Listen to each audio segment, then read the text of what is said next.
Momentum small caps hit their first record high since 2021, joining the S&P and the NASDAQ and the Dow Jones Industrial Average in uncharted territory. Meanwhile, TikTok, tariffs, and NVIDIA looming large over a much anticipated phone call currently underway between Presidents Trump and Xi. And President Trump, meanwhile, his war on the media is expanding as late night comics.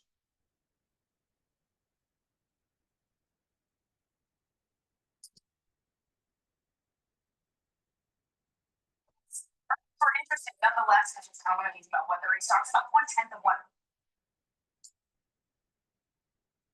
In its profit and sales forecast, but Casper also expects a $1 billion hit from trade volatility this year because of President Trump's tariffs and the loss of a key exemption for low-value packages, throwing into question just how strong the holiday season is going to be for them. By the way, do you know what the term bellwether comes from? No, I have literally no idea. A beater was a castrated male sheep that led the pack and wore a bell Why weather though? around his neck. Bellwether. Bellwether. Oh, got it. That is very interesting. Yeah, Thank from you the for that, old Matt. English. You're welcome. Home builder Lennar is struggling as orders for new houses fell short of estimates. You can see the shares down 3% in the free market.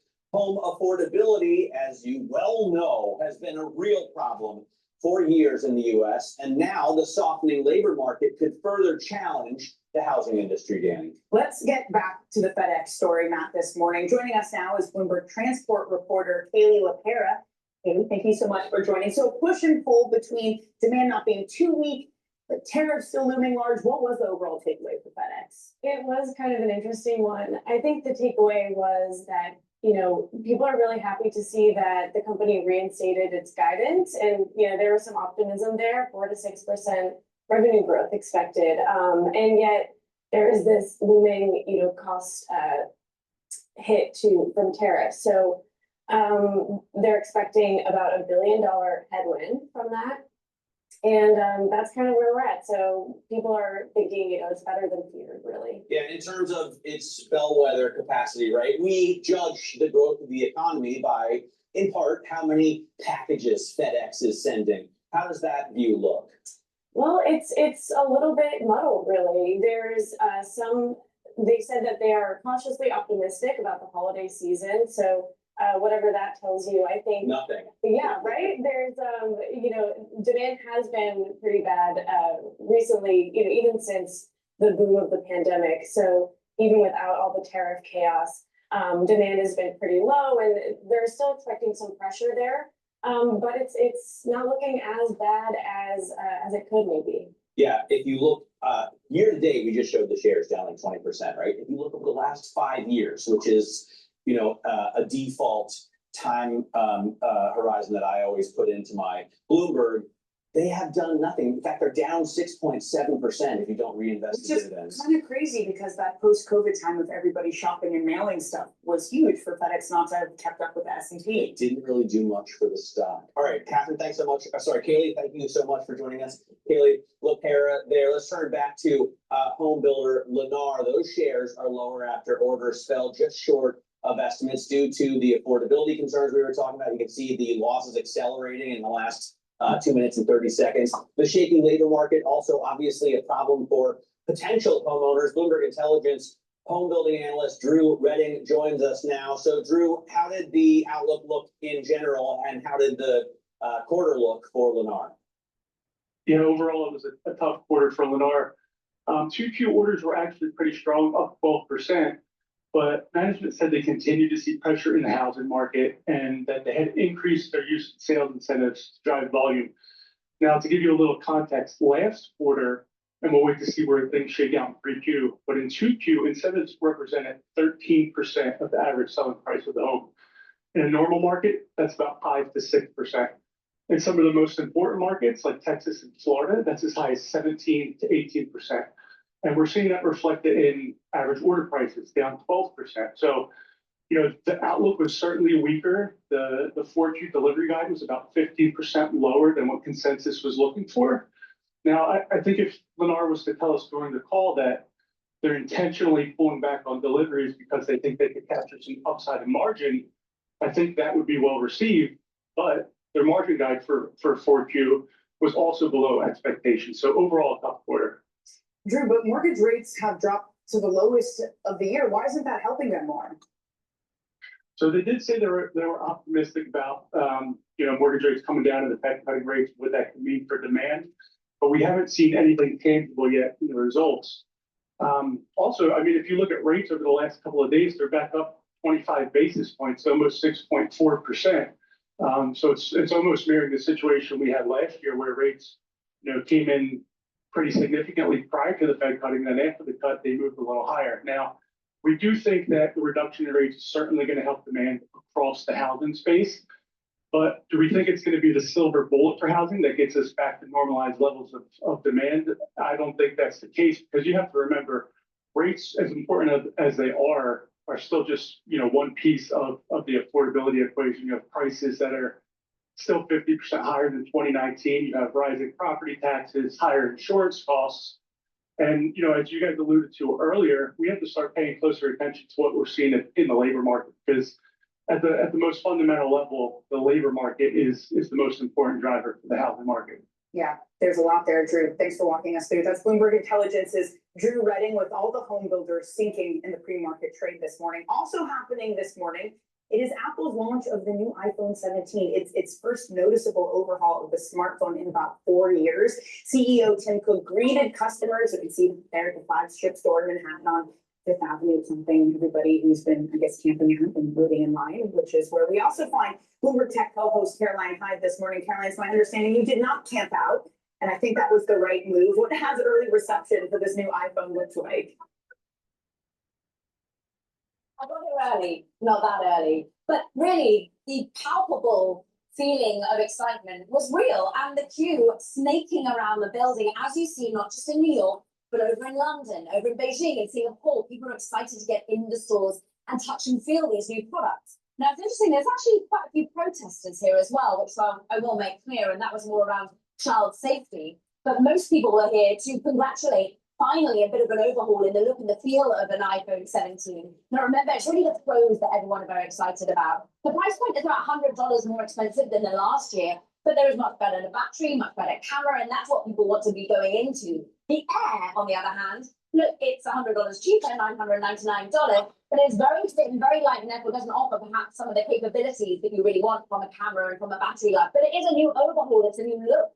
And it's a competition that we're finally seeing with Samsung, which has had that very thin, sleek look for a little while already. And remember, Samsung is on its 7th round of foldable phones. So this is why really Apple's trying to show that it's got its mojo back when it comes to the prowess of innovation, of looks, of design. But there have been a few worries, particularly in China, about the aluminium that's back in force on the backs and the structurability of that. So look out for some of those reports. But really, people are rushing to get in, being able to walk out with their products. I was stood next to an influencer who had 3 million followers, who gets in a van and drives around the US telling stories. And he had his moment with Tim Cook, as I had, and got his phones really signed by the CEO that for many is a bit of a legend. So we saw a lot of excitement. The key question is, can they drive up sales, particularly in China, where they fall a sum of 6% in the run-up to this quarter at the moment? It's I know that we've been talking about this since the introduction, but it is pretty impressive that Apple has managed to keep the price so low, relative to what it was last year, with these tariffs in effect, right? Because it still makes the lion's share of these phones in China and India, both of whom have massive tariffs in place, although Tim Cook... You know why? Because the margin on these phones are extremely high between what it costs to make them and what they're selling them for. On top of, most of these phones have some sort of subsidy because of a trade-in policy with your carrier provider.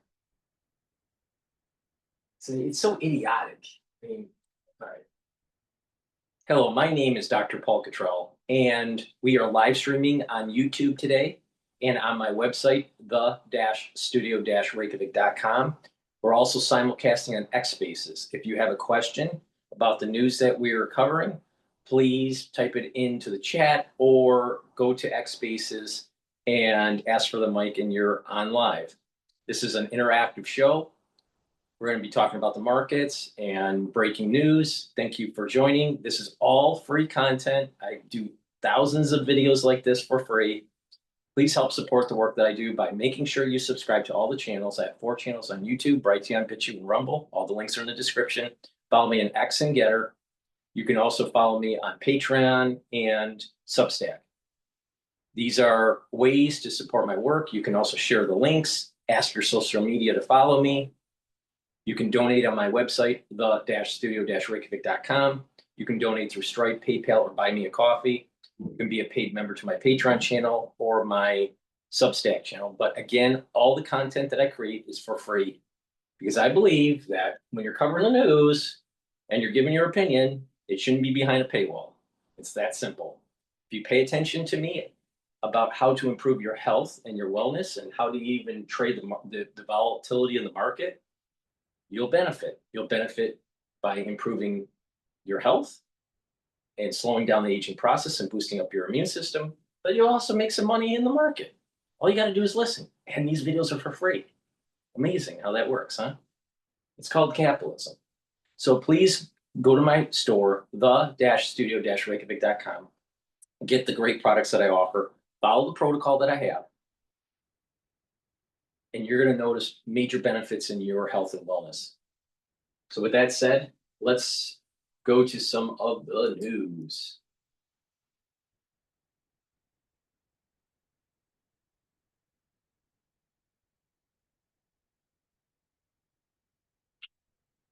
All right. Right now, Live Now is talking about Charlie Kirk. So let's jump into Live Now here. Done with respect and an intent with a loving approach, tried to push forward his views and offer them as an alternative to those that debated him. Mr. Speaker, I'd also like to point out that a widow and 2 amazing children are now left without a husband and a father. And to Eric and those children, I'll just say that God has a special place in his heart for the widows of the world. Since ancient times, the widow of Zarephath with Elijah, the mite that the widow cast into the temple treasury, as well as Jesus Christ's own mother, Mary, a widow, whom Jesus on the cross, while he suffered and died for all mankind, offered that widow, his mother, to his most beloved apostle to take care of for the rest of her life, make sure that she was cared for. Eric, I'll just say to you and your children, God has a special place in his heart for the widows, for the orphans, and you also have a special place not only in my heart, in the hearts of millions as you suffer through the loss of your husband, as well as the father of your children. Okay. Mr. Speaker, I'm inspired by... So what we're going to do now is we're going to pivot over to CNN, them talking about they're demonizing Trump because he hasn't solved inflation yet, even though the inflation that we have is an aftershock from the Biden administration because of bad fiscal policy during the COVID years and the misreading of data by the Federal Reserve and not doing shock therapy when they needed to. But they won't talk about that. They'll only talk about Trump.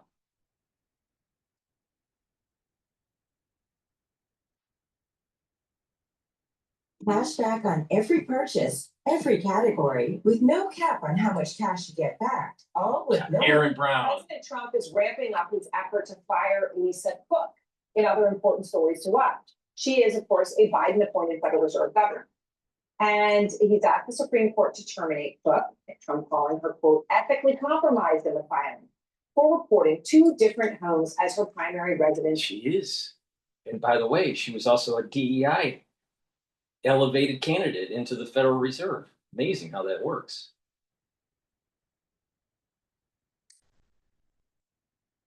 Do as I say, not as I do type one. Documents. Now, just laying all that out very clearly, because this development comes just one day after Bloomberg News reported that Treasury Secretary Scott Bessent also simultaneously claimed 2 homes as primary residences on his mortgage documents. They say on mortgage documents signed the same day.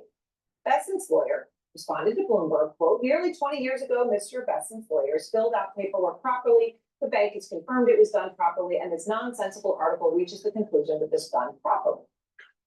Now, that could all very well be true. Because the reason that this is a story is because of Trump.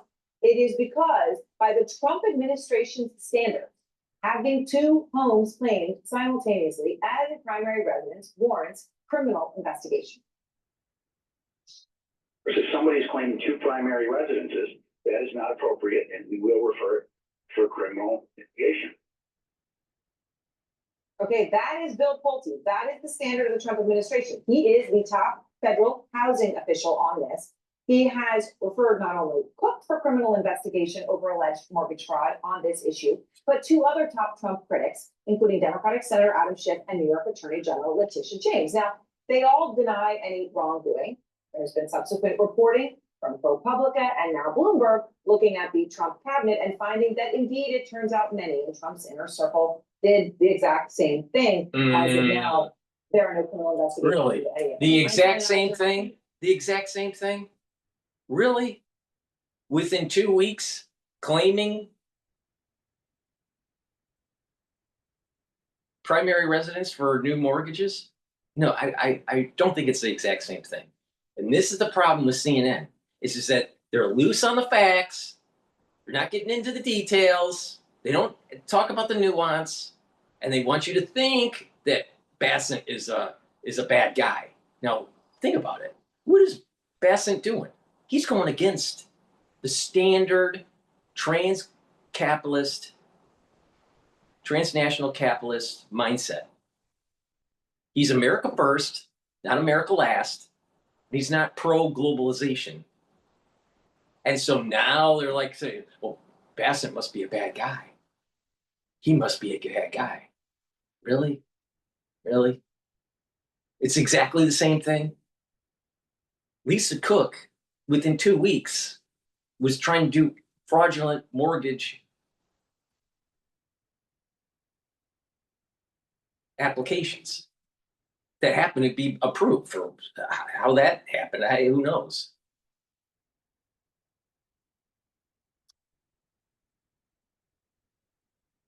And by the way, Bassett doesn't control the interest rates for mortgages. The Federal Reserve does by having intervention in the markets, by adjusting the federal funds rate, going in with quantitative tightening or quantitative easing. And who sets the rate? The Board of Governors. It's not exactly the same thing. But Aaron Brown, the gumshoe journalist, is going to try to take down Bassett.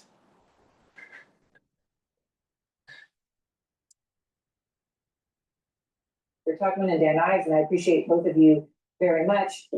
So Dan, here we are. As I said, this is literally a story for one reason, and one reason only, and that is because of what the Trump administration is doing, and the standard that they have explicitly put out that they are applying to 3 people who are critics of the administration or they don't like what they did in the case of Cook and her interest rate vote, and to none of the individuals that's included in the Trump administration who have also claimed that by their rule the same thing. So, what do you make of this? Now Bessett's in the middle. Look, I think part of the problem is that when you politicize the Fed, there's really there's a huge ripple effect. And I think it's exactly what you don't want to see happen. Look, this is such an important time, right? And the Fed was cutting, everything was key with the economy, and you can't put the genie back in the bottle. And I think that's the problem here, is that it's shots across the bow, left and right. And I think now this is something that once it's unleashed, you can't stop it. But as we've talked about, the important thing is not to criticize the process with the Fed. That's so important to the independent. So important. And Jerome Powell, I watched the whole thing yesterday, carried himself as if it was 2015. I mean, he was the same Fed as he's always been. And that was clearly the way that he chose. Yesterday, Peter, Lisa Cook was one of 11 Fed officials who voted to cut interest rates. There was unanimity except for one. Okay. And that was the first rate cut in 9 months. She had held out other things. There were, 2 dissent. They all were in line, except for Stephen Myron, his first day at the Federal Reserve. So he missed all the pre-meetings, but he cast his vote. And he still holds a position as a top White House advisor.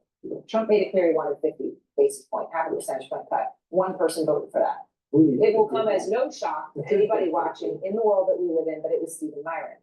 So what does that mean when we talk about the importance of the Fed's independence? You know what, if you listen to, and it's, I think everybody should do it, anybody who's listening, interested in finance and, or just, I don't know if it's politics or what, but just to listen to the news conference that Jay Powell put on yesterday, because it's just, the breakdown is extraordinary. He had to unpack the bag. He had to make a case for why he made this decision to cut rates, first of all, even though he had held his ground last meeting in August. He gave us no inkling that he was going to do that. In Jackson Hole, he pivoted because all the economic data that's come out ever since then gave the case for We just talked about the weakest job market in 14 years. To be perfectly honest with you, I thought 50 was also appropriate, so I'm going to dissent. I'm going to dissent against it as well. And it was not because Mr. Trump called me and told me to say that it was 50 basis points. I believe that the maybe Trump didn't say that and then have his advisor go in and vote for that. People wouldn't be questioning it, right? You know, That's the point. I believe that it was an appropriate number. So, you know, look, the fact is that, yes, that's what he called for, and the one who he appointed just recently called for that as well. I'd also say to his point, what it just shows, like, okay, what's the dot plot? What's the path now? Knowing when Powell's gone in May, who's coming in next, and you're gonna have massive cuts, and that's what everyone's trying to figure out in terms of the market. You heard him say that the independence of the Fed is so important. He said it in the news conference. And then news conference, he laid that out. And he did, and that's why I say, you know, it was 2015, and I watched it. You know, it's just different ways that people in these institutions are choosing to handle an unprecedented moment. And Jay Powell chose to handle it by saying, "I am doing my job as I have always done." And you asked me the questions you've always asked me because the Fed is the Fed, and that was the way you chose to handle it. Could I do a drum roll because the whiteboard's back? The whiteboard's back. Okay. Drum roll. Okay. So Whiteboard's back. we talked about how Powell said weakest job market in 15 years. He pointed to immigration specifically for that. But then part of the reason people are so concerned is he also said inflation is still a problem, which would have led you to maybe not do that interest rate cut. He's worried about much more worried about the economy. Inflation, just to give everyone a sense of where we are, because we all feel it. Here's my little drawing of the day. If I can do this, can you tell what I just drew? Like a little cup. Oh, yeah, a little cup with hot. That's coffee. Cup of coffee. But to the daily life that we all face. So the average pound retail price of coffee, so this is what you actually buy, not when you're buying it on wholesale. Coffee beans is at an all-time high of $8.87 a pound. $8.87 a pound. That is the average among the 75 urban areas priced for CPI. So they're looking at that. That is a stunning number, and that is a real problem. So rates are theoretically going down, but you got this. But it speaks to what we talked with Powell, because if you look, relative to tariff, he would have cut, I'd argue, 25 bps last meeting. But you look at the inflationary numbers, even though you could argue that they're cutting, like, it's still something to be focused on because the prices are high. I'm going to say one last quick comment, because I think that Jay Powell did a spectacular job taking us from 8.5% inflation down to where we were. That target number of 2% seemed a bit erroneous. In my opinion, he should have gotten down to when we got to 2.5. Spike the football and claim victory. Stop drinking coffee. Now he's drinking tea. All right, thank you both.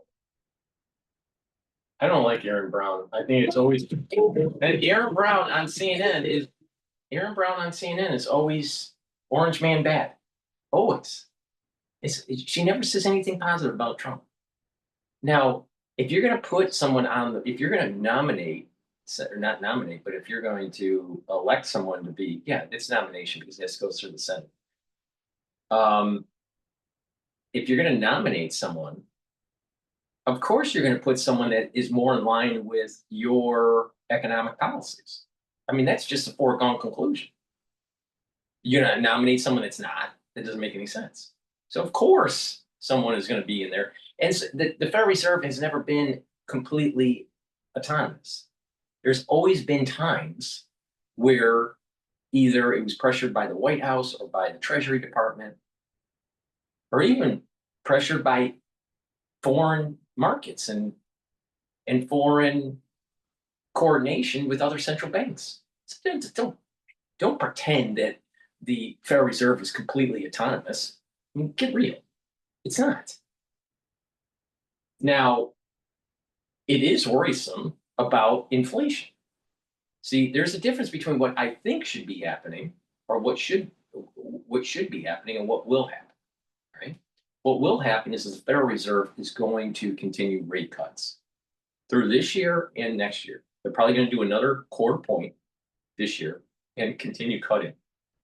They're going to go from about, the Federal Reserve is in a range, 4% to about 4.25%. It's probably going to go as low as averaging at around 3.25. All right, so it's going to go down another 100 basis points. Now, that would mean further rate cutting in 2026. And that projection is probably due to a weakening of the job market. Now, the problem comes in is that inflation is relatively sticky still from the Biden administration. And it's not so clear if tariffs have really truly affected the inflation. And if it did, maybe 0.5%. So if PCE is coming in at 3.1, or let's just say 3 for easy mathematics here, then it would have been at 2.5. Now, you have a 2% target with a plus or minus. So maybe 2.5, 1.9 or 1.8, that range.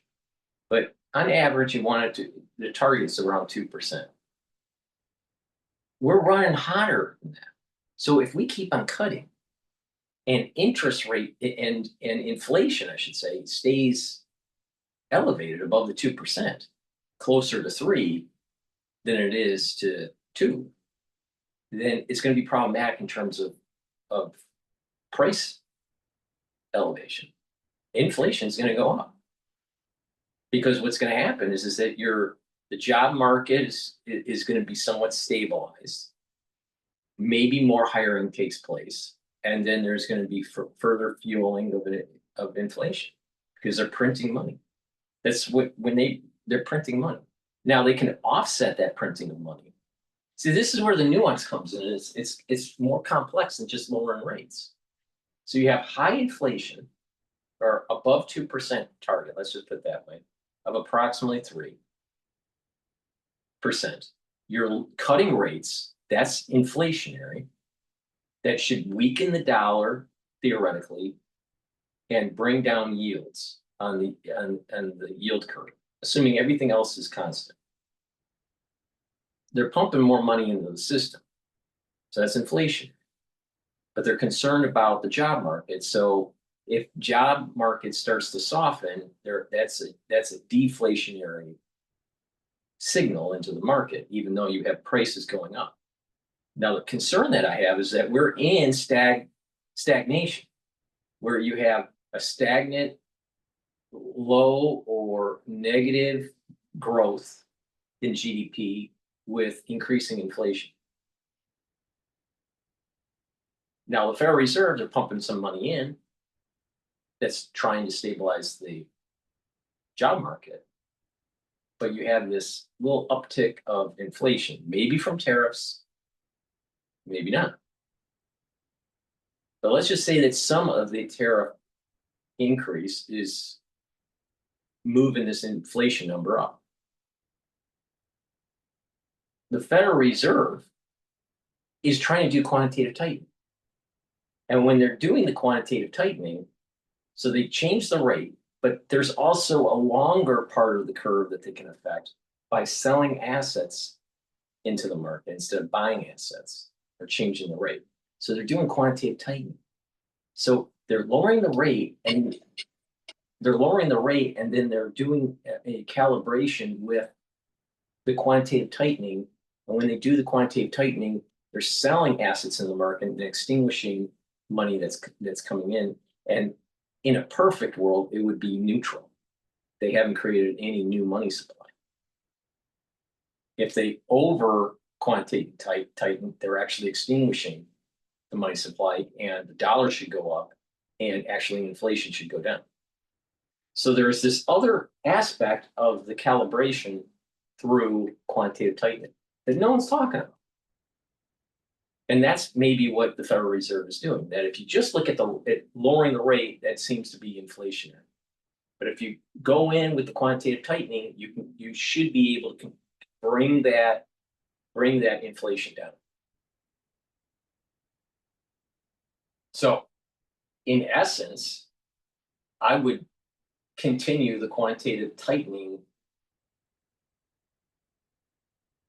of the Federal Reserve balance sheet. But the problem comes in is that you have to do it slowly because you don't want to affect the weak job market. So they're stuck into, you know, in this situation where they're trying to help the job market, but they're also trying to prevent going above 3%. So quantitative easing, quantitative tightening could be that mechanism to bring down that inflation, but the side effect of it is potentially hurting the job market. Whereas lowering the rate, the federal funds rate, actually helps the job market theoretically, but could actually elevate inflation as a side effect. All right, please go to my store, the-studio-reykjavik.com, and get the great products that I offer. But before we do that, before we talk about that, we have the market is opened, and it is the S&P 500 is trading at 6,647 with a VIX at 15 handle. Euro is trading at 117, and the Japanese yen is trading at 147.9.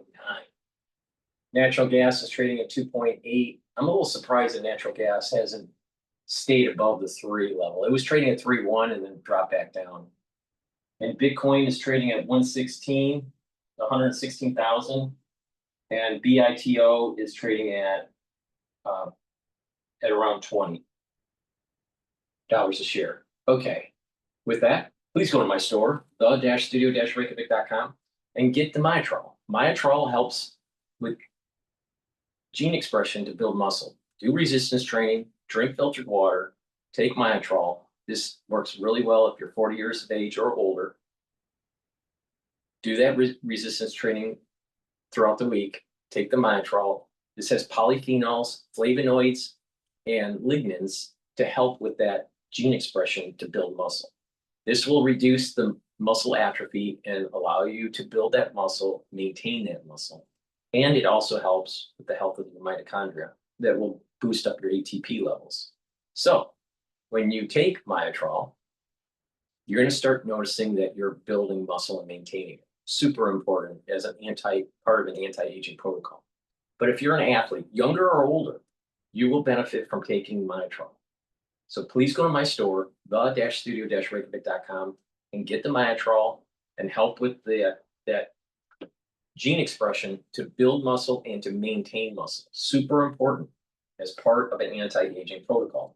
Another aspect to anti-aging is making sure that your immune system is boosted up.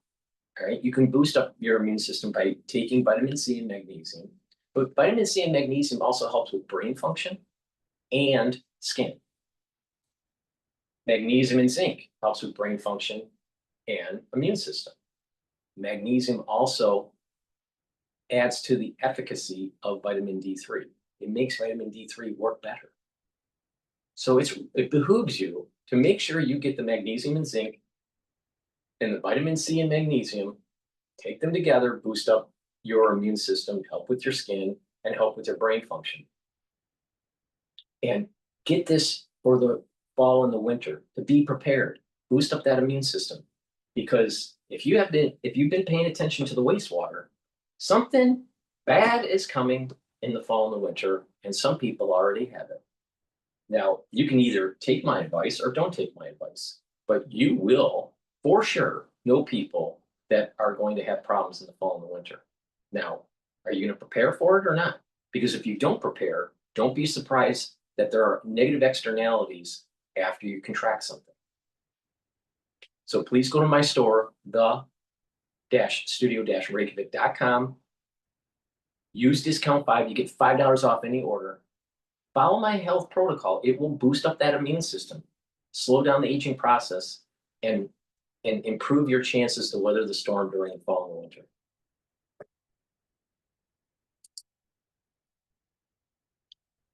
Continuing to lean in to U.S. equities. We have international. We've been favoring international growth over international value, which has worked out nicely for us.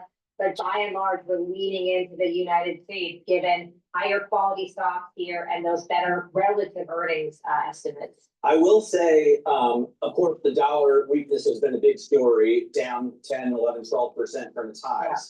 But even if you strip that out, right? If you look at the WEI, World Equity Index screen on the Bloomberg terminal, the last two columns show you a net of the difference gain at the end, and then just a plain Jane gain in the second last column. The DAX is up 19%.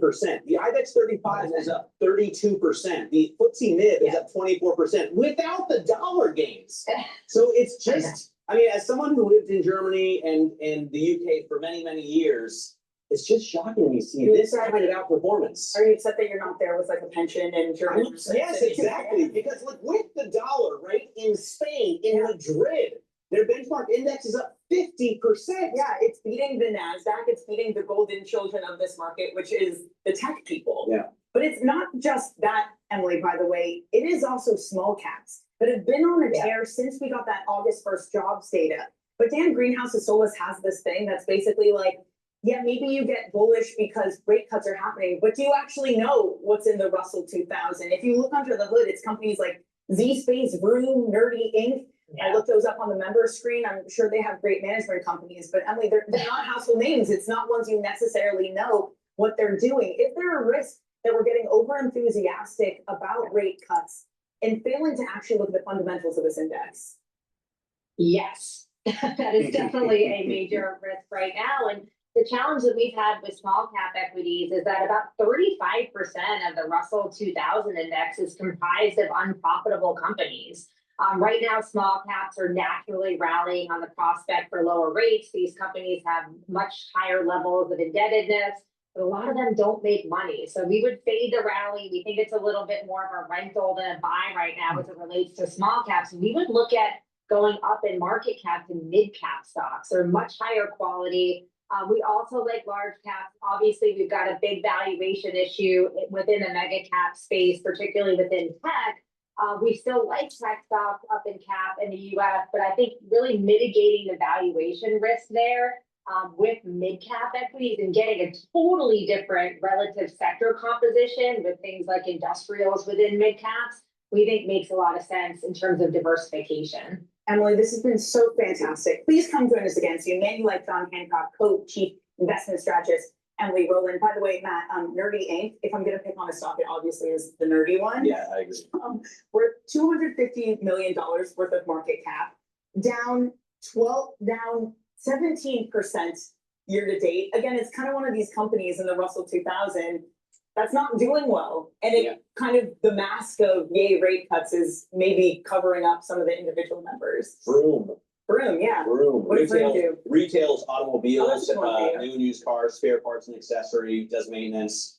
It's a $150 market, $150 million market cap. Okay, yeah. And obviously no earnings, so you can't get a PE of any kind. Yeah, exactly. All these unprofitable companies. Let's get a check on overall small caps right now, because I think we are going to hit another all-time high, not small caps, I should say, on the large caps, the ones in the name. Time until the close with Romaine Bostick. Yeah. And Katie Greifeld. Just wait. Yeah, okay, there you go. Well, here's where we stand on the large cap index. Here are the names you know and love. It is Apple. All right, let's go to Fox Business about British political revolution coming. Download the app and get 50% off your first weather order with code 50Google. Gusto is the best choice for small business payroll. It's fast. It's trusted. It's a great. A special guest join me now, Julia Montague. She's an American who married into British nobility and she became the Countess of Sandwich. Okay, does this state visit, does it cement the American special relationship with the Brits?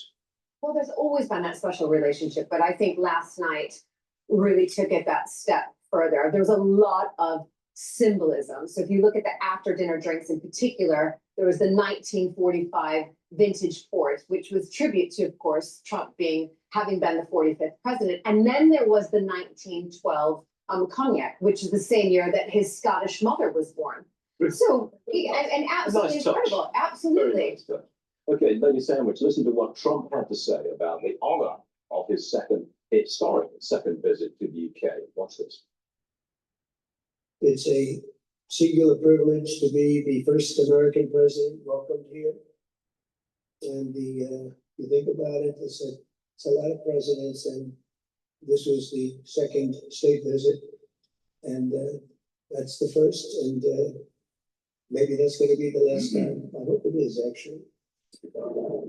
But this is truly one of the highest honors of my life. Such respect for you and such respect for your country. All this pageantry, it's used to sort of flatter President Trump.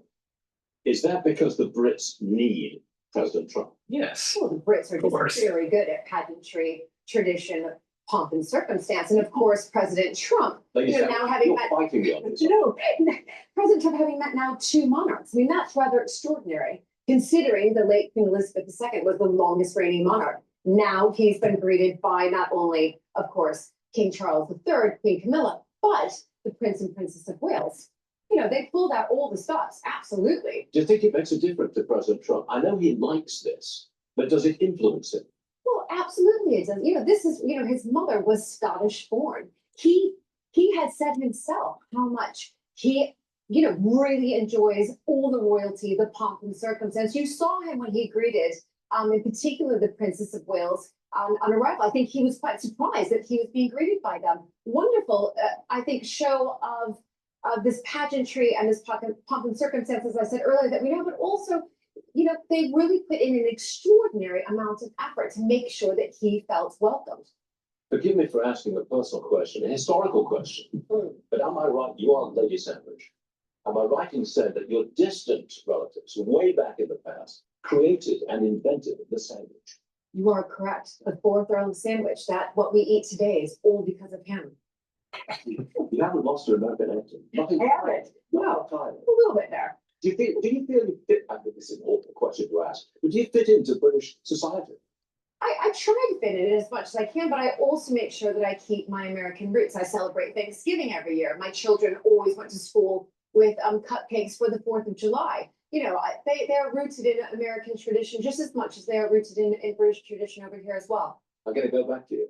Do you think that that Britain will embrace Trumpism? I'm not sure about embracing Trumpism and this word. I think it's about embracing the special relationship, which they always have. And last night was a real celebration of that bridge between the two countries. And that was wonderful to see. Okay, Lady Sandwich, thank you very much for joining us. Niall Gardner, same question. Do you think that the Brits will embrace Trumpism? I think they are already, actually, and we're seeing the winds of change blowing across the UK. I think we're going to see a political revolution in Britain in the next 4 years. In fact, I spoke last night with Nigel Farage, who may well be the next British Prime Minister. And I do think that President Trump is an inspiration, of course, to those in Britain who want to see real political change here, who want to see secure borders, an end to mass migration, who want to see a return to a celebration as well of British heritage, history and culture. And at the moment, you've got a very left-wing government headed by Keir Starmer. The British people are reacting against Starmer. Starmer is the most unpopular prime minister of the modern era here in the United Kingdom. So I think that we are going to see a political revolution in the UK, a Trump-style revolution, yes. Would you go that far, Lady Sandwich? A political revolution? I'm not the politician here. I'm gonna leave it over to Niall. I just like all the pomp and circumstance and of course the gold dress that the Princess of Wales is wearing and the tiara. And again, solidifying that special relationship, I think, is the most important. Nigel Farage was on the show yesterday on this program, sitting right there. He said that all over Britain, suddenly, the Union Jack was beginning to appear. Have you seen that? I think that, the Union Jack, for me, I've always seemed to notice it. Maybe not, it's not as pronounced as, of course, in America. When I go back to America, it's wonderful to see the American flag out so many homes. It's everywhere. But little by little, I've noticed, yes, definitely the Union Jack is being flown more. I'm sorry to put you on the spot, ladies and gentlemen, but I do. And I hope you'll come back again someday Absolutely. when you get to New York. Absolutely. Thank you very much. Thank you so much. Appreciate it.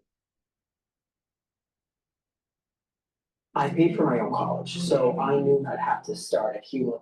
Please go to my store, the-studio-reykjavik.com, and get the heirloom barley. Heirloom barley is dual purpose. It's going to help to detoxify your body, which is super important to do every day, bring down inflammation, and soak up free radicals with superoxide dismutase. This is a high-density protein. Mix it with soft foods, filtered water, a smoothie, or even with milk, but take it every day. It's a month's supply. And by detoxifying your body, you're helping your endocrine system and your immune system, even your brain function. By detoxifying your body, you're also helping with your vascular system and your kidneys and your liver. Bringing down inflammation, that helps with your cardiovascular health, that helps with your immune system and your endocrine system, that helps with your joints, that helps to recover after a workout. And by bringing down inflammation, chronic inflammation, by bringing that down at the cerebral level, you're helping to protect your neurons. So please go to my store, the-studio-reykjavik.com, take the heirloom barley, and take it every day. And another great supplement that I have is collagen. Collagen, again, is dual purpose. Helps with your skin, helps with your nails, helps with the health of your hair, helps with joints and cartilage, musculature, and bone density. Take it every day. It's a month's supply. Again, mix it with soft foods, filtered water, a smoothie, or even with milk. And you can even stack it with the heirloom barley. But take it every day and do some resistance training. Please go to my store, the-studio-reykjavik.com. Use discount 5. You get $5 off any order. It's all caps, discount 5. And if you spend $100 or more, you get a free gift until supplies last. Mentioned, do you remember in the Biden administration, Republicans were furious about social media giants, that they were silencing people, that they were hurting their free speech by deplatforming President Trump. Marjorie Taylor Greene, for example, was kicked off one of the platforms. Matt, to that point, how different are these sorts of cases around free speech when it comes to the media? How do they compare and contrast with the Republicans had complained about, brought suits about when it comes to social media?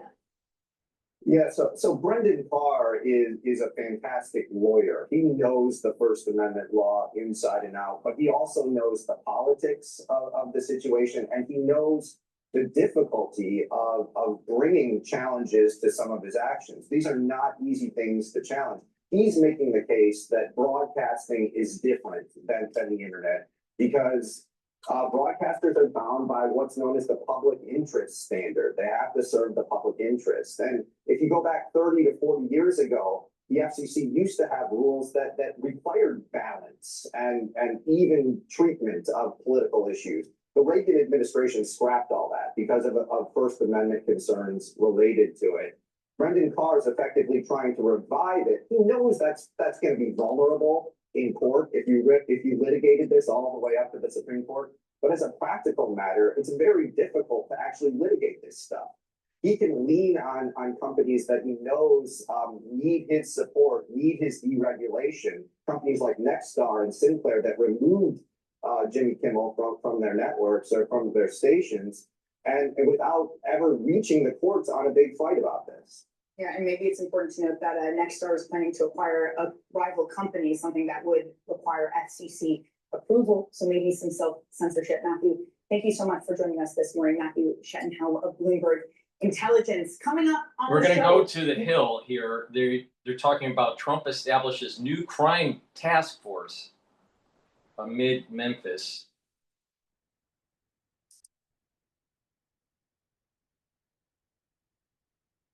Welcome to Mutual of Omaha's Wild Kingdom.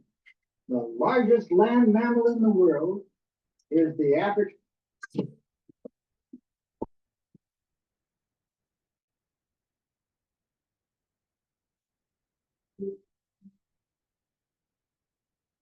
Good morning and welcome to Rising. We have a great show for you today, and Amber is in the building on Friday as usual. How are you? I'm doing well. It's good to see you. Good to see you too. So tell us what's coming up on I Rising. will. I absolutely will. All right. Coming up on Rising, former presidential candidate Kamala Harris is revealing who her real first choice for vice president was. Plus, the CDC has an updated MMRV vaccine schedule, but some experts are sounding the alarm. And Tucker Carlson is issuing a warning after Charlie Kirk's death, apparently over comments made by Attorney General Pam Bondi. But first, Lindsay, tell us what you're seeing in your lens. Yeah, we have a lot to talk about today, so let's get to it. President Trump has now turned his focus to Memphis, making it the latest city he says needs federal intervention to fight crime.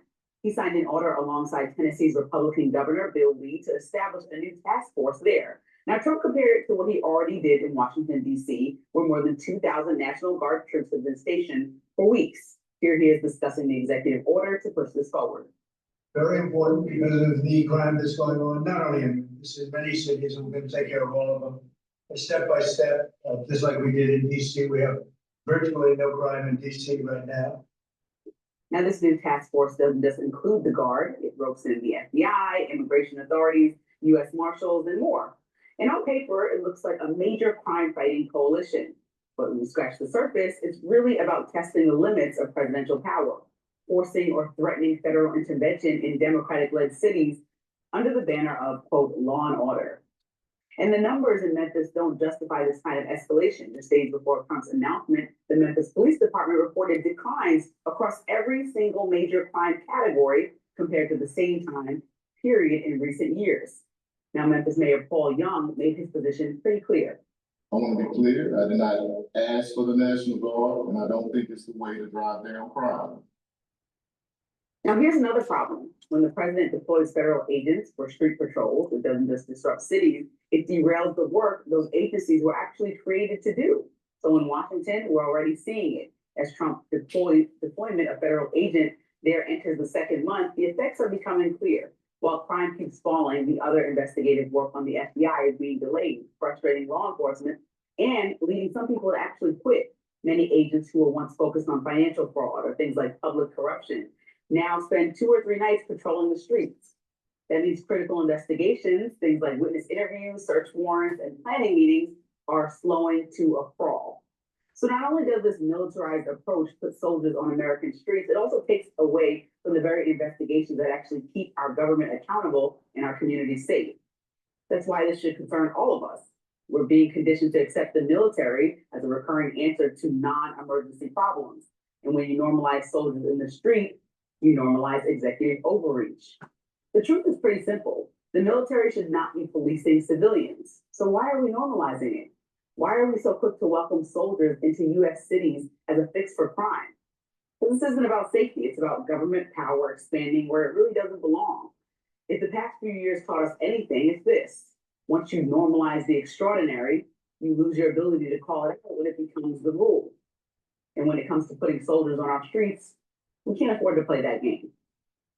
All right, so Memphis, apparently the next city Trump's looking to go into. He's also talked about going into St. Louis. Now, I think one of the important differences between those cities and DC, of course, is that there's a Republican governor who actually welcomes the National Guard coming in. So what is your take on, if the governor says that they want the assistance and he agrees with the president, then is that still overreach?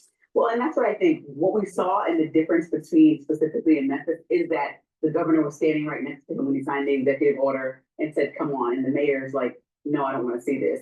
But I really think that for the Republican Party, who is largely hands off of local cities and states and likes autonomy and been campaigning for that for my full lifetime, to see this rabbit hole or this can of worms opened up where we don't have dialogue with local leaders about how to support them in ways that they've been vocal about, whether Democratic or Republican.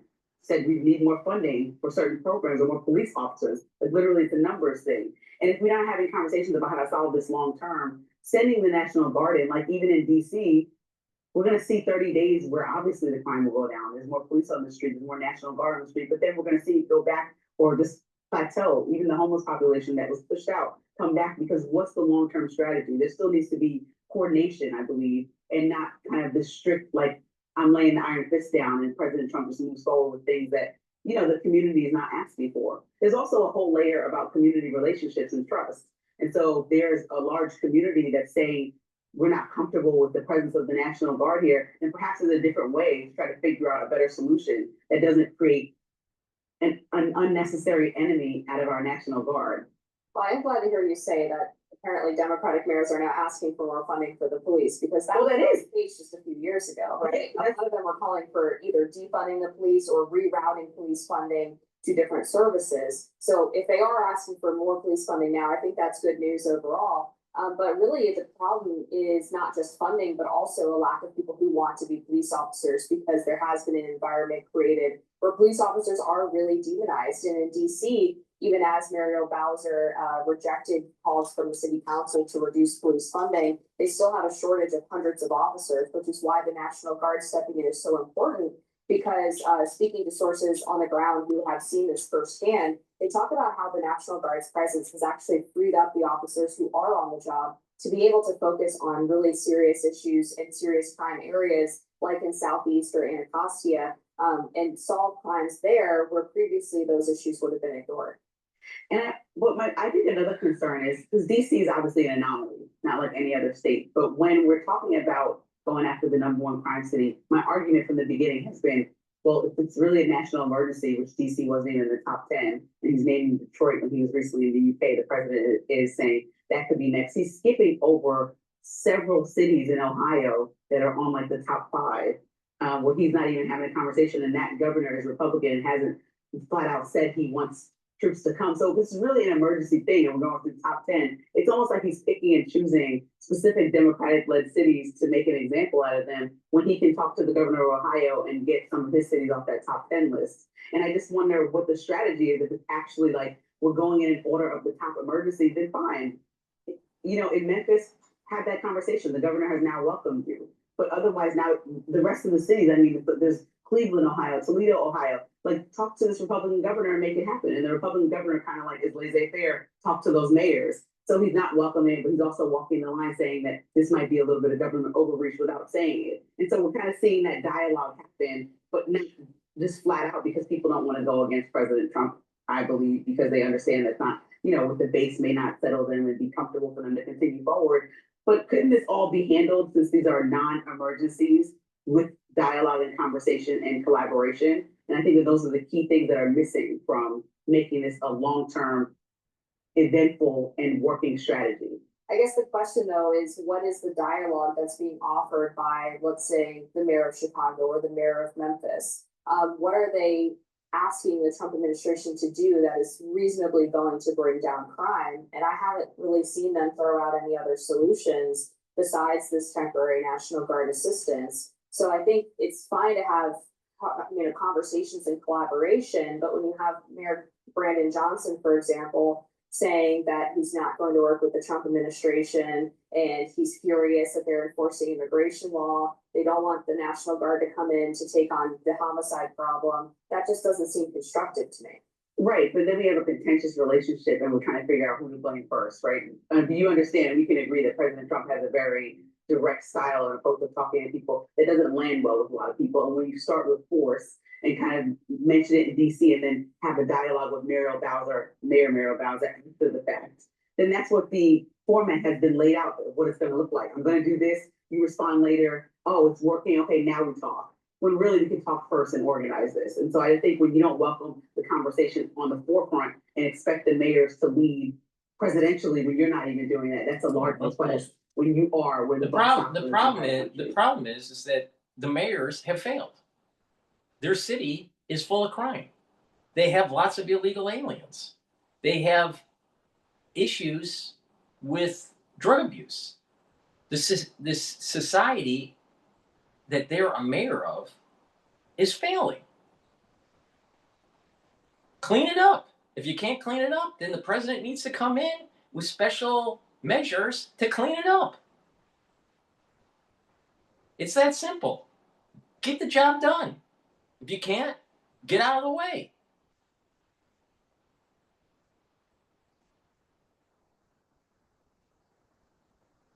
All right. With that said, let's take a look at some of the other news.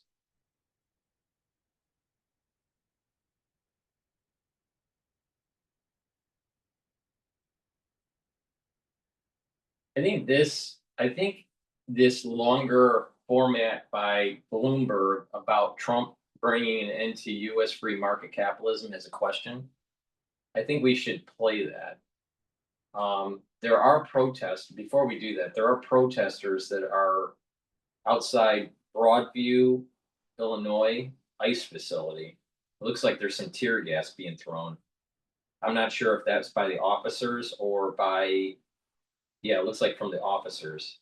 So let's just listen in here. This is breaking news before we go to a different video.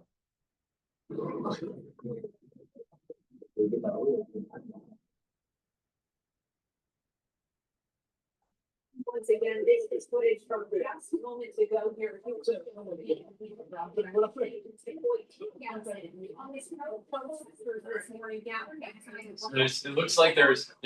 looks like there's conflict between the protesters and the ICE agents in Broadview, Illinois right now. So I'll be watching that and see if there's anything important to take a look at. Now let's go to this podcast by Bloomberg about U.S. economy.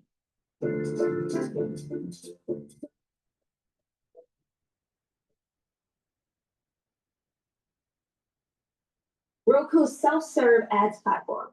It's easier than ever with Ads Manager. Sign up today.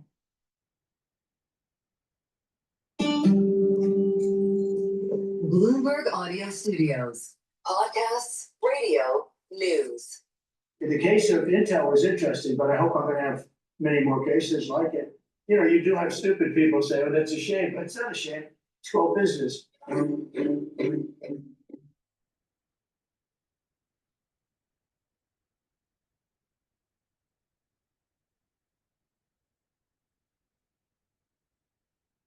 Stephanie Flanders, Head of Government and Economics at Bloomberg. And this is Trumponomics, the podcast that looks at the economic world of Donald Trump, how he's already shaped the global economy, and what on earth is going to happen next. This week, we're sparing a thought for the boardrooms of corporate America and how Trumponomics is working out for them. Donald Trump has involved himself more directly in American businesses on a wider range of issues than any president in living memory. He weighs in on social media, in the courts, and especially in the Oval Office. So is it just Trump being Trump? Or will history also say this was the point where the US embraced the kind of state-run capitalism previously associated with Moscow or Beijing? Just a few examples to introduce the thought. In late August, you'll remember the president sealed the deal that gave the US government a nearly 10% stake in Intel Corp. Celebrating that he got it to zero. What this means. Shortly after calling on social media for the CEO of that semiconductor company to resign. The president's banned American chip makers from exporting chips to China, only to change his mind a few months later after the CEO of the chip giant NVIDIA paid the president a visit and agreed to pay the government a 15% tax on those chip sales. The revenues that they make from those sales into the China market of the H20 when it comes to NVIDIA or AMD's equivalent once they start shipping those. Something we don't yet know is even constitutional.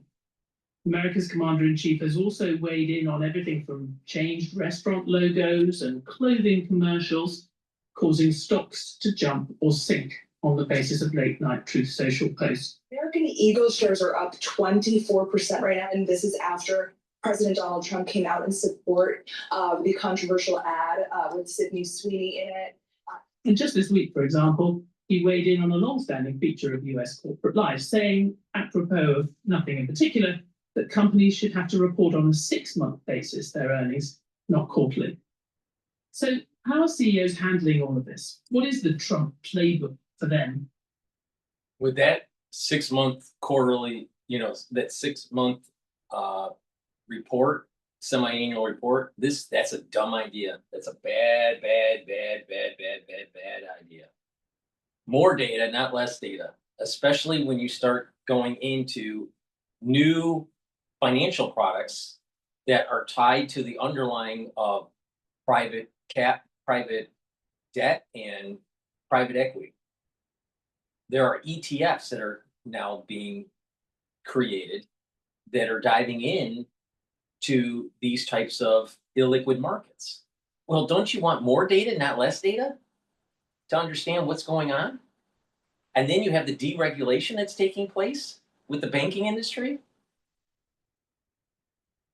So you're going to have new products, new financial engineered products with less regulation, with less visibility with their balance sheet, income statement, and cash flows.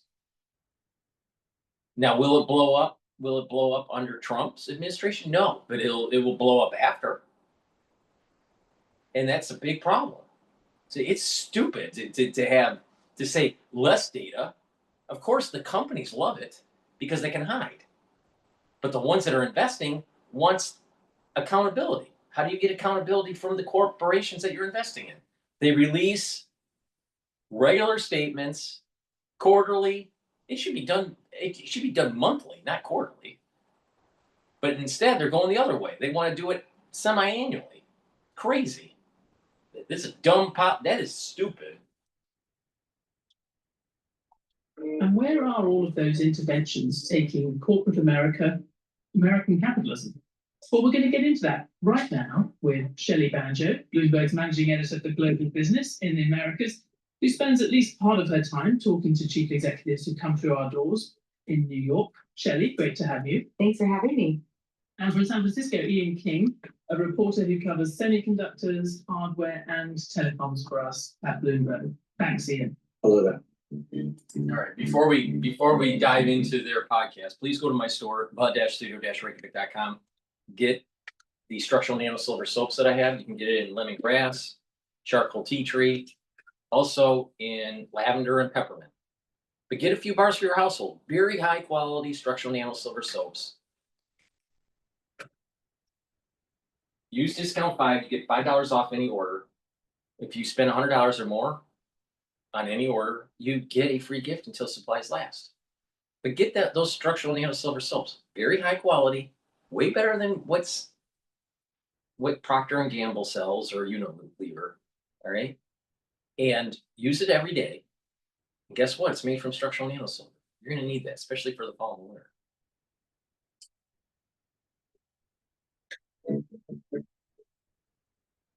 Shelley, I noticed that one of our esteemed colleagues, Wes Kosova, wrote this week a brilliant CEO guide to getting what you want out of Trump. I mean, if someone was trying to devise MBA courses now on handling this second term of President Donald Trump, 7 months in, what do you think will be in that kind of class? I think the first thing is do not come empty-handed. Wes's wonderful story, as you point out, talks about this trophy that Tim Cook has prepared for him. We had the Coca-Cola CEO come in with a personalized bottle for Trump, and we can sort of mock this or laugh, but the indication is I am here to kiss the ring, and I want to start that from the outset the way you would go and visit royalty. We've been talking about this over the last few days. It's not just these sort of, public times where you go to the White House and you lobby. It's also just the sort of never quite knowing what's going to happen next. Right, exactly. Because you can understand what Trump might be after on, sort of the policies that he's into. But as a CEO, you're sort of living in fear that you're going to be the subject of a Truth Social post. And that is something that businesses and CEOs are terrified of because it's very hard to plan for. You can't really come up with a business case of what to do when this happens. The one CEO we had in last week told us that they actually did do a simulation with the board of what happens when you are the subject of a Truth Social post. So it's a conversation they're having at the board level. And it's funny because I know people who do some of these trainings, and obviously social media is not a new thing. And I've heard sort of government relations and others talk about how does one handle it if there's a Twitter storm over something, you know, airlines deal with it all the time when you've got, you know, some prominent person stuck in a long line or their plane gets delayed. But I suspect, you know, there's a whole different set of rules if you're dealing with the commander-in-chief. Absolutely, and it moves markets. We saw with the Cracker Barrel example that they, you know, spent a lot of time putting out a new logo. Didn't look all that, you know, controversial at the time. Cracker Barrel, the famous U.S. restaurant chain, faces intense backlash after it tried to swap its old logo for a sleek new design. And all of a sudden, it sort of, you know, stirred up a storm, saying, you know, why are you erasing our history? And so there was a huge backlash. And all of a sudden, you know, Trump is weighing in, the stock price is going down, and the CEO has to make a decision. Am I going to stand up for this? Am I going to, you know, fall back? And in the end, they caved. They said, you know, we're gonna go back to how it was. We're sorry. And if you think about that exercise, you're sitting there just developing a brand logo. You don't necessarily think, okay, well, what is the president gonna think about this brand logo? Talk about audience of one, yeah. And now you do. And so we had the Alaska Airlines CEO in a couple of days ago, and I asked him about this because they also changed their logo recently. And he said, it's not an excuse to say, like, we didn't think about it anymore. Like, we live in this world where you have to think about that. You have to think what's going to happen if, you know, the social media folks, if the president, if whoever is going to come out against you, what is your plan? And the anxiety that he said he was feeling as he was changing his logo. So, Ian, we do know that the president likes doing big deals and talking to big companies who will then make promises with lots of zeros attached when it comes to investment and other things. Obviously, the big tech giants, the likes of Google and Apple, you know, there's been a lot of that in that area, but also in the area that you cover, we're obviously thinking more and more these days about AI and the semiconductor chips that go into AI. You know, how has the world changed just for the companies in the beat that you cover in the last 7 months? I mean, it had already changed. We inherited an environment from the Biden administration where there was a unique level of government interest. And whether that government was in Washington or Beijing, the industry had become a tool of geopolitics. What's changed under the current president is the predictability. And on the one hand, the CEOs of the companies that I cover believe they've cracked the code. You know, they believe that sort of flattery gets you everywhere. They have a certain pattern in terms of behavior that they exhibit now. They will go to the White House, they will come out of the security gate, they'll look into a TV camera and they'll say the following words, which is, "Oh, we are so lucky to have this president who is uniquely interested in our industry." And then they will quote some large dollar number, which frankly quite often isn't really related to anything concrete. And that pattern appears to help them in their relationships and allow them to open doors to other things. But on the flip side of that, as Shelley said, there's an element of unpredictability that has been introduced in terms of we are one social media posting away from a massive intervention in the fate of our company, in our company's earnings and our company's profits. And I think that is definitely taking its toll. I mean, we obviously saw the kind of embarrassing example of that. The off-mic moment was when Mark Zuckerberg had a Meta was kind of caught after one of these sessions in the White House where he'd announced a big number for what Meta was going to invest, and then he was heard to be saying, "Oh, to the president, I wasn't sure what number to use. I hope that was all right."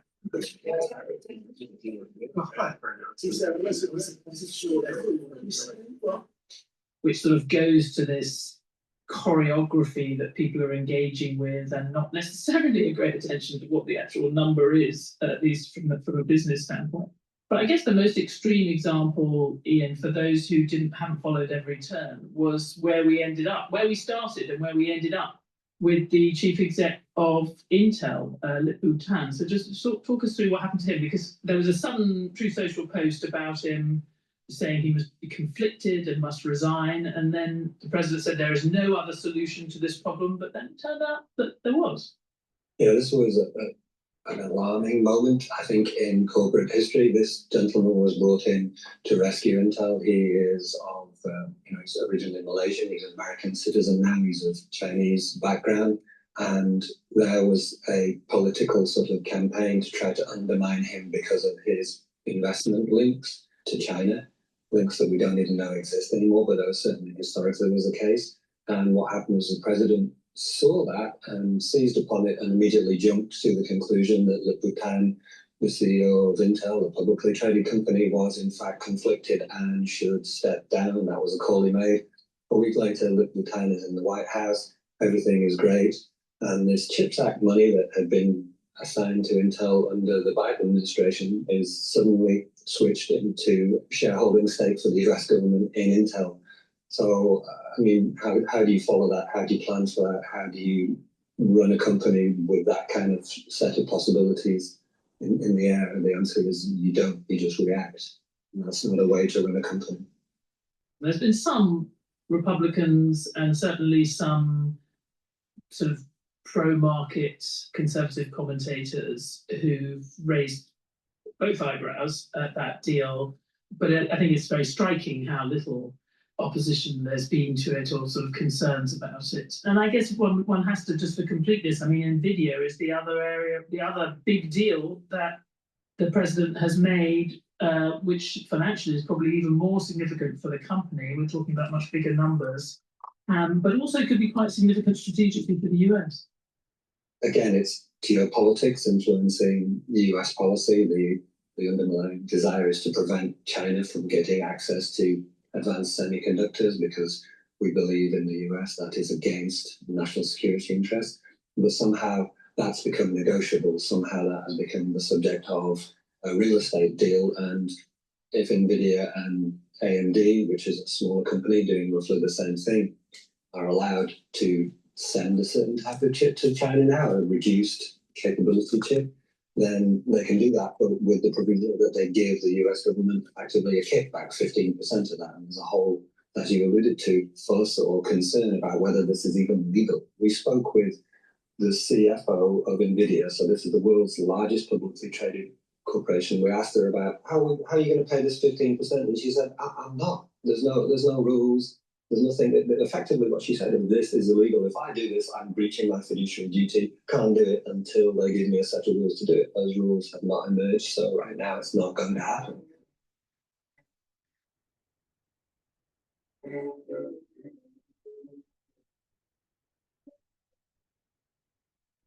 Shelley, I do want to get back to you because something that strikes me when you think about the kind of training that anyone who gets to the top of a company will have had, either implicitly or explicitly. I was sort of thinking about it before we started this.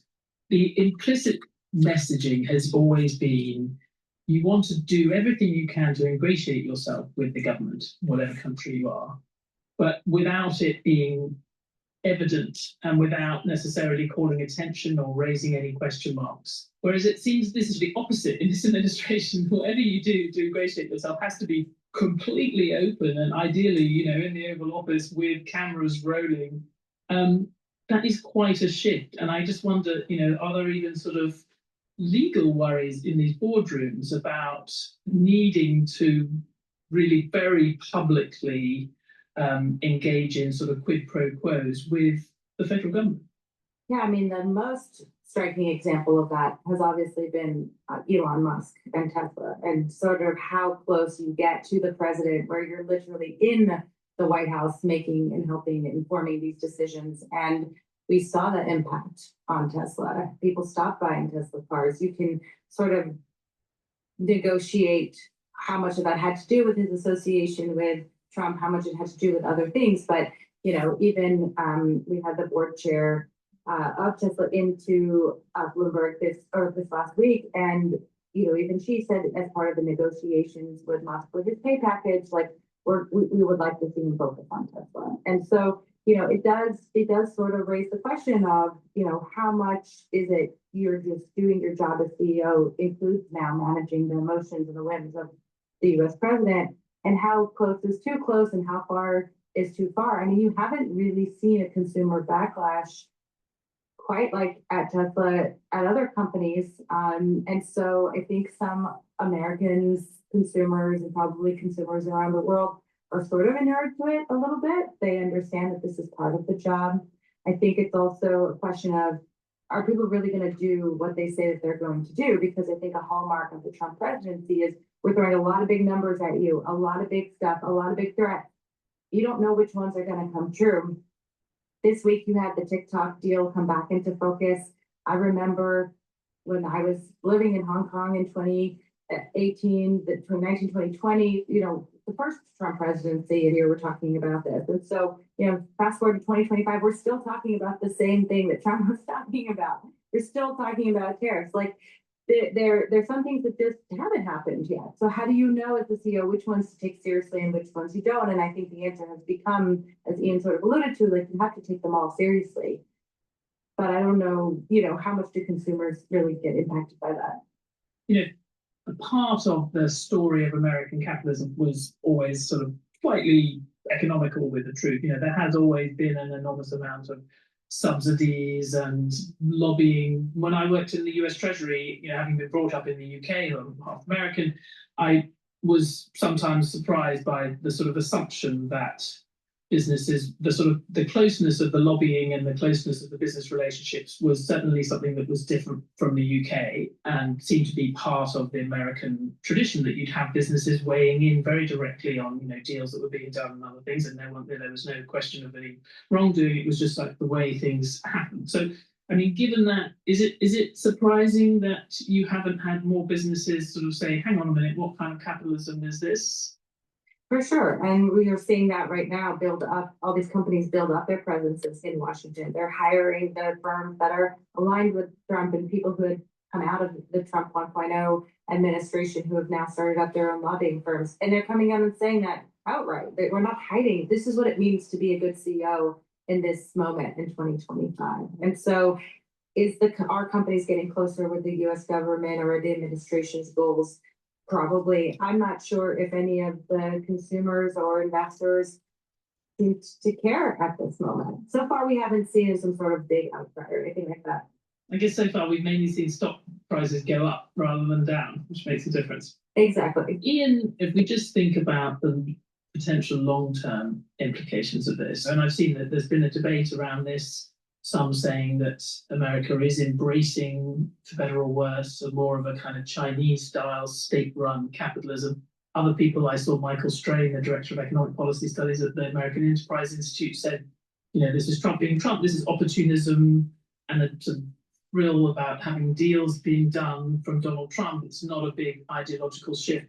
I mean, even those two examples that you and I just talked about, taking a strategic share in an industry, a US company that makes something, chips, that we know is going to be sort of central to the future of the global economy, it doesn't seem, of all the things that Donald Trump's doing, that doesn't seem to me like the craziest thing. And it certainly is no different from some countries, you know, that aren't China, like France, for example. Yeah, I mean, when you unpack that, there are a number of elements which I think talk to your point here. The first point is that he inherited an apparatus called the CHIPS Act from the Biden administration, and that was the kind of South Korean, Taiwanese development, state-directed capital development. Hey, we will give you money as a company if you do this certain type of thing. And that was the situation that Intel and a lot of its peers were in. What Trump said all along was, I don't like this. This isn't market capitalism. This isn't the kind of thing that the US government should be doing. What we should do here is, and then turn this into a loan. There was a lot of to and fro about this, but what he did was turn it into basically taking a stake and tried to sell that to his constituents, the US taxpayers, as, hey, this is a win for us. We've got something. This is a transaction. This is back to that real estate deal mentality. And so there's a complicated situation there. The other side of it is the geopolitical thing. There's one through line through the first Trump administration, the Biden administration, and the current Trump administration, which is the concern, the geopolitical rivalry with China. And that is a constant. That is something which has only increased. The only wrinkle has been, hold on a minute, maybe we'll let NVIDIA and we'll let AMD give the Chinese some of these old type chips, and that's the only wrinkle. Well, you say it's the only wrinkle. I mean, we've discussed it in the past on this show with some of our geo-economists, at least one of whom was very heavily involved in the CHIPS Act in the Biden National Security Council. And I think that was the one that everyone has found very hard to square. If you think about the objectives of the first Trump administration, highlighting the risk of China, the way that Biden's administration kind of institutionalized that and to some extent developed it in the form of the CHIPS Act and some of the export controls that they put on board, and the way that continued in the first few months of the Trump administration with the initial ban on those chip sales. The reversal of that, you might say, just for the sake of a few bucks for the federal government, that's the one that people find hard to square in the kind of policy community. Is that also true in Silicon Valley, or they just think, oh, great? No, I think it's back to what we were talking about earlier, which is the ability of CEOs to say the right thing, to appear at the right time. And what has effectively happened here is that the Trump administration has adopted the language and the thinking of NVIDIA Corporation here. NVIDIA has said, look, these chips are so old now, they don't matter. We're not even sure that the Chinese want them. Why can't we just send them there anyway and get that bit of money that we'll get for them, and we'll use that money to make America great again by paying for our research. Otherwise, if we don't do this, we don't have any presence in China. They do their own thing, and we've lost completely. And they've constructed this logical framework that kind of has the cogs have matched with some of the geopolitical concerns, some of the free market concerns that exist around this intervention, and made it work. And whether it's Howard Lutnick or others that have just decided to adopt this and allow this to happen, and then you have the man at the top who said, well, give me 15% and you're okay. That, I think, and the way it was done has caused concern. But the fundamental logic, I think a lot of even the hawks are like, well, okay, I can see that. Shelley, I wonder whether anyone has observed that to you. I mean, there's a lot of deals that aren't really deals. They're not deals in the kind of corporate sense of, oh, there's a bit of paper or many pieces of paper and lawyers in the room and kind of clear terms. Sometimes they're unwritten. Sometimes we find in some of the trade, quote unquote, deals that, in case of Vietnam, for example, there was a profound disagreement about what the actual deal was after it was supposed to have been done. That is part of the issue, isn't it? That these deals are sort of semi-deals until the next deal. Yeah, they're squishy. And I think going back to your original question of what is chapter 1, 2, 3, 4 of the Trump playbook, coming up with a big number that can't necessarily be tracked and promising it to the Trump administration probably deserves a chapter in that playbook, because, you know, you look at a company like Hyundai, you look at these drug makers, Johnson & Johnson, they're all coming up with these numbers and they're putting it forth. And I'm sure that they can justify it. But some of these numbers account for factories they built 5 years ago, inspired by Trump, maybe in Trump 1.0. So they're squishy numbers, they're squishy deals. The examples that Ian cite are a little bit more specific, but a lot of these manufacturing commitments that these companies have done and these ribbon cutting type scenarios are not some things that you can necessarily track and really hold accountable. Shelley, I don't want to put you on the spot, but just before we end, it occurs to me that before you came back to New York, and when you and I first met in Hong Kong, and we tend to think that this is more of a quote unquote Asian way of doing things, you know, to have more of these kind of backroom deals and state government sort of strategic involvement. Does it feel similar, or does it feel like something completely unique to Donald Trump? It's such an astute question, because when I was sort of reflecting on this idea of, is this just the now? Is this the CEO saying, I need to get through this, I need to move on to the next thing, or is there lasting impact? I think I came to the conclusion that the lasting impact is that the window can shift. And that, you know, if Trump pushes the envelope, now I'm mixing my metaphors a little bit, but if Trump pushes the envelope, you know, right, exactly, then it's sort of like opens it up for anything to happen. And that's sort of what had happened with China in so many different ways over the last, you know, number of decades, right? You start to normalize things little by little by little by little, and then you look back and you see, wow, this whole thing has created monumental shift. I wonder, Ian, we think of the tech world now and semiconductors in particular as being something that is moving incredibly fast, and potentially decisions made now could be affecting, you know, the whole path of AI as it sort of takes hold of our economies and our societies. Do you think there are some lasting shifts here, or is it going to be a sort of a kind of Trumpian fever dream? No, I think lasting shifts are in the offing, that there is an absolute policy in place, whether it's in Beijing, whether it's in Washington, whether it's in Seoul or Taipei, aimed at structuring things in a way that those economies and those sets of capabilities will succeed. I lived in Korea for 11 years and covering Korean companies. They succeeded because the government decided that semiconductors were important. Taiwan, TSMC, they succeeded partially because Taipei made that a national priority. That's happening in the US, and that's unprecedented, obviously, in many respects for the US. How it's done, whether it's done in an organized fashion, whether it's done in a logical fashion and a consistent fashion, to your point, is really important, because guess what?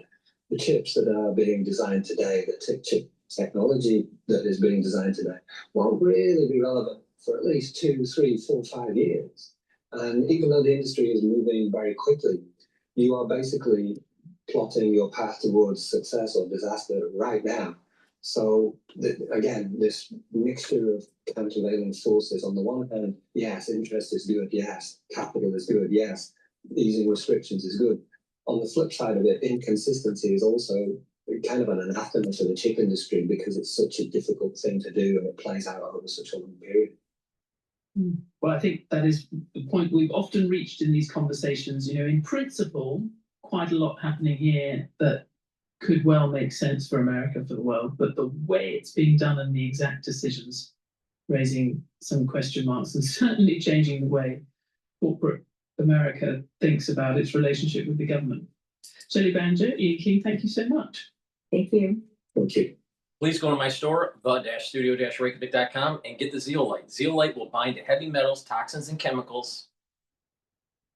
It'll allow you to urinate them out within 6 to 8 hours. You take this every day.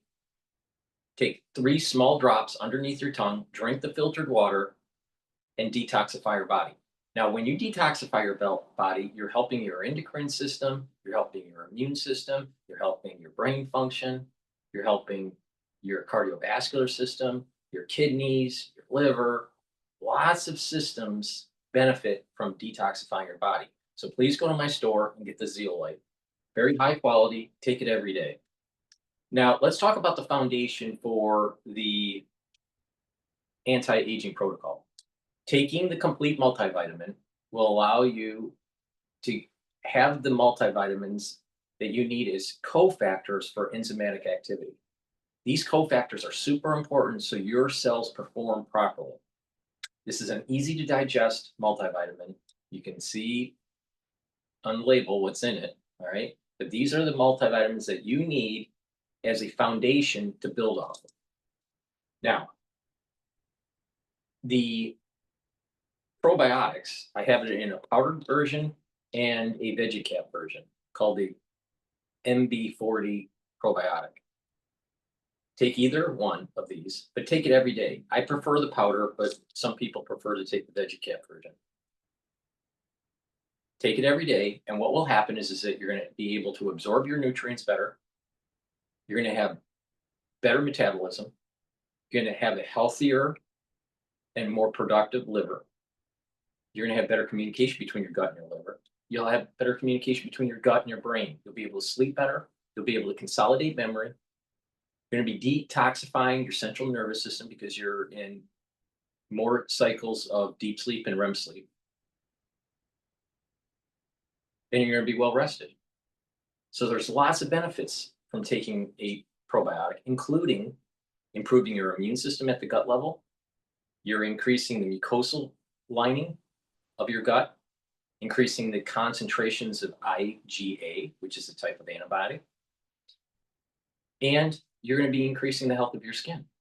So taking a good probiotic is really important, and stack it with the multivitamin as a foundation piece to build off of and create and customize your own anti-aging protocol. But I'll tell you how to do this throughout the broadcast. Now, remember, also get the zeolite, because detoxifying your body is super important. Because we're bombarded by different toxins through what we drink, through what we eat, and even what we breathe in the air. So please pay attention, get the multivitamin, get the probiotics, and get the zeolite. detoxify your body regularly. Go to my store, the-studio-reykjavik.com. Use discount 5, you get $5 off any order. If you spend $100 or more, you get a free gift until supplies last.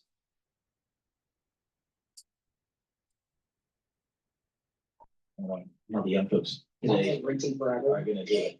You're ready, home building analyst at Bloomberg Intelligence. Thanks so much for joining us. He's down there in Princeton, New Jersey. Again, Lennar, feeling the effects of a little bit of tougher market at their rates. Come down a little bit, but they're still, higher than a lot of people want them to be. And still these new home builders have to, supply a lot of incentives just to get people into the homes.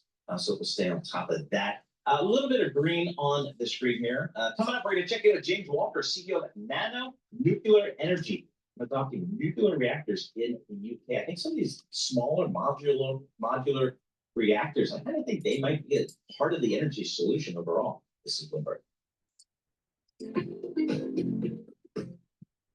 Of course, it's going to be part of the energy solution because it creates energy. And they're easier to maintain and easier to install. But, what do you do with the nuclear waste with fission? It lasts for thousands of years. So you have to dump it someplace. And what usually happens is you dump it on the site because they don't want to travel it on a train and move it into Cheyenne Mountain or wherever the nuclear mountain is in. Is it Montana? Or no, it's not Montana. Maybe it's in Montana.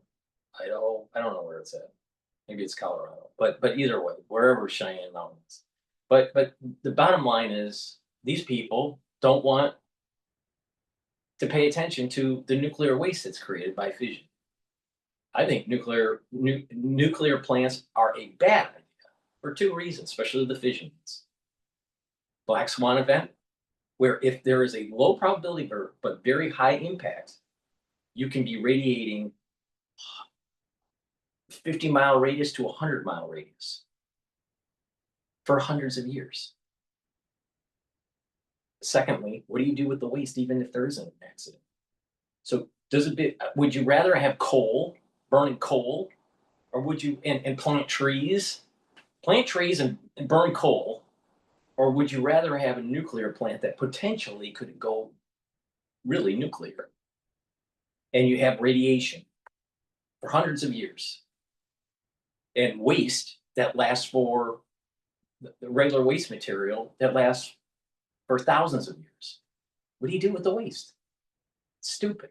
It's stupid. But you can make lots of money if you're in uranium mining. You can make lots of money if you're building these reactors and installing these reactors and running the reactors and maintaining the reactors. Too much risk, too much tail end risk for nuclear energy. It's too simple to just say, let's just use nuclear. No. All right.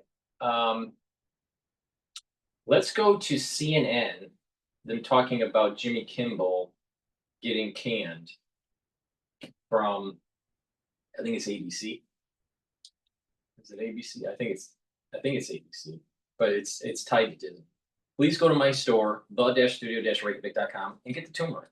Turmeric will soak up free radicals and also bring down pro-inflammatory cytokines. That's really important for your immune system and cardiovascular system and brain function. Lignans. This is going to bring down inflammation, soak up free radicals, help with your endocrine system, help with your immune system and your brain function. Because when you're bringing down inflammation, you're protecting your neurons. And ashwagandha root helps to control cortisol levels and blood glucose levels. When you stack these together, what happens? You're starting to boost up your immune system and helping with your cardiovascular system by reducing plaque formation. It's dual purpose. And also helps to bring down inflammation at the cerebral level. So it's helping to protect your neurons. So this stack is super important for anti-aging, but not just that. This stack is going to help you to weather the storm, maybe in the fall or the winter. So maybe it behooves you to actually listen to Dr. Paul Cottrell and get the stack because you're going to need it because something's coming. And we all know what that is. The fall and the winter, be prepared. Or don't listen and don't be surprised that you have long-term side effects after something happens to you. This morning, we are waiting to hear from and probably see Jimmy Kimmel and also see what his next move is as the fallout grows from ABC's sudden move to pull him and pull his show off the air. The controversy and the fallout shining a light on some key data that is catching Harry Ensign's eye this morning. And he's here with me now. What are you seeing, Harry? Yeah, there are rare points in which I see a piece of data and it just sort of jumps off the screen at me. And this is one of them because I really just think it tells the entire story. And this is among Republicans. The media is biased and should be punished. Look at this. 71% of Republicans agree with the idea that the media is biased and should be punished. Republicans are absolutely loving what is happening right now to Jimmy Kimmel. Absolutely love the words that are coming out of Brendan Carr's mouth. The bottom line is that they believe that the media is biased and should be punished. So taking Jimmy Kimmel off the air, if there's government influence. Okay, tautology, you keep on repeating yourself. Come on. Punished by whom, I guess is the question. How are Republicans and how much are Republicans, as you're pointing out here, likely to, or what are they going to think about that this decision was made with government influence? Jimmy Kimmel is an ass, but even asses have the freedom of speech. All right, but he doesn't have freedom of reach. If people find him to be offensive and the advertisers don't want to advertise on the channel, or the affiliates don't want to carry his show, it's their prerogative. It's a business decision. It has nothing to do with freedom of speech. So when someone is like saying, if someone is demonizing someone or a group of people, like Jimmy Kimmel, ever since Trump became a political punching bag for the left, his show is all about demonizing the Trump supporters. Now, if you have affiliates that are in middle America, flyover country, that voted for Trump or represent a certain type of Americana, do you think demonizing them makes sense? Of course not. So, of course, these affiliates are not going to carry Jimmy Kimmel. And not just that, his ratings have been falling. And the reality of the situation, if you really sit back and think about it, he's been wrong. But so you have CNN trying to portray it as this is some sort of right-wing Republican takeover of mainstream media. But the mainstream media is biased, especially biased to the left. Not just center or left to center, it's left or ultra-left. Why that is, I have no idea. Because most people that are hardworking are not ultra-liberal. They're center, slightly left to center, or slightly right to center. But they're not ultra-left. So where's most of the money? Most of the money isn't in the ultra-left. So most of the money is in the middle of America, is in the middle of the political spectrum. So why are they so biased? Unless it's about the Smith Modernization Act that was passed under Obama, where propaganda domestically is legalized. Oh, doesn't that start to make sense? Because if you sit back and start thinking about it, Barack Obama came in, he was sworn in 2009, and he left in 2017, all right, in January. And during that time period, mainstream media has been weaponizing domestic audience. And just sit back and think about what was going on in mainstream media and the whole idea of fake news. And there's enough content to do the research. Take a look at pre-Barack Obama and during Barack Obama and post-Barack Obama, and look at the trend that was going on in mainstream media. With local stations, like Channel 4, Channel 7, Channel 2, and cable stations. And you will notice that there was a change. There is a seismic shift during the Barack Obama time period. And we're seeing that it's still carrying on right now. Orange man bad. Orange man bad. And Jimmy Kimmel is part of this modernization. He thought he was going to be safe because there's an awful lot of liberals that are running the TV shows, TV stations, and the producers and all this stuff. They're funding it. But it's gotten to the point where there's a pushback on wokeism that's hurting the bottom line for Disney. So the Achilles heel of the Smith modernization and its overtake of mainstream media is how you spend your dollars. If you boycott the companies that are advertising, if you boycott the conglomerates that own the mainstream media, and you don't invest in them, and you don't buy their products, and you don't support them, they will crumble. It's all about voting with your dollar. And that will crush the ultra-liberal agenda. Exactly right. So, it's one thing if the idea is, okay, Jimmy Kimmel's being punished by his own company, right? Being punished by ABC, being punished by Disney. But the idea that the government is influencing it, I don't think that Republicans are going to have much of a problem with it. Because take a look here. Republicans already think that the U.S. media and U.S. news organization are in fact influenced by government interests. Look at this. Again, amongst Republicans, look at 64%. It's not about what you think. It's about what really is happening with the Smith Modernization Act under Obama. It's a fact.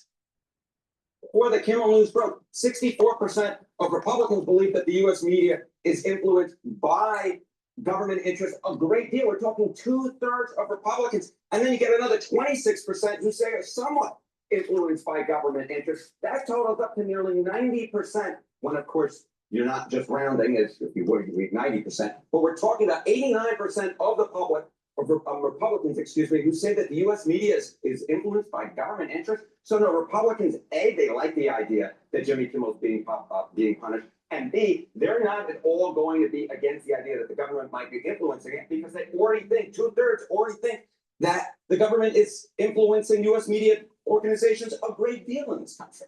I mean, or just turn off the channel. They could do that.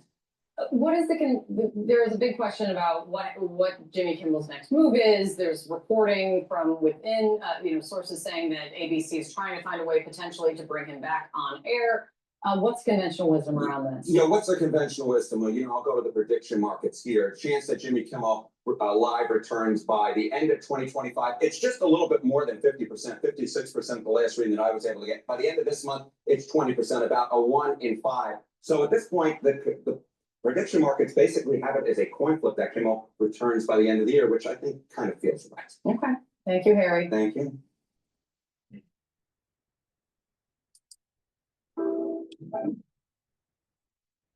Please go to my store at studio-reykjavik.com and get olive leaf extract. Olive leaf extract will help bring down inflammation and also help with your lipid profile.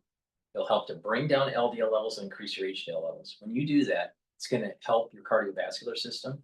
And by bringing down systemic inflammation, it's helping your immune system, your endocrine system, and your brain function. So please go to my store, the-studio-reykjavik.com, and get the olive leaf extract.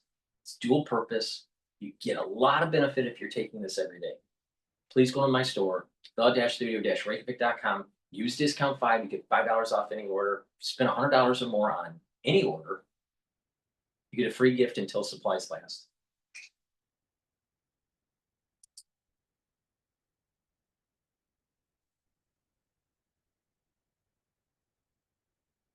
All right, let's listen to Mohammed El Arian from Allianz.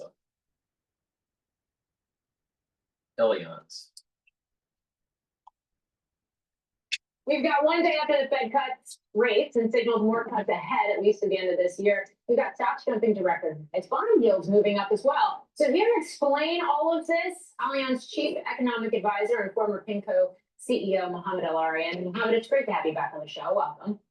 Thanks for having me, Morgan. Man, talk about volatility in the treasury market here. I mean, you had a 10-year yield that broke below 4% at one point yesterday in the midst of Chair Powell's speech and on the heels of a rate cut decision. And now we're at 4.116.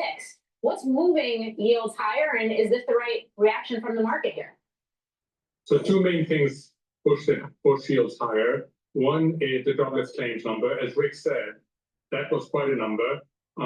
If you look at it, it's the biggest weekly decline in 4 years.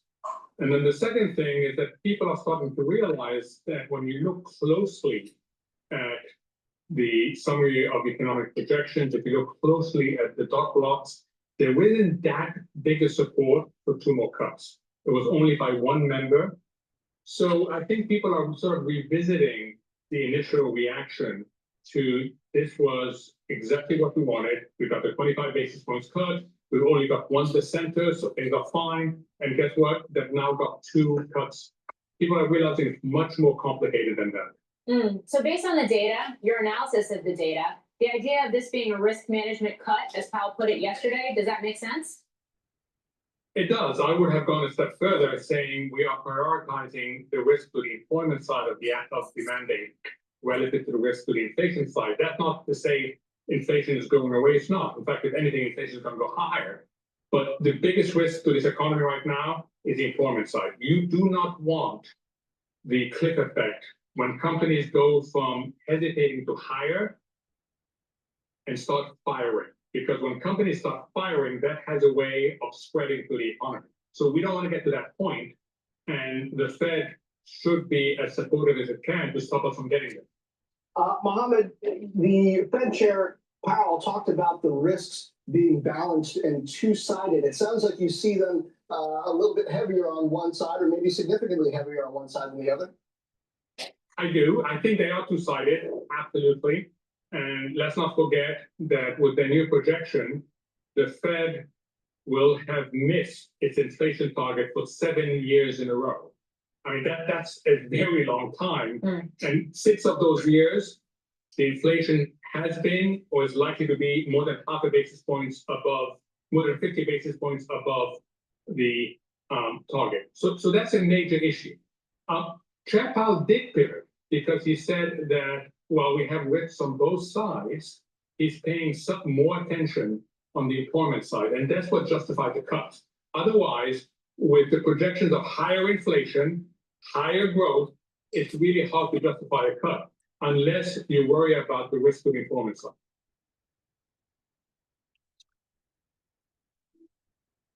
At Janus Henderson Investors, we believe working together is the way to work better. With your goals and our expertise in perfect harmony. All right, so let's dive in just slightly. What Mohammed what was his name? Mohammed, whatever. Was saying 7 years, not meeting the 2% target for inflation. So the interpretation that one should have is that the Federal Reserve, and I've been saying this for a long time, the Federal Reserve has not done the shock therapy it needs to control inflation because they're afraid. They need to raise rates, not lower rates. And we're still feeling the aftershocks of the inflation effects from the COVID era. But people don't want to hear that. Politicians don't want to hear it. Trump doesn't want to hear it. Okay. But that's what needs to happen.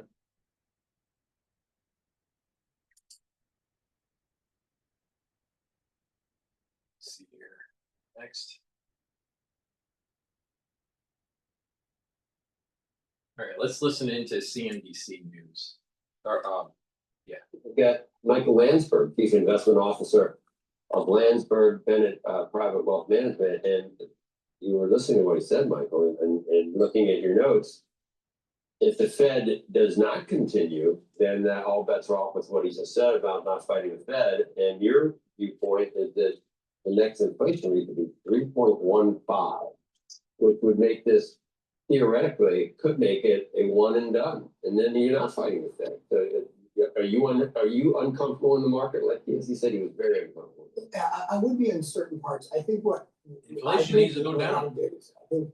I think we're in a similar situation where we were a year ago, which is kind of shocking. We had 4 rate cuts last year, 2-year treasury was at 3.5, we went to 4.4. Stocks ripped in the back half of the year as inflation. Unemployment is at like a 4.2, 4.3%. It needs to go to 5 or 5.5. Inflation needs to get closer to 2.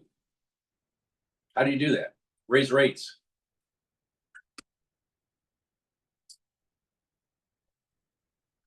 To me, I don't see a huge difference between where we are now.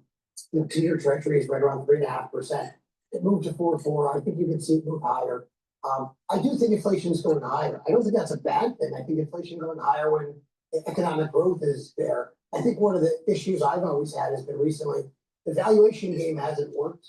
I get what David's saying, things are expensive. But if I looked at NVIDIA and Broadcom 3 years ago, That's so asinine. Crazy to buy those. That's so asinine to say. It's okay to have higher inflation as long as they have economic growth. Really?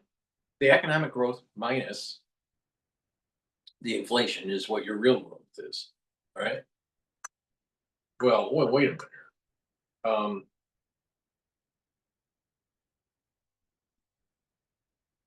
Having higher inflation is pernicious because over time, you're still having elevated costs of a certain good in absolute dollars. So when someone has a spike of inflation of, let's say, 5%, it goes back down to the target of 2. The price of that good is still higher than it should be on an average 10-year or 5-year basis. We need to be below 2% for a little while, not above 2% for a little while.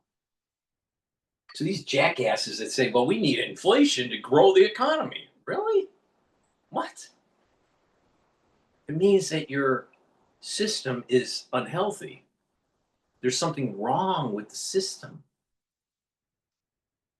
Part of the reason is that we have too much of our taxes going towards programs that are unproductive and going towards interest payments on debt that has been issued in prior years. We got to stop, or we're going to be in the doom loop like they're in England and in France. We need to become more fiscally conservative and more monetary conservative.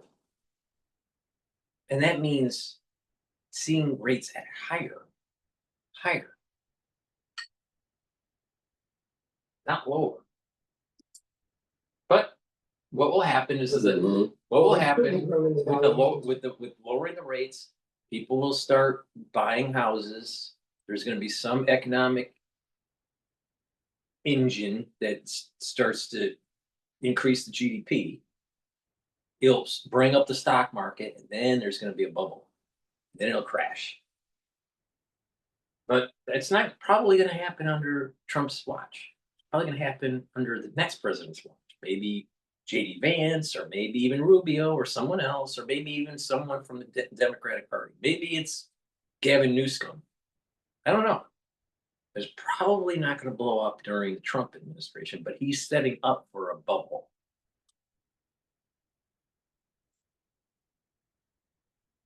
End of the day, the earnings have really been there. If you ever have invested money for people, one thing you learn is that when stocks are hitting highs, a lot of times they hit more than high. Yeah. When stocks are hitting lows, unfortunately, they tend to, they can go all the way to zero. You bury your losers, you bury your losers, and the winners. No one ever went broke taking a profit of like 15%, and then next thing you know, no one gets rich taking the It profit. sounds like you could be long equities and short bonds.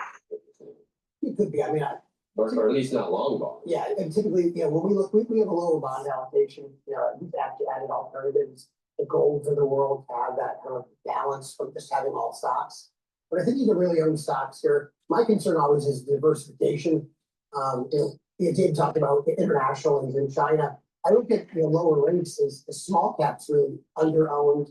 Everybody on Wall Street's consensus bearish. When I look at what's going on, the futures are short and the futures are short S&P. They're really short the Russell. And the Russell's probably, lower rates is going to be probably the best thing for small caps. So I think people could look at diversifying some of their Mag 7 exposure to small caps because the Mag 7 is so concentrated. You like talking about individual names, or you just rather talk about? I'm talking individual names. So what do you think? Some of what's in cash today? Again, clients have cash today, and a lot of times if they've got overexposure to the Mag 7, which we're going to probably assume is the case. Right. When we find things that are going to grow, there's about 25 or 30 names in the last 6 or 7 quarters that outperformed the Mag 7 that aren't Mag 7 names. So one of the names I like is Axon. They make body cams, they make tasers. Those are businesses that aren't going to go away anytime soon. We sell them everywhere. Anytime you see anybody now that's arrested, you'll notice the top right-hand corner of the video is Axon. They have a huge market there. They're growing, 30% type growth. I think that's a good name people can own, not a tech name per se. Don't tase me, bro. We used to have a video about that. So you can have a body cam filming someone getting tased. Yeah. Well, let's say they don't tase it, just a body cam. If somebody wants to go over, you got a body cam. Right. You're not particularly, maybe you like AI, but you think at this point it's overdone. I like AI. I think the problem is too many people own too few names in AI. That's really the issue I have is you're only owning chips. I think if you're going to own AI, you got to go out and look and say, hey, can I own data centers? Can I own cooling systems, the HVAC companies? Can I own some of the other names that are out there? The data center construction, energy. I think that's the issue I have is AI is a great theme. It's probably the big theme that we're going to see over the next 3 to 5 years. But if you only own a couple chip names, I think you've got a lot more risk than you think. Diversification is important. Again, it's a great theme, but you got to have more than just 1 or 2 names.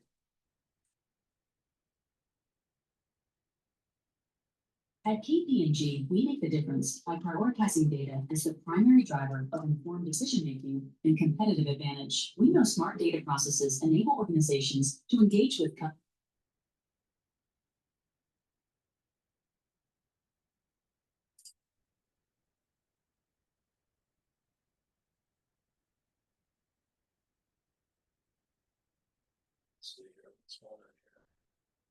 All right, let's go to Bloomberg.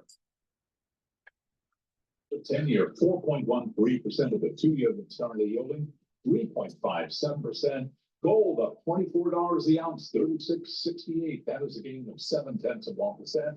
West Texas Intermediate crude down 1% right now at 63.06 a barrel on WTI. Bitcoin slumping 1.4%, 115,890 on Bitcoin. Bottom line here, stocks holding at a record. What about the market backdrop though? Terry Spath is Chief Investment Officer for Zuma Wealth, and she was a guest last hour right here on Bloomberg Intelligence. Where we see some risks is the obvious one is valuation, as well as, the Congress, having trouble with the budget later this month. So we think that this rally can continue, but not without risk, not without volatility throughout the rest of this year.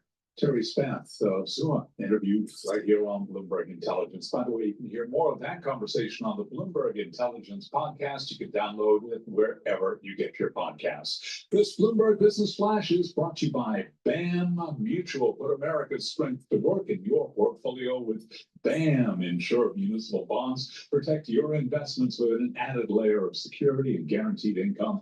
Invest with strength. Build a stronger tomorrow with BAM Mutual. Apple shares are advancing right now. We are looking at Apple stock up by just over 2% today. We've got Apple gaining 2.1%. Long lines from Hong Kong to London to New York for Apple's latest iPhones. But some early buyers say they're finding certain store models already scratched after just a few hours of being on display. Again, Apple right now up by 2.1%. I'm Charlie Pellet, and that is a Bloomberg Business Flash. Mike Charlie Powell, thank you so much. We appreciate that. Appreciate that. Bam read, decent, not quite as good as Matt Miller's read, but we can all work on that. Northern is sitting in for Charlotte Blue on Paul Sweeney Live here on Bloomberg Interactive Brokers Studio. Before we get to Bailey Lipschultz, we got some readout from the Chinese media on the call between President Trump and President Xi. Getting some headlines. Xi asked for U.S. to refrain from taking unilateral trade measures. President Xi asked for the U.S. to avoid undermining outcomes from recent talks here. So we'll have some more reporting on that. We're starting to get a readout from the Chinese sources on that call. We'll have more reporting going forward. Let's get a look at what's happening out there in the world of stocks. I'm Paul Sweeney with Laura Melinda. We're joined by Bloomberg's Bailey Lipschultz. Bailey, what do you got for us today? Yeah, I want to start with FedEx, ticker FDX, stock up just about 3% right now. This comes after the company reported earnings that were better than expected and the fact that it maintained its full year sales and profit outlook. The big question mark, though, has been the impact of tariffs. The company noted that they expect a $1 billion hit from trade volatility this year. Bloomberg intelligence analysts coming out saying that the parcel environment may not be as dire as feared. FedEx's domestic business doing well, but the big question is the impact of the de minimis duty-free exemption, how that's going to impact FedEx, given that's a pretty healthy chunk of the business, but certainly an area that FedEx has been, working out and being a bigger part as it relates to that kind of operations, moving things around. Right now, stock trades about $233, hit a low in the wake of tariffs, below 200. So rally off the lows pretty strong. Yeah, shares down 17% so far this year. What other companies are you keeping an eye on here? So I want to preface this by saying it is a stable market day. S&P is up by 5 points. We are seeing heavily shorted stocks ripping. Really? And that's across quantum computing, nuclear, AI, flying taxis. So I want to focus on nuclear stocks. Oklo, ticker OKLO, and NuScale Power, ticker SMR. Oklo right now up more than 16%, trading at a record high, up on the week, guys, about 50%. And NuScale up about 14%. This is coming after news that Trump was going to use nuclear as part of kind of trade talks and coming after that meeting with the UK. But we are really seeing big moves in some of these stocks. Having covered the SPAC space, a lot of people will say, what, these SPACs are trading well? Well, Oklo, Sam Altman back SPAC, went public, $10 right now, trades for 122. Wow. We've been Nora and I were just talking with James Walker, CEO of Nano Nuclear Energy, NNE. That stock is up 13% today, up 300% over the trailing 12 months. And you kind of said, hey, the market's trying to identify winners and losers in this emerging kind of micro nuclear technology. And you said the stocks are horrific today. And it's been an interesting patch to just keep an eye on, just to that point, is if you're putting your money across and betting on every horse, presumably one or two will win, and that can be result in some big bucks. And I just want to end on Netscope. Company went public yesterday, ticker NTSK. Traded well, traded up about 18% yesterday, up another double digits. So right now up 30% from its IPO price. This is a cybersecurity company, so we've been keeping a close eye on software, cyber, and potential new entrants in the IPO market. A big positive data point, especially in the wake of StubHub, which is traded pretty darn poorly. So a big move higher again in Netscope. That ticker NTSK up about 30% from where it priced just on Wednesday night. Hi, Billy. Thank you so much. We appreciate that. Bailey Lipschultz covers all the equity markets for Bloomberg News. For more conversations like this, subscribe to our Stock Movers Reports. Listen for 5-minute audio reports on the biggest winners and losers in the stock market. Subscribe to Stock Movers on Apple Podcasts, Spotify, or anywhere you listen. One of the big earnings stories of today was FedEx. The company's saying they're going to take a $1 billion hit as tariff chaos upends parcel business. So for those particularly politicians that say, I don't know, China's going to pay the tariff, or India's going to pay a tariff, or the EU's going to pay a tariff. That's not the case. It's the U.S. economy that pays the tariff, whether it's the companies themselves taking it in the margin, or whether it's the importer maybe taking it in its margin, or maybe it's even the consumer in the form of higher prices. That's where the tariffs ultimately get paid. Thomas Black joins us. He's a columnist. He covers logistics, manufacturing, and It's aerospace not for just Bloomberg Opinion. or, it's a combination of.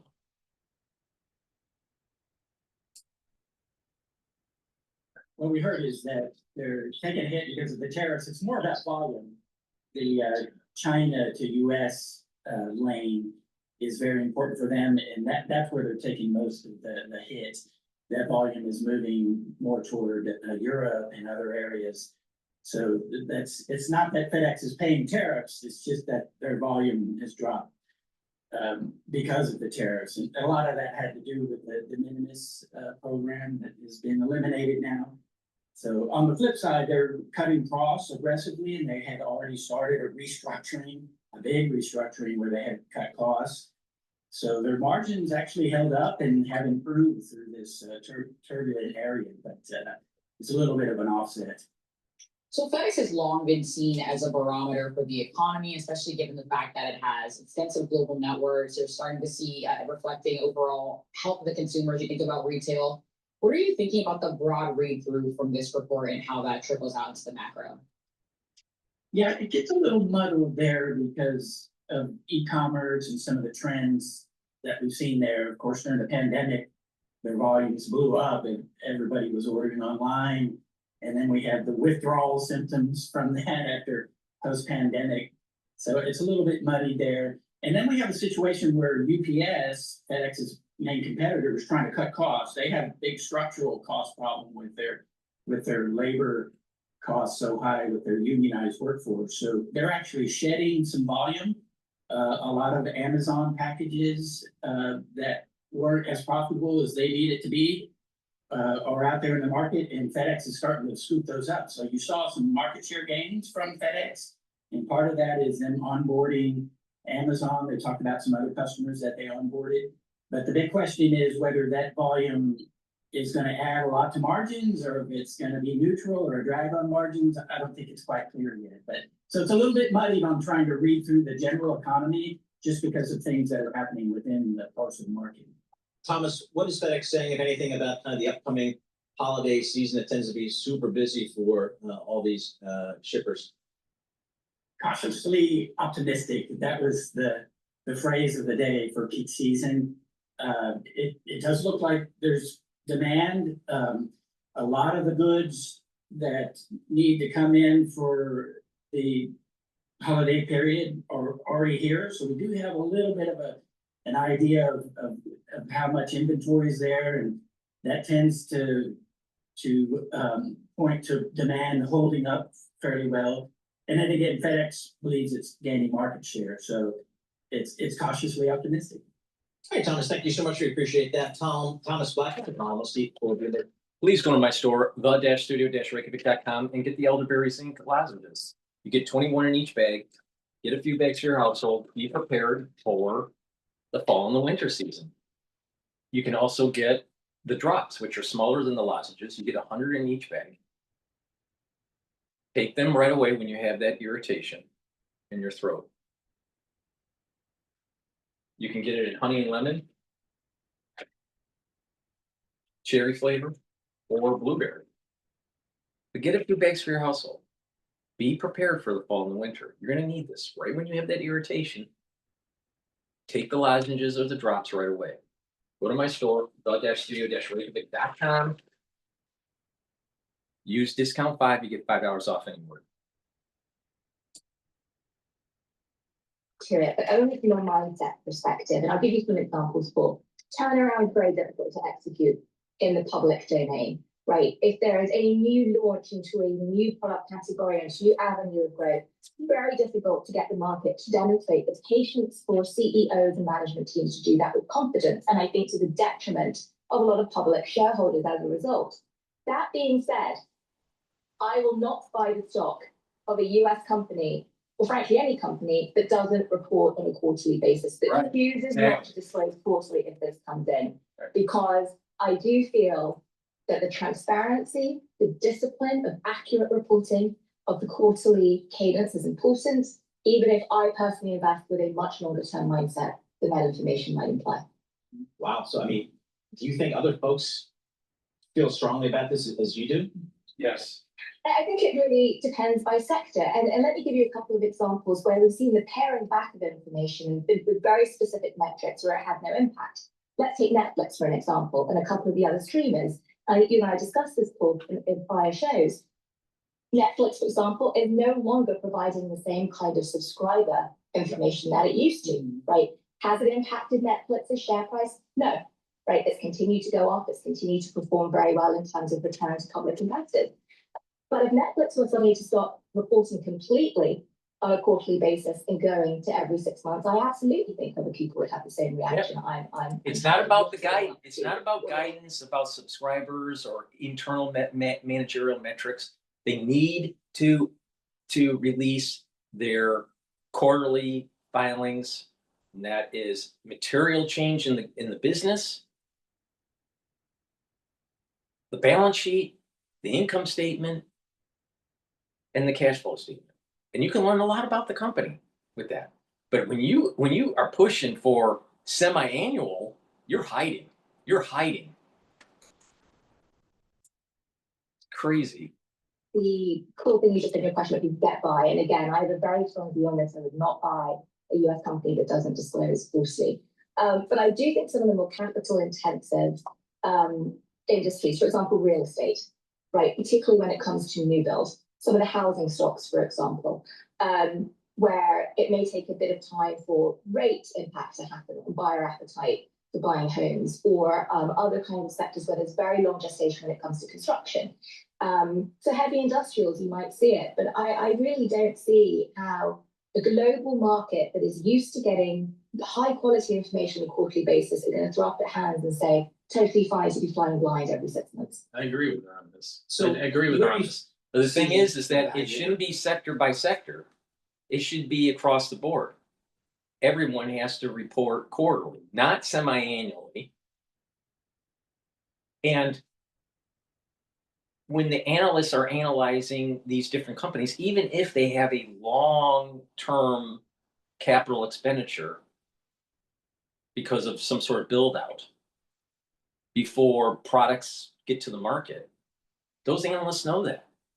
And the share price is discounted accordingly. But you shouldn't be hiding. Everyone should be, if you're on the public exchange, you should be releasing quarterly, not semi-annually. It's stupid. Trump is setting up for a bubble and another Enron. Yet it sat there and it wasted time not moving into things like the NPL, even though one of the Affirm founders, for example, was a co-founder of PayPal. It's been super sluggish. Now, the CEO has been in his seat for 2 years, almost exactly, and is striking a couple of the partnerships with major AI players, PayPal trading in the high 9 times EV to EBITDA. That's the kind of thing, Paul, I say, lots of things are really expensive right now. They do continue to hold some of the juggernauts, but something like a PayPal is looking more value-oriented to me. Same with the Salesforce. I think Workday, even though it's hot lately, some of these older software companies, great free cash flow, great margins. They're just not as glamorous as some of the others right now. About 30 seconds or less. What was your takeaway from the Fed meeting? Has it changed at all your investment thesis? It hasn't changed my investment thesis. I was delighted that the Fed was less divided than had been feared. The thing that did weigh on me a little bit was the preponderance of the emphasis of being based on the labor market as opposed to inflation. So this is one where I continue to look at the impact of tariffs. We're not out of the woods yet. I think we have to remember, even if tariffs feel final, we've seen that, this administration wouldn't be shy about reversing even deals that have been struck, in my opinion. And thanks so much for joining us. Always appreciate getting your thoughts there. Ann Berry, she's a founder and managing partner of Red Needle.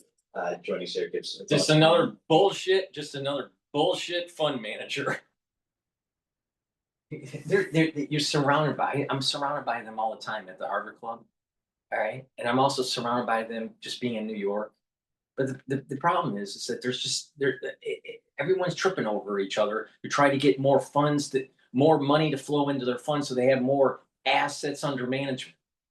They're just another bullshit manager with, bullshit thesis. All right, please go to my store, the-studio-reykjavik.com, and get the Boomer Boost. The Boomer Boost is 68 nutrients. It's very comprehensive profile for the powder. You take it with soft foods or filtered water, milk, or even a smoothie. But take it every day. This is a month's supply. And what this will do is target multiple systems, and there's a short-term and long-term effects here. The long-term effect over time, many months doing this, you're going to notice that you're slowing down the aging process, and your immune system is starting to get better, and your endocrine system is starting to get better. Your musculature is getting better, right? And there's also you'll also notice immediate benefits. You'll have more vitality. You'll have more energy. Your metabolism is revved up. You'll notice that you have more energy and more desire to have activities instead of just slouching around within 72 hours. It's a very powerful supplement to be taking every day. Now, take 1 scoop a day. This is a month's supply. Now, when you take it, it's going to target multiple systems. It's going to target your brain function. So you're going to be able to think more clearly. You're going to get rid of that brain fog. You're going to sleep better. You're going to be able to concentrate. You're going to be able to, over time, increase that neuroplasticity, positive neuroplasticity.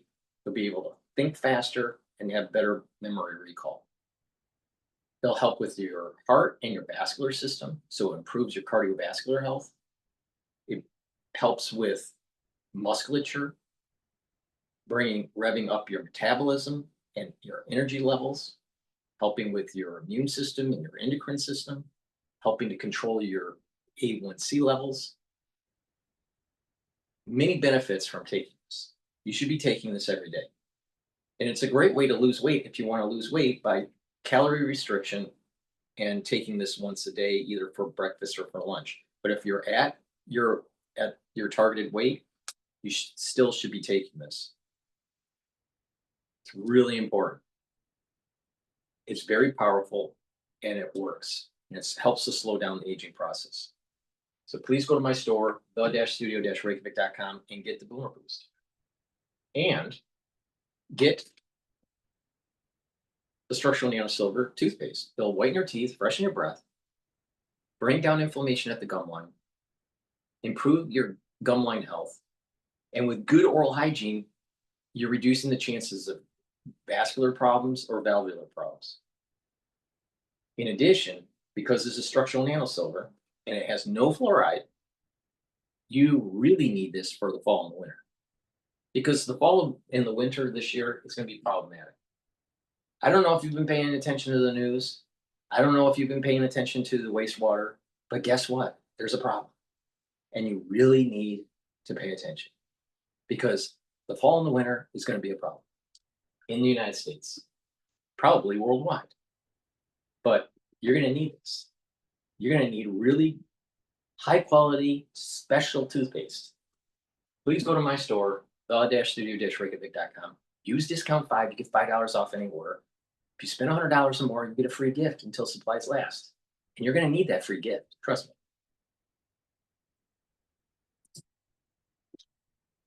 Week of Federal Reserve Week on a quiet note. Right now, the S&P holding on to gains, up 2 points, little change. Data record 66.34, up under 0.1%. Dow Industrial is up 16 right now, also little change on the day, up under 0.1%. Nasdaq higher by 0.2%, up 41 points now, 22,512. A retreat from a record for the Russell 2000 index of small cap shares, down now by 0.6%. But the Bloomberg Mag 7 index continues to rip higher, up by another 0.8%. The 10-year is yielding 4.13%, with a 2-year right now, 3.57%. The U.S. Supreme Court will not be immediately acting on President Trump's bid to fire Fed Governor Lisa Cook. Chief Justice John Roberts has asked for a response from Cook by September 25th on the president's bid to immediately remove her from office. Earnings news. Home builders, Lennar down now by 2% after earnings. Its forecast for quarterly home sales did miss analyst estimates. Among rivals, Pulte Home up by 0.7%. Toll Brothers up by 0.3%. For on-demand news 24 hours a day, subscribe to Bloomberg News now wherever you get your podcasts. I'm Charlie Collins, and that is a Bloomberg Business Flash. Now on Bloomberg Intelligence, News in Focus. All right, today's Focus on Munis is brought to you by BAM Mutual. Put America's strength to work in your portfolio with BAM Insured Municipal Bonds. Protect your investments with an added layer of security and guaranteed income. Invest with strength. Build a stronger tomorrow with BAM Mutual. It is Fridays. That means we're talking municipal bonds. We're going to check in with Nisha Patel, SMA Fixed Income Portfolio Manager for Parametric in New York City. Nisha, talk to us about the muni bond market. How's performance been so far this year? Yes, great to be here. So the performance, I mean, munis have lagged most other all fixed income indices so far year to date. We've seen a little bit of a rally as of, I would say, the past week and a half. But the biggest story on the muni side has been technicals. That's been the biggest drag for performance for municipal bonds specifically. This has been all about supply. So we've just seen a record amount of supply in a very short period of time this year in the municipal bond market at a time where demand has not been able to keep up. So now if you're looking at the intermediate long end part of the curve relative to what treasury yields have done, you're seeing a very compelling relative valuation of municipal bonds, particularly in the long end, where you can achieve tax equivalent yields north of 7.5%. And keep in mind, in that part of the curve, treasuries are down, maybe in the 20-year part of the curve, let's say 20 basis points year to date, 30 years flat. On the other hand, municipal bonds in that same part of the curve, high quality, are probably up higher in yield, anywhere from 20 to 40 basis points. Right, and so the 20-year AAA muni yields are still sitting above 4% on the long end. That's a level that's counter to historical averages. How should investors be thinking about this and where the opportunities are in this moment? Of course. So I think you hit the nail on the head, right? That 4% mark really ends up being that magical number. It really kind of that yield bogey where investors start to pick up their heads. Over this past year, week and a half, we have seen investors getting involved. We have been talking about this opportunity for quite some time. Perhaps in conjunction with some money coming off the sidelines, obviously the recent Fed cuts, some macro tailwinds here. We're seeing more investors, especially high tax bracket individuals, getting more comfortable. But this window of opportunity is still open. So to your point, I think we're really saying that relative to what we've seen historically, in this long end part of the curve, we are looking at historical highs, decade highs in terms of this yield opportunity that we're seeing. So again, you translate this for the highest national tax bracket client, you're looking at about 7.5%. High state taxes like California and New York, you're almost inching towards north of 9%. Now, if you compare that to other fixed income asset classes, right, even equities, this is where you really start to pick your head up and say, wow, this is an incredible opportunity. The story's been about waiting for income, and now the time's finally here. Nisha, you mentioned the new issuance. I know last year was a record year of new issuance. I think this year may be on track as well. Yes. What's the use of proceeds here for a lot of these issuers? Yes, good question. So I would say the issuance and the uptick in issuance has been due to a few reasons. So the number one theme that we've seen not only last year, this year, we will likely probably see into next year is just inflation, right? So as inflation has hit households, all other sectors, if you will, in terms of rising prices, the cost of implementing these projects, when states, cities, towns may be looking for infrastructure projects, when the deal was initially approved, you're looking at an increased cost of anywhere from 10 to 20%. So that is accounting for some of this uptick in just overall nominal issuance. The other story also has been, if you recall, earlier this year, there was a threat to tax exemption for a short period of time, right? So during the OBBBA, one big beautiful bill, as a lot of pay-fors were being looked for, there was talk about possibly capping or changing the tax exemption on munis. The threat was low, but again, from an issuer standpoint, you were going to pull forward, right, any issuance in case there was going to be any change. So Paul, I would say it's inflation, right? Cost of projects just being higher. Yeah. I would say it's a threat. And think about 10 years ago, 2015, 16, going to 16, we had a pretty sizable amount of issuance. A lot of those deals are now rolling off. And so you're also just seeing a lot of refinancing happening right kind of a decade later for some of this debt as well. So kind of a trifecta effect here on the supply side. Nisha, thank you so much for joining us. Always appreciate getting your course. questions and your time. Nisha, SMA fixed income portfolio. Now think about it. Metric hitting the Managing of a portfolio that's asking for your money, but she's doing a podcast. She's doing a stream with Bloomberg on their show out of her living room.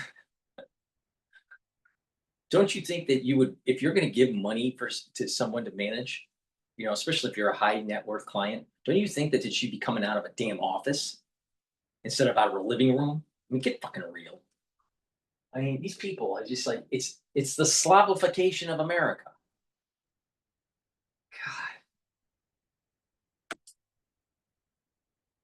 We'll have some more reporting on that. In the world of digital media, the Federal Trade Commission is investigating whether Amazon and Google misled advertisers about the terms and pricing for ads on their websites. For more on this, Justin Teresi joins us, the antitrust and litigation and policy analyst for Bloomberg Intelligence.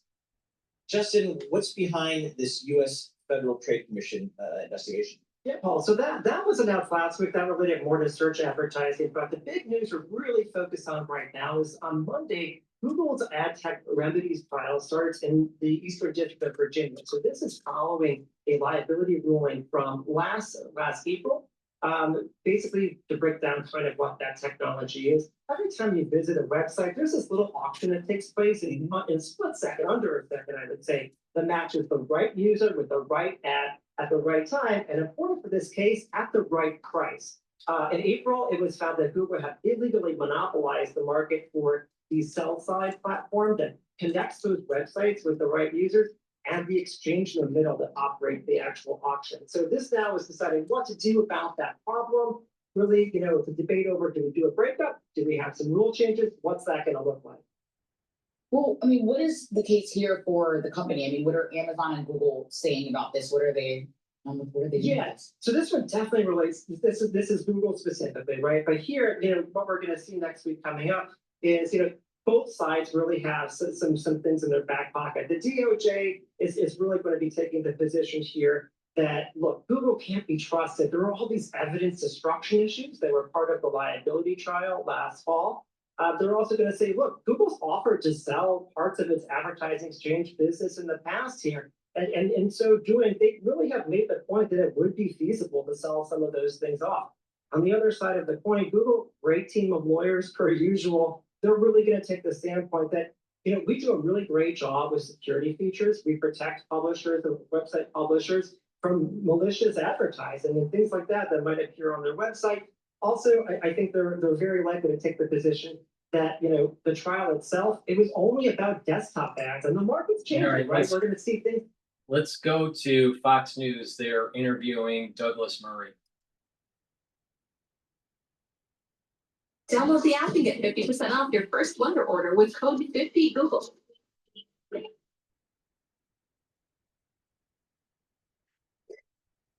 This is what smart financial insight looks like. Spot the gaps and opportunities to help shape your.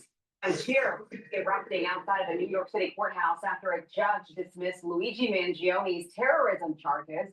Mangioni has developed a large fan base after allegedly killing United Healthcare CEO Brian Thompson. Eric Sean spoke with some of the supporters outside the courthouse yesterday. He joins us live from New York City now. Hi, Eric. Hi, Aisha. Well, prosecutors did warn that Luigi Mangioni's shooting of United Healthcare CEO Brian Thompson, well, they warned that it could inspire political violence. That is the accused killer. Well, he has a large following that does remain committed to his cause. We, the people, want Luigi Green. Who's the real terrorist? Including supporters chanted for the defendant and against the insurance company, United Healthcare, at his court hearing here in Manhattan yesterday.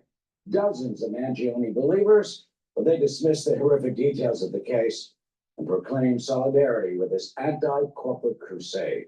In court papers last month, federal prosecutors warned this, quote, Since the murder, certain quarters of the public who openly identify as acolytes of the defendant have increasingly begun to view violence as an acceptable or even necessary substitute for reasoned political disagreement.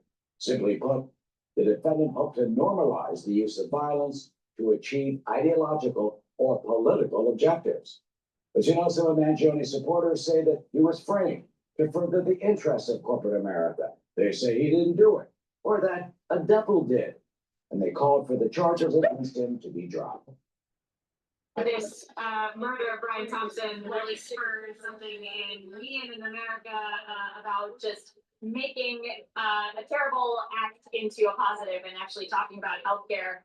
Do you consider him a hero? Yes, 100%. But he's charged with murder. Oh, well, we're hoping in a glimmer of hope that changes. And Mangione also has a legal defense fund. You know, it's raised more than $1.3 million so far. He's due back in court for another hearing in Manhattan Criminal Court in December. Okay, Eric, Sean, thank you very much. So with me now, Douglas. Luigi doesn't need any because his family is multiple millions of dollars in wealth because of nursing homes. He actually gained money by fleecing people's Social Security. His family made money in the radio business and also nursing home business. He came from wealth that most people don't come from. Had a privileged lifestyle, had a privileged upbringing. He doesn't need GoFundMe.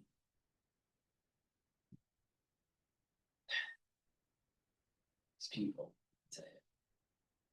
And the irony is that he came from wealth because of fleecing old people's Social Security.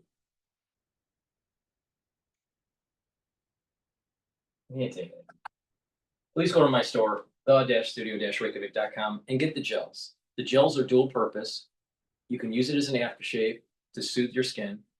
You can use it as a daily skincare. You can put it on a cut, an abrasion, or a minor burn. It will help to heal it quicker because it keeps it clean.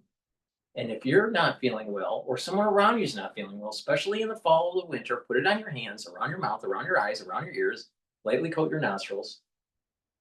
Guess what? It stays active for 5.5 hours. You can't do that with Perel. You better be prepared. Please go to my store and get the gels. Very dear Post contributor, nice to see you, Douglas, especially in person. Good morning to you.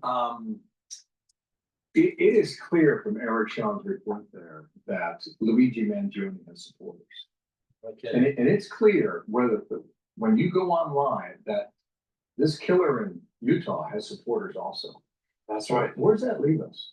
It's a profoundly sick place where this happens. There have always been people who have fallen in love with criminals, written letters to mass murderers in prison, seeking to marry them.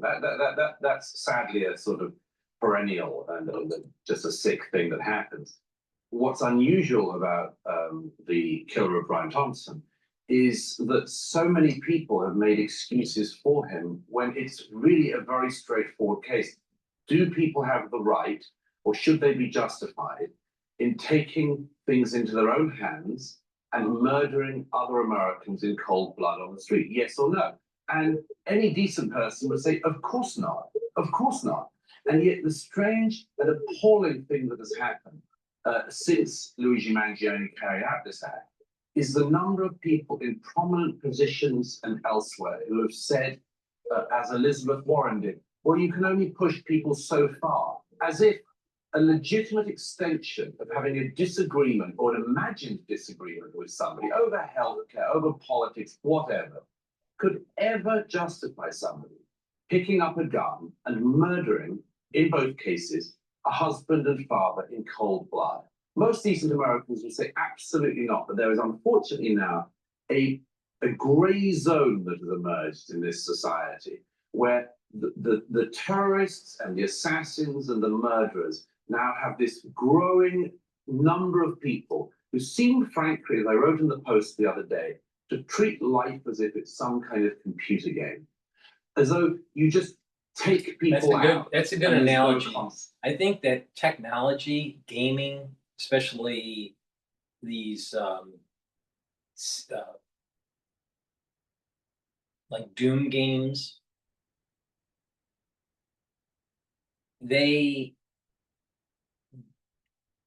actually create a group of people in the gaming community that have to disregard the the sacredness of human life. So you have it almost like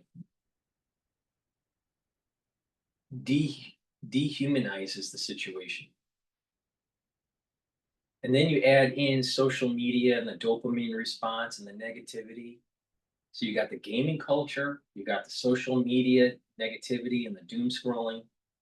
And it gets to the point where the loss of life doesn't register with people. Now, take, for example, what happened with that Ukrainian woman that was killed on the train, that was stabbed. There were so many people just so glued to their phone that they weren't paying attention. And when they did realize, they just didn't react. So there's a lack of regard for life now. But not just that, they can't even respond after they see the death. There's no, like, very few people have this visceral response to it. It's desensitized. That's a big problem in society. That's a really big problem in society. Now, to get back to what he was saying about the elevation of Luigi in certain circles of society, there is a growing discontent on right or left where representative government is not helping solve social anguish and problems.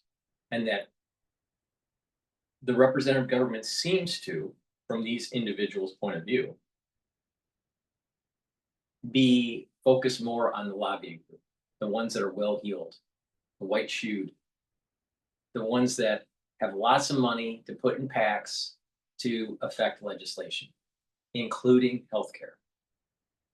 So it's not out of the realm of possibility that you have people that do things like what Luigi did, because of this lack of representation of the lower class in comparison to ones that have lots of money. And these groups that are going through K Street. And until you truncate that power, this disparity, more of these things are going to happen. Now, is it justified or not justified? It's hard to tell, because what's happening is that the uber wealthy is circumventing the will of the people, the ones that actually do the voting, right? So there's two things that are going on here. A major discontent because of lack of true representation in the legislative branch of the little people. And this desensitizing of regard for human life. And so it goes back to God, country, and family. You know, if you have an ethical point of view, if you care about your country and you care about your family and the idea that the family unit is the bedrock of society, you're most likely going to have a stronger affinity towards human life. And when you start having a stronger affinity towards human life, then you will try, at least, to peacefully right the wrongs of this disparity between individuals that are non-wealthy compared to individuals that are wealthy that are affecting the politic through lobbying.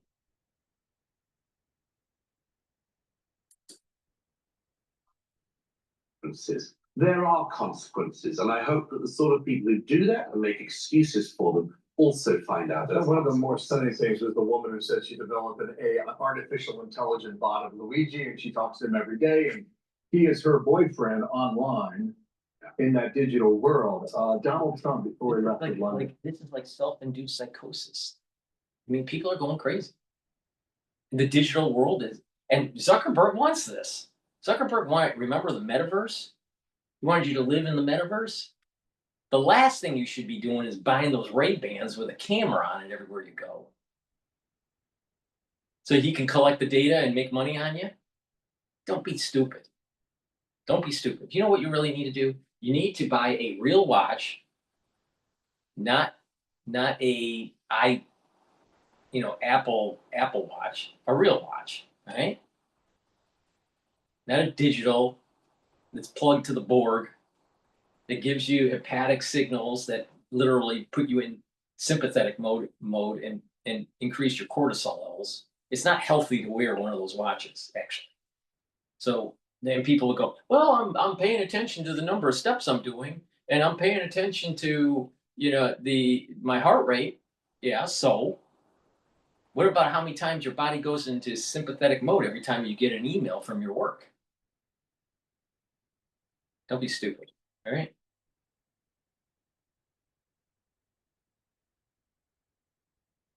So you just got to get out of this Borg. Get out of the Borg.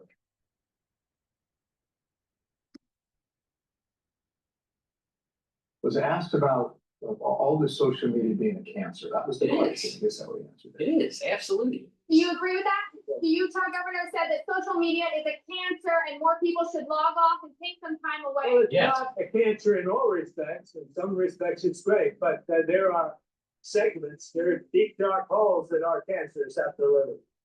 Beyond cancer, they're death. Finley got to that in Wall Street Journal today. She says Tyler Robinson, America's lost voice. She writes, social media platforms like Discord and Reddit, where young men often seek fraternity under pseudonyms, become substitutes for real-world camaraderie and can lead men down dark holes. I would just add the darkest of holes, Douglas. It's men and women. And Zuckerberg wanted to turn this this artificial world, virtual reality world, coupled with AI, to collect data on you, and you live in the Borg, and he would be the master of the universe. He would be God. Zuckerberg, God of the metaverse. Just plug out and live in the real world. Now, if you're living, if you're living on social media all the time, most likely you're not working out. So most likely you have atrophy, you're overweight, you have high cholesterol, and probably borderline diabetic or even diabetic. Just getting fat by the day. Or should you live in the real world and move around? Plant a garden in your backyard. Do something. Build a car. Whatever it is. It doesn't matter. But don't be plugged into the Borg.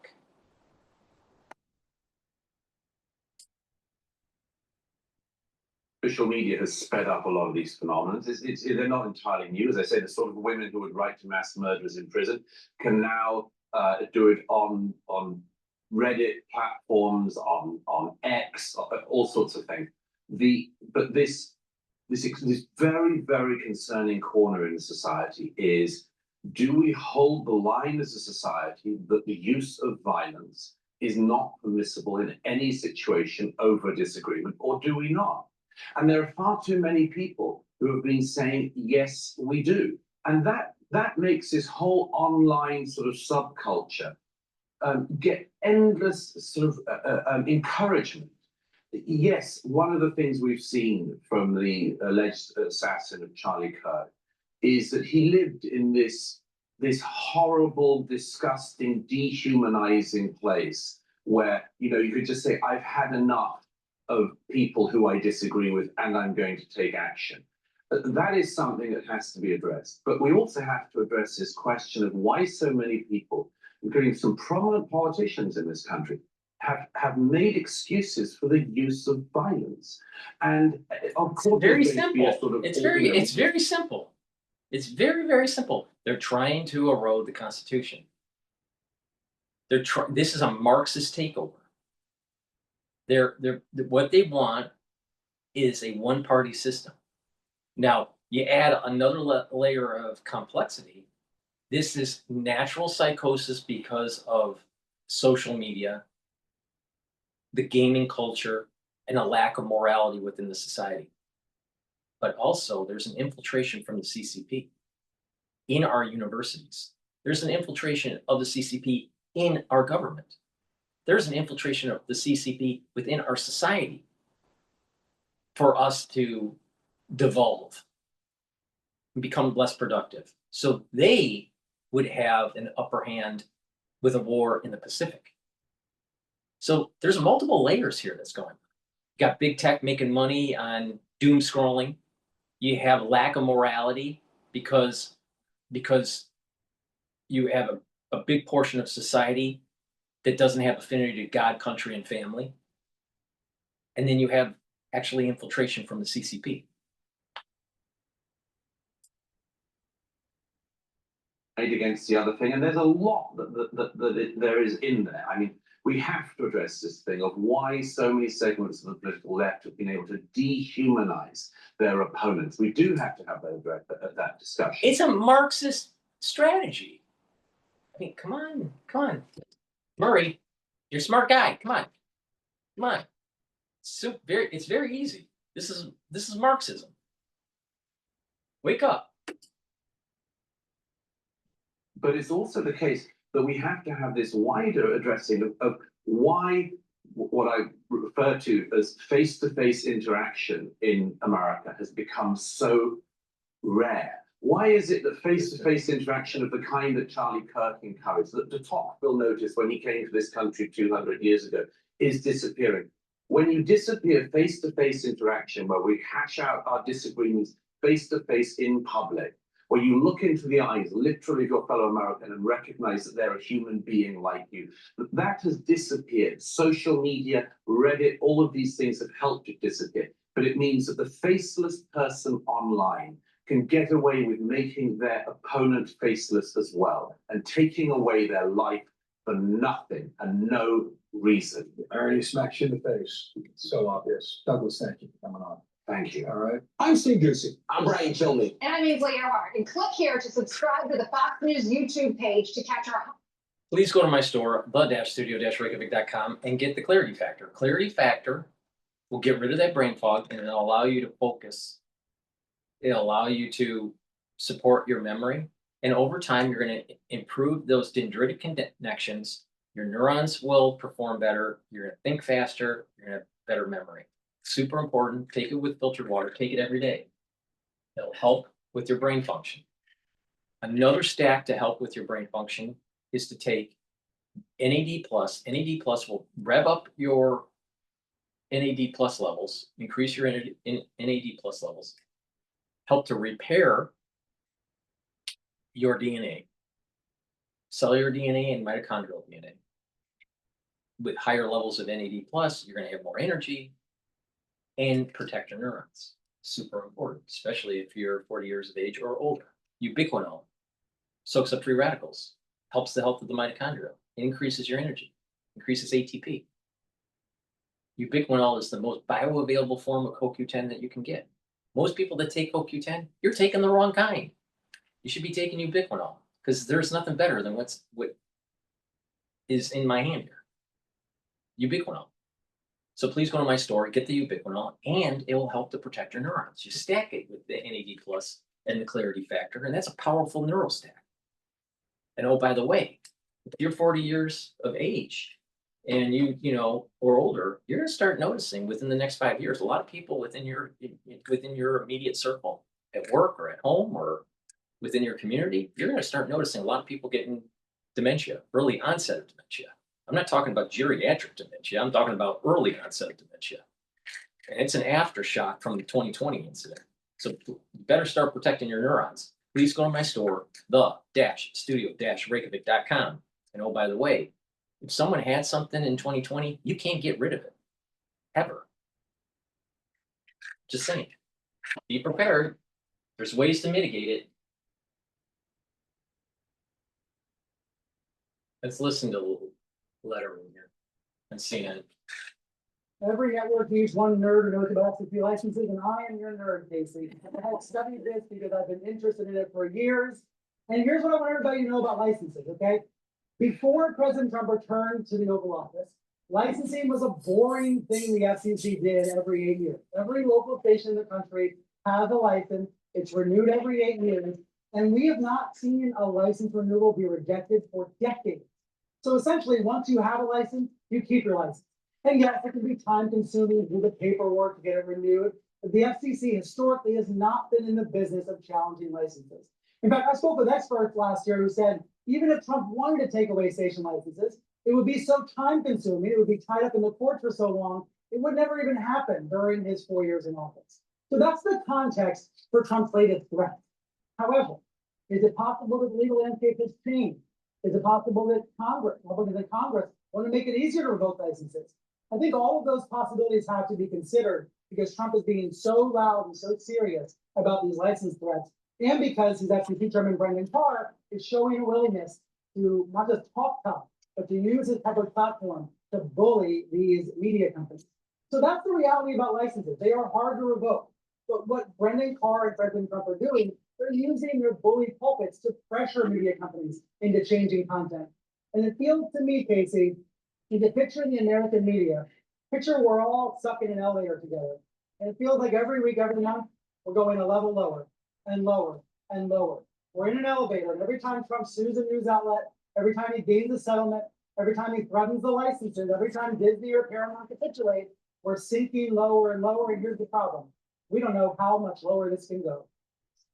Well, Brian, we had one major figure in the media landscape weigh in on where we are, perhaps to use your analogy, categorizing. It's really important though for it's really important for the mainstream media to realize that they are part of the problem. They are part of the problem. And until they de-escalate, it's only going to get worse. So this is not just a Trump issue, not just a Trump administration issue, because this was in existence before Trump. And it also goes to the whole Smith modernization. But the bottom line here is CNN is never wrong. I met him at the Harvard Club. He was promoting his book. When he's talking in person, he is more cordial. I wouldn't say I like him, but he's more cordial. But when he's on TV, he's so annoying. Your elevator, and this is the former late night host, David Letterman, who was speaking at a conference earlier today. Let's watch and we'll talk about it. We all see where this is. Thought we were going to see the world.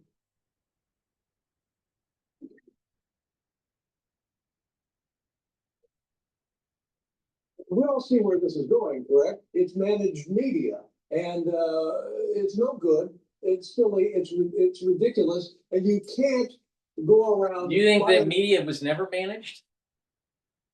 Get real, dude. Get real. It was just managed by the ultra libs. Heaven forbid that conservatives have a little bit of a say. And what's this, him looking like Moses? Somebody because you're fearful or trying to suck up to an authoritarian, criminal administration in the Oval Office. That's Oh, really? not how this works. Oh, really? Worth noting Letterman saying. And this is the Atlantic. All right. I believe that magazine is owned by Steve Jobs' wife.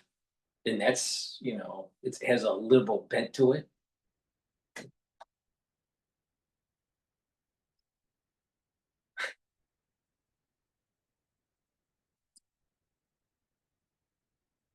Jeffrey Goldberg, the editor-in-chief of the Atlantic magazine. Brian, what do you make of it?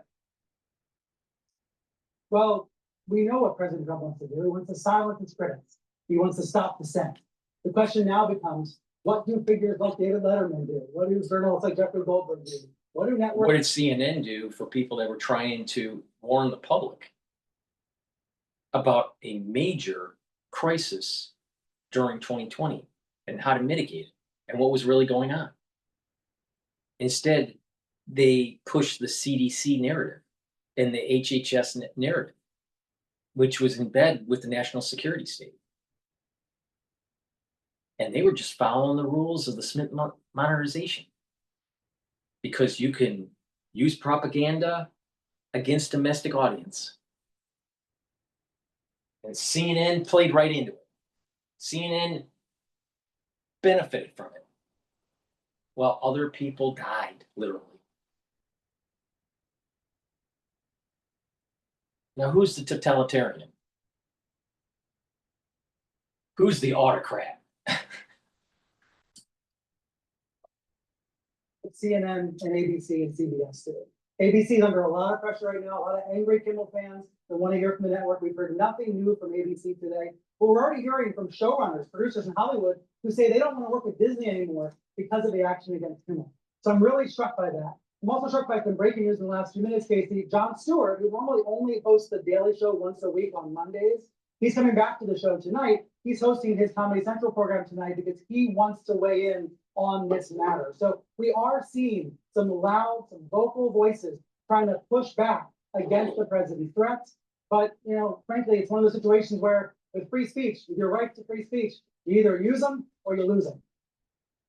All right, Brian, stand by for us. You're going to be part of our panel here. We're also joined by CNN senior legal analyst Ellie Koenig, CNN special correspondent Jamie Gangel is here, the former Democratic Mayor Congressman Max Rose, and senior advisor to the Trump 2024 campaign, Brian Lanza. We are also rolling out something new here on the arena. On the left side of the screen for parts of our show, you're going to see our arena text chain. You're going to get some additional analysis from some of our top reporters. You can see that conversation has already started. So if you're one of these people who watches on mute, this is for you. And we're going to continue, of course, to have our usual conversation here. And Jamie Gangel, I do want to start with you, and I want to put up what the Drudge Report currently has on their homepage, or did earlier today, and double check to see that it's exactly still there, but it looks like this. They call Kimmel an ABC martyr, network under government control, The View censored, Trump orders remaining late night hosts removed. I just think it's worth noting, you know, Matt Drudge, longtime conservative media figure, not been a fan of Trump for quite some time. But as Brian noted, we are at a very difficult moment. Experience growth with Realize. Thousands of advertisers are already using Realize and experiencing growth. Realize outcomes at scale beyond search and social.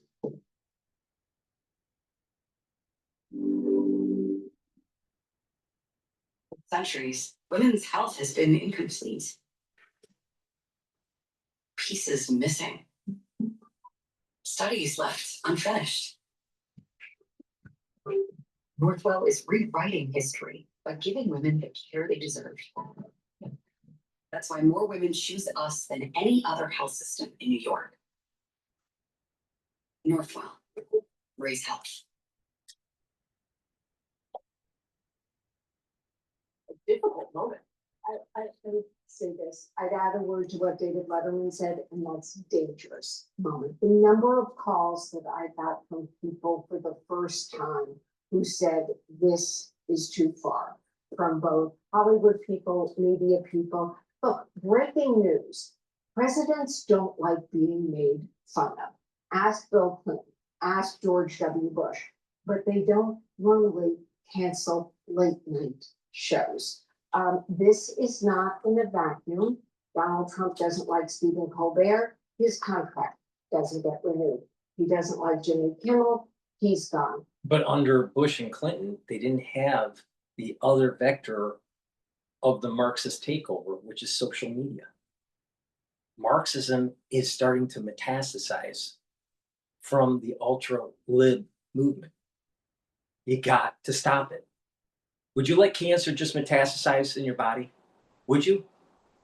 Then why would you let the ultra lib metastasize and erode our constitutional freedoms?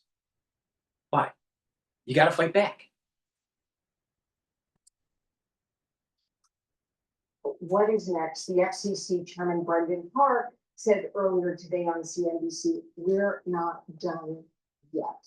This has a serious chilling effect on freedom of speech. Ellie Honig, I think it's worth noting, I mean, basically Brendan Carr's claim is that the problem with what Kimmel did is not making a joke about the president, but rather characterizing MAGA and the way that Kimmel talked about the shooter and the MAGA movement together. But we heard Brian talk about just how difficult it would be to actually do some of these things. What is your perspective from the legal side? Because there's what happens in the courts, and then there's what these businesses are doing to work, ahead of it. Exactly. There is a fair debate to be had, and I'm sure we'll have it here today, about whether Jimmy Kimmel's comments were benign or malicious, good or bad. It was malicious. Evil or whatever. I'm not a fan, but fine. However, the question really is who gets to decide, and where the First Amendment line gets crossed is when there is government coercion. There have been multiple Supreme Court opinions, The corporation and the audience makes a decision if they want to listen to the crap or not. His speech, and if you don't fix it, we will use governmental power through the FCC, the CDC, the White House, what have you. That is where the First Amendment line is crossed. But here's the practical problem. To Jamie's point, somebody on the chain, I'll incorporate the chain. Somebody there said there's a chain reaction here. The problem is, who's going to actually have this fight? Because as long as the ABCs and the next stars of the world, or certain law firms or certain universities are not standing up and they're either settling or they're capitulating, we're not going to have that fight where somebody's going to go to court, and there may be, I believe there would be, a ruling saying this does violate the First Amendment. And so what does that lead us to? Donald Trump's rant just now on Air Force One, where he said, well, here's the hit list going down what's next and next. So we can talk about, and there is a First Amendment problem, but until someone stands up and becomes a plaintiff, we're not going to get a resolution in the courts. So speaking of a list of, what may be next, Scott Jennings, contributor here at CNN, also hosts a radio show, and the FCC chairman, Brendan Carr, was just this afternoon on that radio show, and he spoke a little bit about The View, which is, of course, that morning talk program on ABC, the same network that airs Kimmel. Let's watch a little bit of what Carr had to say about The View with Scott. I'd assume. This is what smart financial insight looks like. Spot the gaps and opportunities to help shape your future. I would assume you could make the argument that The View is a bona fide news show, but I'm not so sure about that. And I think it's worthwhile to have the FCC look into whether The View and some of the other programs that you have still qualify as bona fide news programs and therefore exempt from the equal opportunity regime that Congress has put in place. Now, I think Brian Stelter is still with us, but I want to bring in our Democrat Republican to weigh in on this for a second. But Brian, I just want to walk our viewers through what this means, right? Because it's a little bit, if you're not really familiar with it, since you're our FCC nerd, what he's talking about is often shorthanded as the equal time rule, right? He is basically saying that they might look and say that The View is required to give equal time to any candidate because it is not a quote unquote bona fide news program. What could that mean in terms of them going after The View? Right, and Carr has used this rule to target other networks and other shows as well. He did this around NBC's SNL during the fall campaign season. A lot of these FCC rules and regulations, they exist and they have not been applied, they haven't been tested, they haven't been tried in many years. Carr is trying to flex his muscles and use his power, which is limited, but use his power in new and unprecedented ways.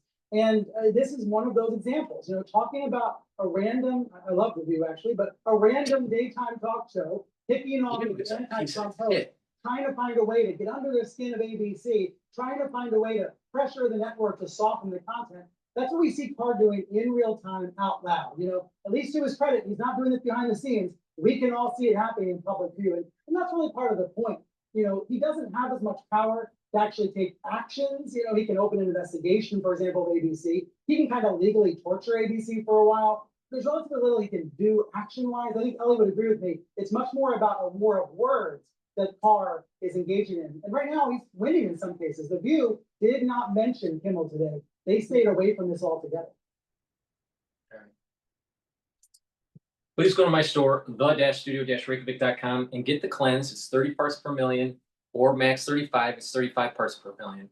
Use a teaspoon a day, swish it in your mouth, gargle 20 seconds or 30 seconds, and then swallow. It'll help to boost up your immune system, help with the health of your epithelial lining, improve your oral cavity and your oropharynx, and maintain the mucosal lining. Very important to boost up that immune system. Now, it's part of my anti-aging protocol. Take it every day. If you're not feeling well or someone around you is not feeling well, take a tablespoon or two a day. And then after everything's all clear, go back to your maintenance dose. But it's important to use it every day. I've been doing this since more than 5 years, every day. Now, it's really important for you to get the Max 35 or the cleanse for the fall and the winter season. Be prepared. Use discount 5. You get $5 off any order. And if you spend $100 or more, you get a free gift, and you're going to need that free gift. Trust me.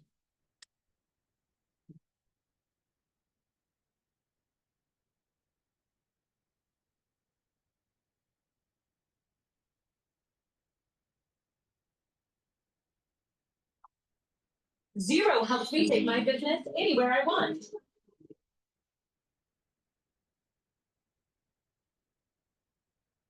Are you looking at 4x4s on cars.com again? I honestly don't know what you're talking about.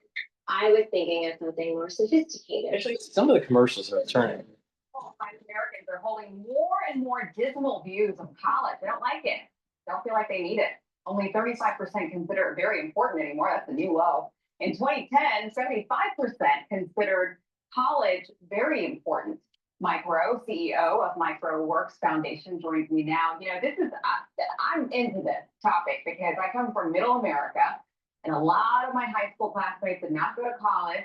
And I remember the panic, you know, in the adults in the room that you have to go to college or you weren't going to make it in life. And guess what? All those classmates, all my friends, they're doing okay. If that's all there was to it, Aisha, just a feeling of panic and uncertainty, that would be bad enough. But when you attach a price tag to it that is representative of an increase that far surpasses anything else in the history of Western civilization, from healthcare to real estate to food to energy, the cost of this experience relative to its value in today's society is laughable. And I'll tell you something else that's laughable. You guys sent me an article in Axios that carried this, the results of this poll.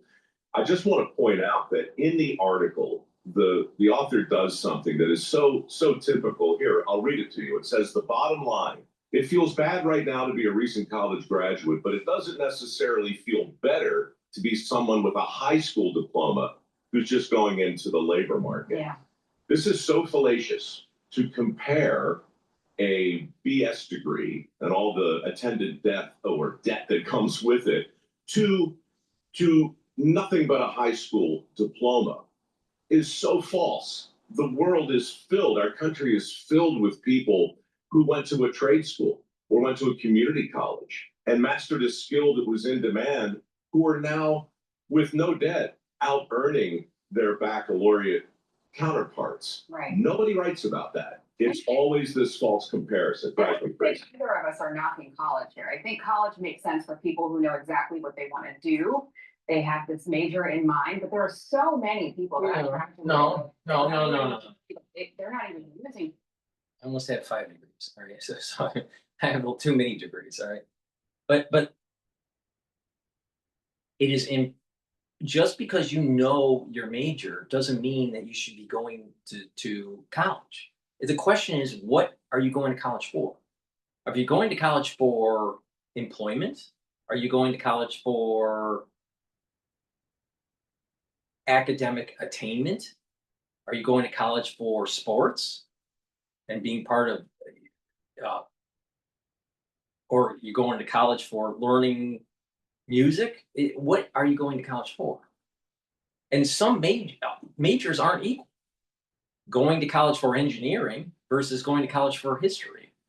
All right, there's nothing wrong with getting a history degree. I think it's actually important to get more knowledgeable about history, but there's many ways to obtain that knowledge. So it depends on why you're going. So just because you know your major doesn't mean you should go to college. I mean, like, there's not that much you can do with a sociology degree.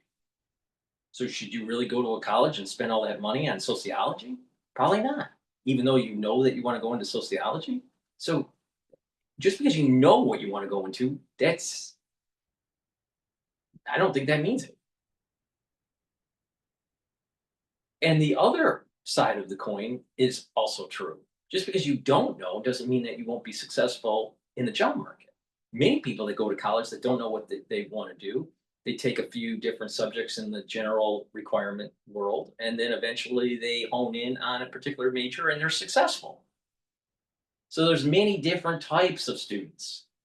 But what's happening today is that most people, they're gravitating to business, they're gravitating to the psychology degrees, they're gravitating to coding degrees, right? Computer science degrees.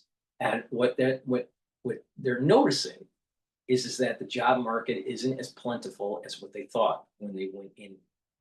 Then you have the other side of the coin, where there are many liberal art majors in the humanities or the language studies. They aren't going to be able to find good paying jobs. But if they went to school to be educated, if they went to school to understand a certain discipline, knowing that they probably wouldn't have good job prospects, there's nothing wrong with going to college because they knew what they were getting into. The problem is that when students get into college and get a degree that doesn't transfer into the job market easily, and they've obtained all that debt, it becomes a problem. So we're probably seeing the apex of the degree, the college degree, and you're going to start seeing more and more people moving towards what they call skill-based hiring. See, before, Gen Xers had to go through, and even Gen Y had to go through this era where it was, did you go to college? And that's an entry into the job force, unless you were a coder, unless you knew something, a unique skill that was related to computers, programming or drafting or whatever, right? Most jobs you'd get in because you went through college. So that was degree-based hiring. Well, it's shifting. It's shifting to skills-based. That means that if you have a degree or not, it doesn't matter as long as you have the skills that they're looking for. The problem is that you have to constantly update your skills all the time and be a lifelong learner to update your skills and stack those skills for your career. So it's not the traditional way to be educated. So you're going through your whole career arc constantly being updated with new skills that are related to whatever field that you're working in or want to work in. So it's going to be based on skills based, not degree based. The problem comes in is, okay, so now they get hired because it's skill based. But the problem comes in is that you do this for a generation. How many of those individuals really understand the classics, understand long sentence structure and writing and doing scholarly research and all of that? Many of them don't know that. So this pendulum, I talk about the pendulum between conservative and liberal or between collectivism and individualism. Well, there's a pendulum between overall educated individual and a skills-based individual. For the last 25 years, it's been formally educated individual, college educated individual, but that pendulum is now swinging towards skills-based. But the ones that were college-based educated, a lot of them didn't have skills that were transferable. But when that pendulum swings to the skills-based, there's going to be a lot of the society that doesn't have some of the positive externalities of a college education. And so probably the answer is college needs to be cheaper. It shouldn't be 4 years. It should be 3 years. And it's a combination of skills and well-rounded classical. Now, if you don't want to do the well-rounded classical education, then it needs to move towards the high school level. And so it gets back to the really the root of this issue. College probably should be skills-based or more skills-based, less general requirements and more skills-based related to a field.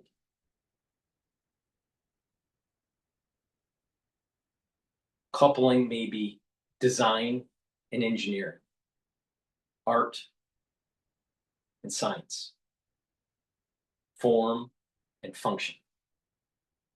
And the classics should be pushed down to the high school level. So that basically is saying, hey, the high school education sucks. And it's being backfilled by remedial classes at the college level because people aren't being educated at the high school level. So there's a couple issues here where we need more skills-based, but we also need well-rounded individuals. But we have too many college grads that don't have skills. And we have a failing public school at the junior high and high school. Day, and they're still in debt. They're still in debt. We paint with a very broad brush, and that's the problem with the poll. I agree with you. I don't know who's listening right now, but I guarantee you some of those people probably should go to a university if they can make it work. But many of them should not. So we've got this cookie cutter advice we continue to dispense. And in the midst of doing that, we forget about all the other opportunities, great jobs that don't require a 4-year degree. So you've launched this new initiative down in Texas, the great state of Texas, to promote skilled trade. Tell us about it. Well, we've been at it for 17 years at MicroWorks, and it's finally to the point now where big companies are paying attention. We just awarded $5 million in work ethic scholarships this year. For the first time, we could have done 5, maybe 10 times that number. So I'm hearing from the people at the grown-up table. Wells Fargo reached out about Texas and said, look, we have to challenge the stereotypes and the stigmas that are keeping people out of the trades. We can help. I said, great. So today we're launching that campaign that you kindly put on the screen right now, just to introduce people to men and women who did not go to college, but are making 6 figures in an AI-proof type environment and killing it. So we've got to tell their stories, or we're just going to keep making the same mistakes over and over. Well, somebody's from Middle America. I'll just cut to this real fast. We don't have a lot of time left. This is Vice President J.D. Vance. This is in July, talking about the importance of skilled labor. He went to law school, but this is important from where he comes from too. Listen to this. Why is it that we force every single young person to get a big chunk of debt at a 4-year college or university? Why don't we give our young people more options? Because if we did, a lot of them would come and work at Don's machine shop. And that would be good for them, and it'd be good for American workers. Real quick final thought from you, Mike. Hey, well, the quick thought is amen. The slightly longer thought is, call me, Mr. Vice President. Let's talk. I was in the room with the president last month. He raised $92 billion for investment in these kinds of. I'm not joking. I'm not joking about this, all right? But during the heyday of the economic cluster in the 80s and the 90s in Detroit, an average tool and die designer or tool maker was making more than the average Harvard College graduate. Now, some of those Harvard College graduates would be making way more, you know, like in the millions. Sometimes they make their own company or whatever, right? But the far majority of out of the 1,600 graduates that come out of the Harvard College every year, a very small percentage reach to uber level of wealth because they started a company. Many start companies, but a lot of them falter. A lot of them go into consulting.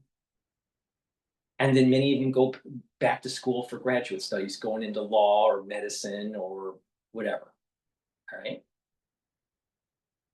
But the far majority of the class makes less than a tool and die maker. Because that's a high-end skill that takes a lot of mechanical engineering.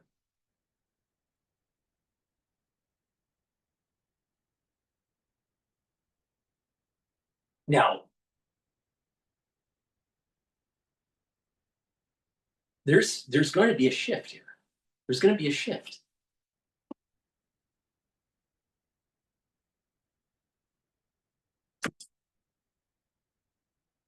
Pennsylvania alone. It's a huge story. It's not being covered. If I can be of use, I'm at your disposal. Well, I'm sure he's watching. Mike, always good to have you. Hey, it's Will Kane. Click here to subscribe to the Fox News channel on YouTube. It's the best way to get our latest interviews and highlights. And click to subscribe to the Will Kane podcast for full episodes right now. Please go to my store, the-studio-reykjavik.com, and get the Gladiator Barley. Gladiator Barley brings down inflammation, soaks up free radicals through superoxide dismutase, detoxifies the body, and helps to build muscle.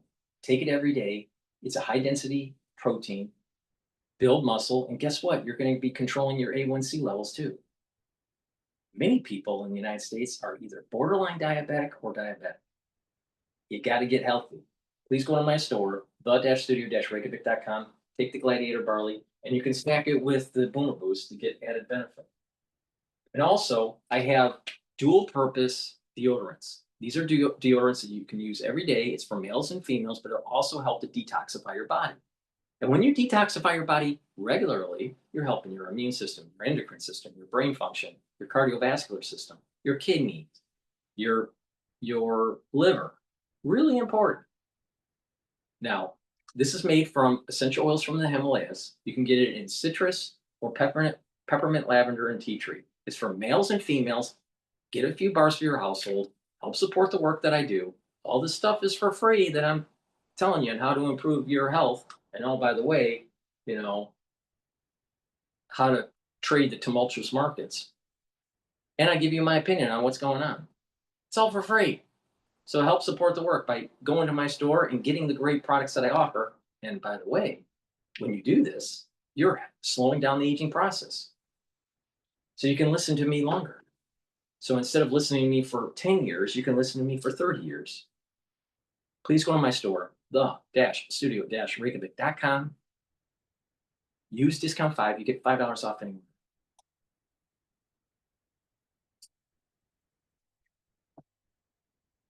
Person, in the case of Fort Bragg or some of these others. Pete Hegseth, the Secretary of War, as the president calls him, and President Trump both want the old Confederate names to be restored.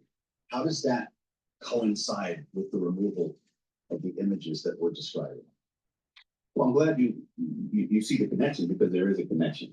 And first, I would point out that a lot of the names that were removed of former Confederate generals didn't exist in perpetuity. I mean, these were bases and forts and the like that were renamed in advance of World War One during the height of Jim Crow and the resurgence of white supremacy in America to get Southern Democrats at the time to get on board with America going into World War One. And so, when we say, the time has passed to have names that reflect the beautiful mosaic that we are in America, and to remove the names of those who were traitors to the nation. It isn't, you aren't erasing history. You are, in fact, making history more reflective, or the present more reflective of America's values in the present, which is critically important. And just to link the two more clearly, one of the things. Oh, really? Why are they bringing down Robert E. Lee's statue? Why did some cities try to take down Jefferson? There was talk about taking down George Washington on Wall Street. Really? Really?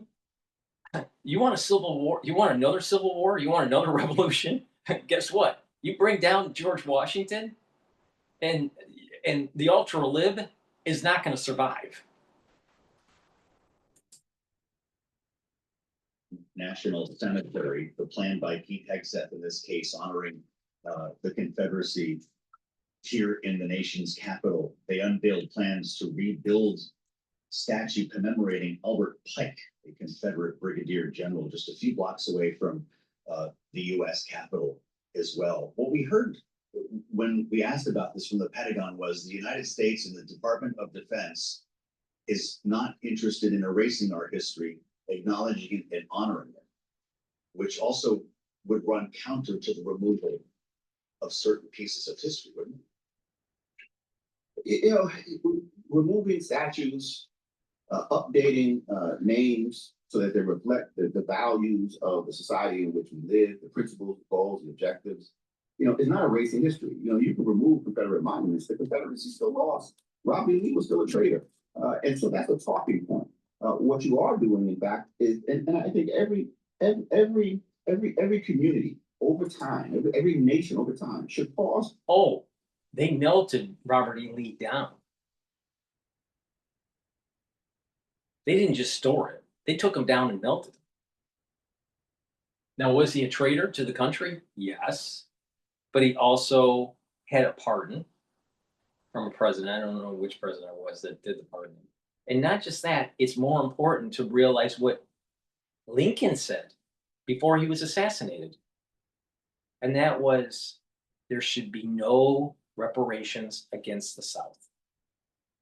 Oh, what wisdom. But when you have the Black community and you have the ultra left trying to change the zeitgeist, oh, we got to whitewash the history now. Really? No, you need to show Robert E. Lee to remind people that there was a traitor. You need to remind people that the South did try to secede from the Union, and thank God that the Union forces won over the Confederacy. Why would you want to take that down? Don't you want to teach future generations about the Civil War and how important it is to maintain this union and try to make it more perfect instead of bringing down statues? Do we really need a Martin Luther King statue? Really? How many of them do we need? Yet majority of the Black community doesn't even understand American history in high school because they're having a hard time pulling up their pants and brushing their teeth and making their bed.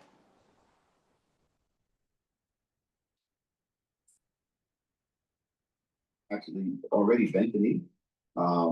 They've shuttered diversity, equity, and inclusion program. They right now just announced the ACLU of Ohio has filed a lawsuit on behalf of a student who was expelled for nonviolent, non-threatening posts about the war in Gaza. And so I'm less worried. I mean, Ohio State has demonstrated that they are aligning with the Trump administration on many of these issues. So I'm less worried about them, succumbing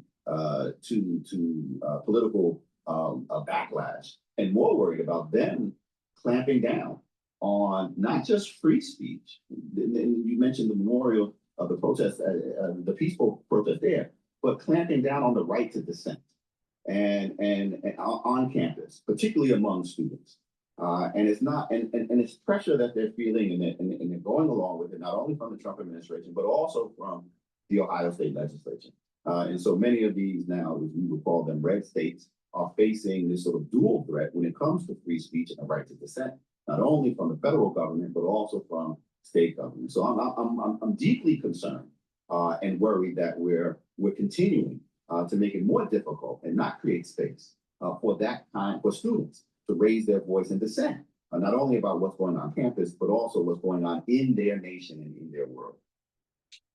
Well, I appreciate the conversation, Professor, and I hope you come back and see us.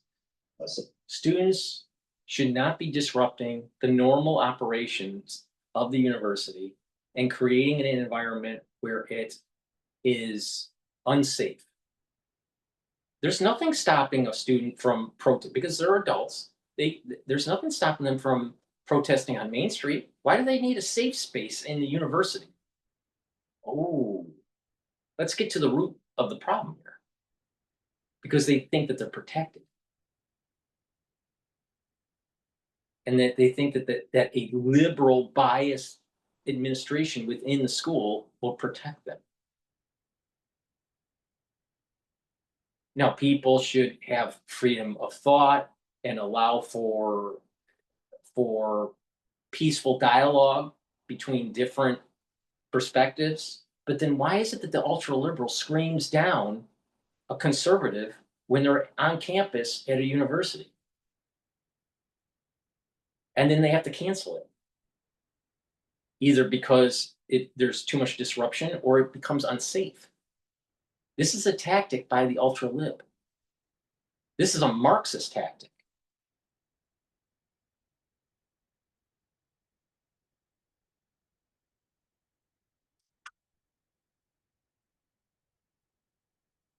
All right.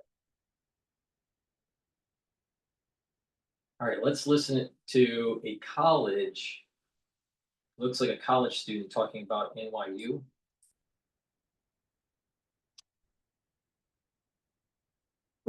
Businesses everywhere are turning to Gusto for payroll, benefits, and more. Save time. Save money. Nope.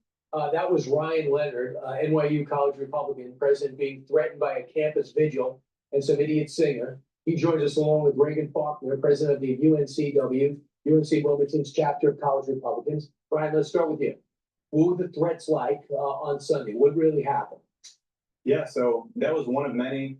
We gathered around just to have a solemn memorial for Charlie Kirk. And about 50 people. Yeah, about 50 people, students, very wholesome event. And they encircled us. And as we ignored them, as we prayed for them, as we sang the national anthem, it just enraged them more. They got more aggressive. They physically intimidated our members and gave us all kinds of death threats and threats to our safety. And did you feel threatened? Totally. And were cops there to help you? We had coordinated with NYPD. So they were around. They had to eventually escort us to safety when people really started getting pushed around, things started getting intense. So the school came out and said, and had a statement, said a bunch of people showed up and started protesting and singing songs about Charlie Kirk in a Nazi way. They also came out, you guys said, they sang that See, notice. They use freedom of speech to try to disrupt a vigil. Now, maybe, and maybe I'm going too far to the safe space world, right? But maybe vigils on campus shouldn't be allowed by the administration, not because the vigil is bad, because it's not, but because the ultra liberal in this case is trying to antagonize the ones that are mourning, but through freedom of speech. And so what happens is now you got these two clans, conservatives and liberals, battling each other over the practice of a vigil. It creates disruption, makes it potentially unsafe. So this is where the administration needs to come in, say, no vigil, no animosity, take this off campus. This is not the place for it. If you want to do the vigil someplace else, fine. My understanding is this is on campus. Now, if it's not on campus, then it has other issues.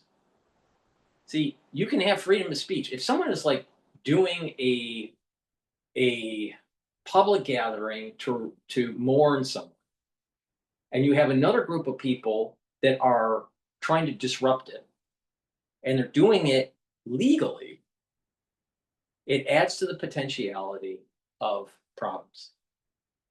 It adds to the potentiality of criminal activity. What are you going to do? See, this is a battle between conservatism and ultra-libs. The ultra-lib is going to try to demonize God, country, and family. And the conservatives are going to try to promote God, country, and family. There's no winners here. This is going to eventually be met with violence. This is not going to just go away and dissipate because of we've come to the meeting of the minds. Really? Look at what's happening at Congress.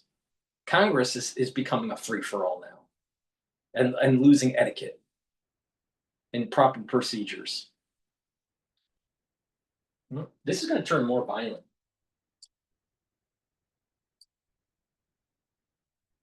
Was written on the casings of the bullet of the assassin. Yeah, exactly. And what was the message? The message was that they want us to die. We really feel like we need Trump to take back Washington Square Park. This is the center of a national park, of a nationally recognized park. This is the center of your campus, of Barron Trump's campus too. Yeah. So yeah, people feel like it's being taken over by these people who play into this culture of censorship on murder. They, now that we're allowed to say what we want to say, the only way they can stop us is by killing us. So, it's unbelievable you just said that. Reagan, see what I mean? Your thought, can you tell us what happened at your event? Yes, sir. So we also held a vigil for Charlie Kirk, and we had about a 1,500 person turnout, and we have a spirit rock on campus. And one of the TPUSA members spent about 8 hours painting that rock. And once I got home, we heard that students were trying to go back and cover it up with all sorts of things. So as a group of people, we went out and we actually stayed up all night with the rock. And at about 11, while I was personally in class, was when everything happened, and then they poured the paint on the rock and all of that, and things just kept going down from there, quite frankly. Were you shocked? Oh, I was completely shocked. I mean, UNCW is a surfer school, so we've never seen anything politically charged ever happen on campus. I don't think any of us thought that any of this was possible. Here's a little from that event and some of the violence that took place over in North Carolina. Heavenly Father, we thank you for who you are. We thank you for Charlie Kirk. We thank you for his life. We thank you for his family. We thank you for giving Charlie Kirk the courage and faith. So it doesn't sound violent to me. It sounds wholesome. It sounds like a wonderful tribute for a fantastic guy.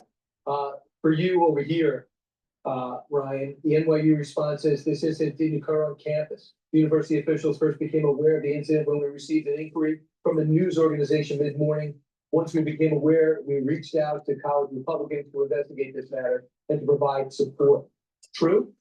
Did you inform the school you were doing this? We had informed the school, we had informed NYPD, we informed everyone we needed to inform before this had taken place. And to say it's not on campus, I mean, Washington Square Park is like our quad. It's the center of all the NYU buildings. It's where all the students are all the time. The problem, Exactly. I mean, it's hard to the see. problem, my understanding, I could be wrong, but my understanding when it comes to NYU, it's a little different than most campuses. I thought that Washington Square, what he's talking about, is actually owned by the city, not by NYU. Because you have a lot of buildings in New York City, and so your campus is like New York City, right? Right. So that's the issue with NYU. That's similar in terms of there's three campuses for Fordham. I went to Fordham for my pre-med. So Fordham, I went to the Rose Hill campus, which is in the Bronx. So it's surrounded by a gate, right? So you have to buzz in with your ID, or you go to the security guard. They let you in, and you're in the campus. All right, and it's all guarded, and it's completely insular from the Bronx. Now that's the Rose Hill campus, but then there's the Lincoln campus, and that's in Manhattan. All right, so the problem when you have buildings in Manhattan, there really isn't a campus. It's just a building on a street corner, and it's connected with other buildings, with signage. That's it. It's not insular from the rest of the city. Now, what is different is that the main campus of Columbia is gated. All right, so that's insular. It's very similar to Rose Hill for Fordham. NYU is not like that. NYU is, there's no, I'm pretty sure that Washington Square is city property. I could be wrong on this, but it's city property. But students are coming back and forth from classes because of these buildings that are connected by the park or the square, Washington Square. So this is an issue. Is this in a public space? Is it a campus space? I don't know. Because I thought Washington Square was a city property. But I could be wrong. I mean, but the thing is that this is the problem with NYU. It doesn't really have a campus. It's just embedded in Manhattan. Begins and ends, because you're like slapped in the middle of the city. Do you feel the temperature's been down? We see the president take aggressive action against Columbia, against Harvard, against Georgetown and other schools, against Dartmouth.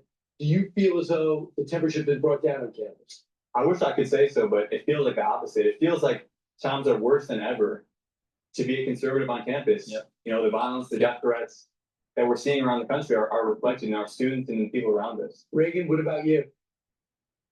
I do not feel safe on campus, quite frankly. We've had bomb threats, shooting threats. I've had friends blowing up my phone since I've been waiting for this panel to start, just saying, are you safe? Are you safe? Are you okay? Like, you can't walk on campus by yourself anymore. Your face is everywhere. It's all over social media. So tensions are not going down on campus. Conservatives are afraid, and all we want to do is talk to the other people who have different ideologies than us. We've talked about it, and we want to spread the gospel, as you can see in our video. We want to pray for them, and we want to pick up the mic where Charlie left it. We just want to have a discussion. This is not what your parents are paying for, and it's not what you should be experiencing. But I hope neither one of you back down, all right? And inform the school what you're doing, get proper security, but don't stop. Appreciate it, guys. Thanks so much for sharing your story. Hey, Sean, Conservatives click. Conservatives need to push back on the ultra liberal, because the ultra liberal is pushing Marxism. And it's about making sure that you're promoting the God, country, and family pillars for society. But don't make the mistake that it's only about Christianity, because it's not. Because the Constitution is about freedom of religion and from religion. All right, keep that in mind. All right, it's not about proselytizing. Please go to my store, the-studio-reykjavik.com. Vitamin B complex. This has the first 4 B vitamins that help support the health of the mitochondria, helps to boost up the energy levels, because your mitochondria produces ATP through the electron transport chain. This vitamin B complex helps with that. It revs up the metabolism and protects neurons. Take it if you're 40 years of age or older. Super important. Omega-3 brings down systemic inflammation, helps prevent oversticking of your red blood cells, which reduces clot formation. And omega-3 will help with your lipid profile, help to bring down LDL levels and help to increase your HDL levels. Super important to maintain and help with your cardiovascular health. Resveratrol. I've been taking resveratrol for decades, and I look a lot younger than Alex Jones, but I'm older than Alex Jones. Resveratrol soaks up free radicals because it's an antioxidant. Helps the health of the mitochondria so they have more energy. It helps with youthful gene expression and helps to get rid of cells that are in senescence. Super important. It also helps with your basal layer so you have better skin. But not just that, this slows down the aging process. And it stacks well with C60, NAD+, ubiquinol, omega-3, and vitamin B complex. A powerful stack right here. You get the youthful gene expression, you help with your cardiovascular health, and you protect your neurons and rev up your metabolism. So go to my store, the-studio-reykjavik.com, get the resveratrol, the vitamin B complex, and the omega-3. This is a very powerful stack. Use discount 5, you get $5 off any order. And oh, by the way, you spend $100 or more, you get a free gift. You're gonna need it. Because guess what? The fall and the winter, it's gonna be problematic. I guarantee you that. Guaranteed.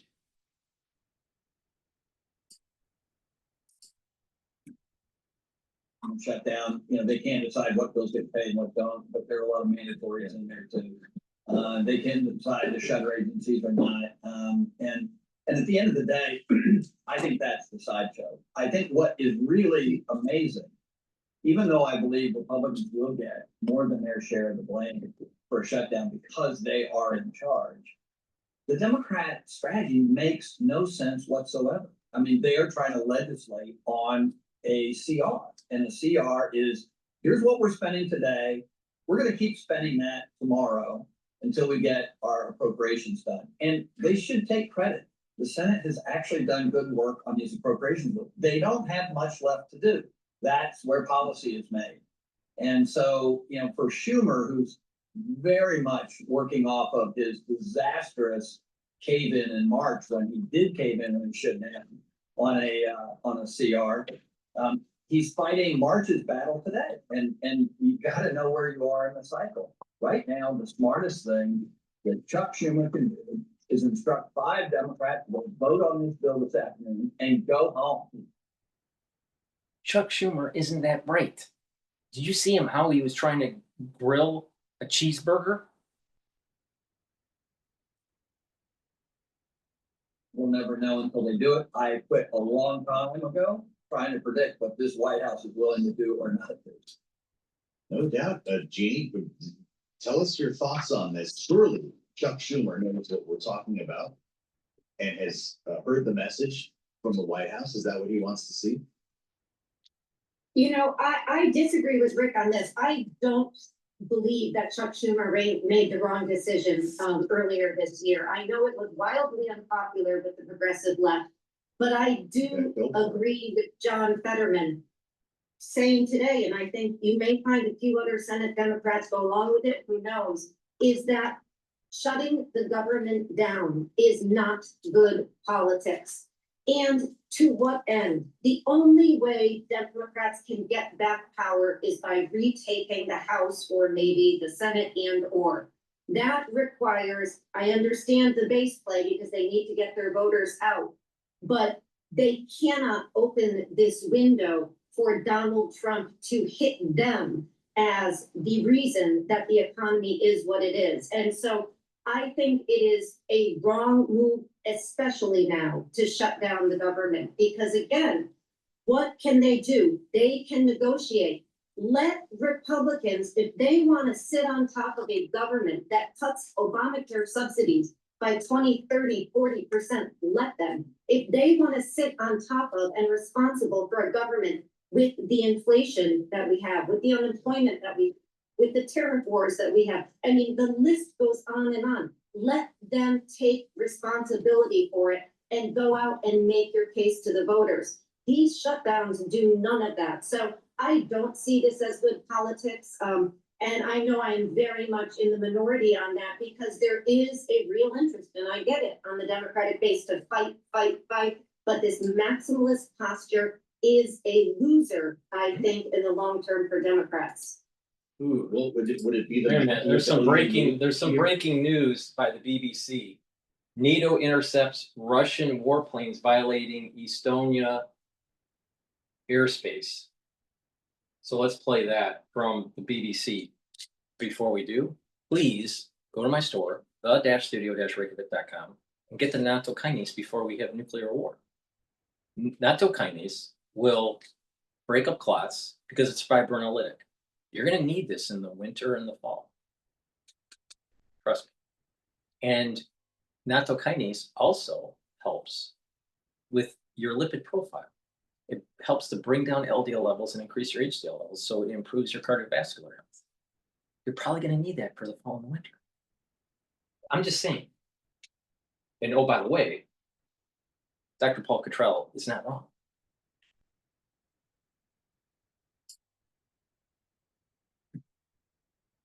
Download the app and get 50% off your first Wonder order with code 50Google. When we hit that first 1 million sales in our first year of business, it was surreal. This is definitely going to be a thing. Let's start with that breaking story, the developing story we've seen over the last hour or so, because Estonia's government says 3 Russian military jets entered NATO airspace without permission on Friday morning and stayed there for nearly 12 minutes. In a statement on X, a NATO spokesman said NATO responded immediately and intercepted the Russian jets, which had violated Estonian airspace, adding this is yet another example. And Russia knows that the United States isn't going to do anything about it. You know why? Because Trump isn't willing to go all the way. He chickens out. Putin knows this. Putin knows this. And then Trump thinks, or at least he's telling the public, oh, I have a great relationship with Putin. Really? I mean, it was just last week or so, maybe a little bit more than a week, with, remember the drone incident over Poland? Now we have Estonia, 12 minutes in airspace with Russian jets. Trump's not doing anything. Trump's not doing anything. We're slowly creeping into activating Article 5 of NATO. And when that happens, the stock market is going to tank. Jobs are going to start being lost. And you better, if you have a kid that is draft age, they better start doing push-ups because they're going to war. Because Russian behavior and NATO's ability to respond. The foreign minister of Estonia said the incident was the most brazen violation yet of its airspace and the 4th this year. He said Russia was increasingly testing its neighbours' borders with its aggression. The incident comes after a week in which more than 20 drones violated Polish airspace, prompting NATO jets to shoot some down, and a further Russian drone incursion over Romanian territory close to the Ukrainian border. So let's get immediate reaction from Vitaly Shevchenko, BBC Monitoring's Russia editor and host of Ukraine Cast. And Vitaly, tell us more, because this doesn't appear again to be some sort of mistake. It is there in Estonian airspace for a considerable amount of time, isn't it? Of course, there will be people who will be asking the question of, could this be an honest mistake? It's not an honest mistake. This would be giving Russia too much benefit of the doubt, following a clear pattern that has been emerging over the past weeks. Last week, 10 days ago, at least 19 Russian drones violated Polish airspace. Then another drone entered Romania's airspace. So now we have these 3 Russian MiG-31 jets over Estonia. And that is the pattern that is emerging of Russia testing, well, basically how much it can get away with. And frankly, despite all the expressions of concern and statements, such as the one we heard from Kaja Kallas, the EU's foreign policy chief, that the EU stands in full solidarity with Estonia, this doesn't really amount to a reason for Vladimir Putin to fear any sort of consequences following these apparent attempts to violate NATO airspace. So this is one reason why Russia's neighbors, such as Estonia and Ukraine, have been saying that more needs to be done to stop Russia from carrying out such violations. And that is repeated by Ursula von der Leyen from the EU, saying that every provocation has to be responded to with determination while investing in stronger operations in our eastern flank. What does she mean by that? Well, it's the best the EU can try, because it's a collective body which is governed by consensus. So if there's any opposition within the EU to stronger action against Russia, there's deadlock. And to give you one example of what happened in the past, because the Estonian Foreign Minister Margus Tsahkna said this is the worst violation of war this year. In May this year, the Estonian Navy attempted to detain a Russian tanker, which they suspected to be part of Russia's so-called shadow fleet, which Russia uses to avoid Western sanctions. So when Estonia attempted to stop that tanker, board it, Russia sent a fighter jet into Estonian airspace. And what happened? Well, not much. Just as now, back then there were expressions of concern, but will they stop Vladimir Putin? As we can see, well, they haven't, and they probably will not. Vitaly, thanks very much. Let's bring in Mikey Kay, host of the Security Brief here on BBC News and former British military strategist. Mikey, Before we do that, please go to my store, the-studio-reykjavik.com. Get the C60. This is a very potent antioxidant. You get it in MCT coconut oil, avocado oil, or extra virgin olive oil. You can get it in a 2 ounce, a 4 ounce, or an 8 ounce configuration. It's cheaper for the higher ounce configuration. Now, C60 is a molecule of 60 carbons that can absorb and neutralize free radicals 1,000 times stronger, 1,000 times more than one molecule of vitamin C. One molecule of C60, 1,000 times stronger than vitamin C. Now, when you do that, you're soaking up free radicals, you're reducing the stress in the cell and in your tissues. Your organ systems will perform better, even your brain. And your energy levels will go up because the health of the mitochondria will improve and produce more ATP. If you soak up those free radicals at the vascular level, you're reducing plaque formation. When you improve your neural health and have more ATP for your neurons, because your neurons have lots of mitochondria, it's making more neurotransmitters and it's improving the neuroplasticity. Very important. So when you do this on a regular basis, you're going to notice that your body is performing better, your endocrine system, your immune system is performing better, your thyroid is performing better, your brain function is performing better, you're improving your cardiovascular health, you have more energy. Take a teaspoon a day, every day, preferably on an empty stomach in the morning for best absorption. If you work out, take it before your workout so you soak up the free radicals that you generate during your workout, and you will notice that you are recovering from your workout quicker. Take C60 every day, teaspoon a day. You get it in a 2 ounce, a 4 ounce, and an 8 ounce configuration. Use discount 5, you get $5 off any order.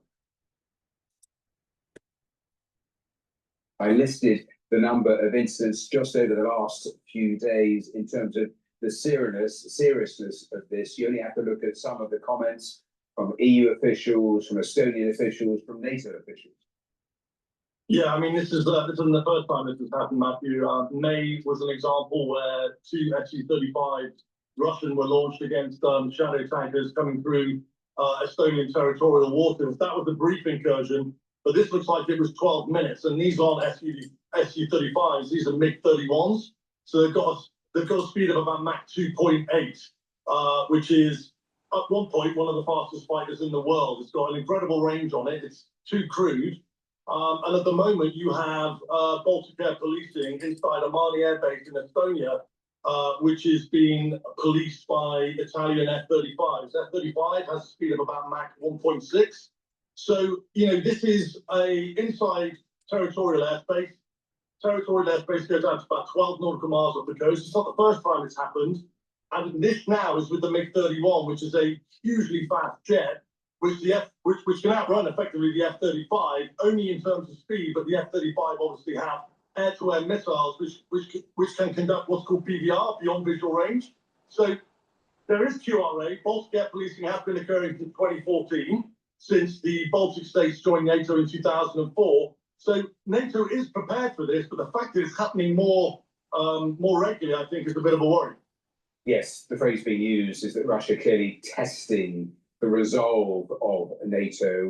When they talk about bolstering the eastern flank, what do they actually mean by that? And in effect, do all roads ultimately lead back to Donald Trump taking a tougher stance with Russia?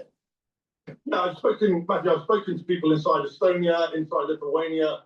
You know, there was a real concern about preparations for war inside that country, which doesn't seem to be taken as seriously as the US when it comes to, as you say, bolstering that eastern flank. I was recently reporting on Op Chessman. Op Chessman is UK Typhoons and JS-39 Gripens from Sweden. They were operating together at an airbase very close to Kaliningrad, which is the Russian exclave. And they were intercepting Russian jets and aircraft coming out, military aircraft coming out of Kaliningrad on a regular basis. So bolstering that eastern flank when it comes to incursions of airspace, whether it's drones or fighters, is something that, you know, NATO really needs to step up on. Yes, there is Baltic air policing. Yes, it's been going on since 2014. Yes, it's in Lithuania and Estonia, Amani Air Base. But NATO needs to basically realise what's going on here and posture for the threat accordingly.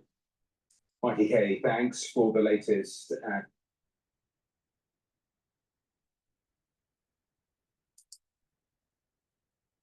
For your words, create your brand, your opportunity, your breakthrough. Estonia says 3 Russian fighter jets have entered its airspace without permission. Let's bring in our military analyst, Sean Bell. Sean, what more can you tell us? This follows, obviously, the situations we've seen with drones in Poland and also Romania, this time a 12-minute incursion by 3 jets. What's going on? Yeah, good afternoon, Gareth. I mean, the drones, because of the numbers, the distances involved, you know, there was a potential that this was an error. As soon as you start talking about 3 MiG-21s, these are Foxhound supersonic fighter aircraft, a key part of the Russian Air Force inventory. They're incredibly capable. 12 minutes in Estonian airspace, they will have known that they were there. They will have known exactly what they were doing there. This was pre-planned. This was no mistake. And the challenge, of course, is that for NATO, well, Estonia initially, but then NATO, you know, they were clearly identified. They clearly were not engaged. And I think this will be a real test for the rules of engagement for NATO. But let's be quite clear, you know, unlike the drone incursions earlier, this was premeditated. I operated in the Cold War in Germany. We had a buffer zone there. And believe you me, when you had gone even close to it, people were warning you. So going inside Estonian airspace for 12 minutes is no mistake. I'm interested, just as we see this image of Putin flashing up our screen, and this is a prior image, some library footage we're showing our viewers. Sean, how far up the chain of command does this have to go to allow Russian aircraft to violate sovereign national airspace, NATO patrolled airspace as well? Would Putin have to sign this off? One of the things that's unique to autocracies is that they're paranoid about their own military turning against them. So they don't have, in the West, we have delegated responsibility. You operate with commander's intent. So even our corporals and sergeants can be leaders on the battlefield and make their own decisions. That is not the case in the Russian military. When something happens, everybody looks to their right, looks up at the next guy and says, "What do you want me to do, sir?" He looks right and does exactly the same thing. Something as serious as this, there is no doubt that President Putin would have had to sign this off. And it's clearly, I think, a test for NATO, because there's long been a discussion that Estonia, Latvia, Lithuania, the Baltic states, formerly part of the Soviet Union, haven't got a great deal of military capability indigenous to them. In fact, Estonia, where this airspace was incurred, they don't have an active air force. I think they've got something like 2,000 personnel, a few unmanned aircraft and some radars. And that's one of the reasons why NATO does its Baltic air policing out of Almari Air Base in Estonia, that patrols the skies over there to provide some deterrence value. But be under no illusions, this would have come from the top. It's a very clear test for NATO, because up till now, NATO seems reluctant to fight back. And when you have military aircraft or an air force that's currently involved in a war just a few miles down the road, this is very serious, and NATO will be looking very carefully at how it responds. I'm just thinking of where this goes, Sean, because at the end of the day, Russia's got massively bogged down in Ukraine, and the reality in any days, weeks, months, or maybe even in the short term, years' time, you can't see it legitimately entering and violating, the territorial ground of these nations. It can't muster enough forces to try and do what it's done in Ukraine and Estonia anytime soon. So is the purpose of this just to keep throwing the thorn in the side of NATO, to keep making Trump look like a fool, to keep trying to trip the grouping up? Because it doesn't serve any legitimate military purpose per se, does it? This is more just throwing stones and seeing where they land and kind of jabbing the hornet's nest of things. It might be, but I always think it's a bit dangerous if we assume that Putin is stupid, because very rarely does he do something that has no specific military intent. I think it's been, the West is having to look at, does it continue to help Ukraine as it has been, and gradually it might slow the pace of losing, but Ukraine is still losing, or has it got to look at new ways to help? And the no-fly zone is something that has been regularly talked about, particularly with the drone incursions in Romania and Poland.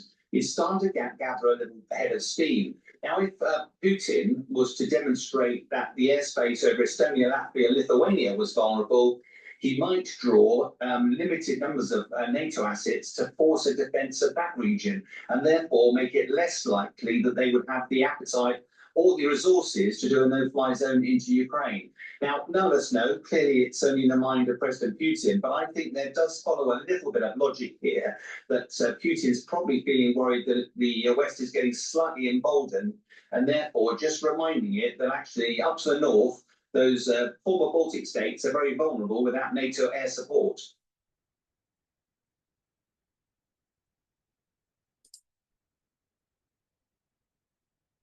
What does Amazon Live mean to me? Oh my God.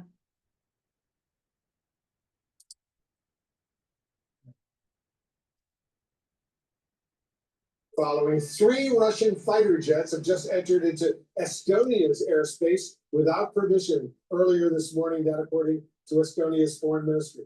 Officials say the jets stayed in their airspace for some 12 minutes. Estonia borders Russia and is a key member of NATO. Its foreign minister called the move by Moscow unprecedentedly brazen. That's a direct quote. All this comes as U.S. and Western intelligence officials are still trying to determine whether Russia intentionally flew drones over Polish airspace earlier this month. Joining us here in the situation with CNN's Katie Bowe. Let's walk us through, Katie Bowe, this new reporting on what's going on. Well, we're just over a week from 19 Russian drones entering Polish airspace, and NATO allies. Precisely so. And U.S. and Western intelligence officials are still deeply divided over whether that incursion was accidental or whether it was intentional, perhaps an effort to probe Western air defenses, right? And part of what makes this so difficult for them to reach an assessment on this is they're really reliant on looking at sort of the technical specifications of the drones that they were able to shoot down in Poland, as well as the flight pattern of these drones while they were in Polish airspace. How were they flying, right? What can they learn from that?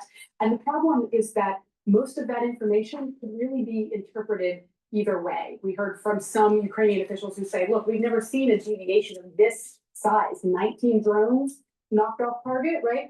We have also heard from some Western intelligence officials who spoke to us who say, look, these drones are programmed en masse. If you have hundreds of drones in the air at a time, as was the case with this attack, 20 of them run into Ukrainian electronic warfare defenses, jamming essentially.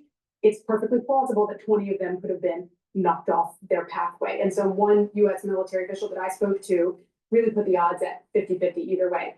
The problem now, of course, is how do you respond if you are NATO, if you don't know whether this was intentional or not? What we did hear from senior officials, both here in the United States and in Europe, is either way, whether it was intentional, whether it was accidental, it suggests a really worrying increase in the tolerance for risk that Russia is willing to If it take. were accidental, I think this second incident now with Estonia, another NATO ally, and Russian jets flying over and entering that airspace, that would seem to confirm it wasn't accidental. That's certainly going to be brought to bear on the analysis, and I think you're going to see a lot of certainly European nations who already believed that this was intentional, saying, look, this is just further evidence. It's happened now twice, so we'll see what happens.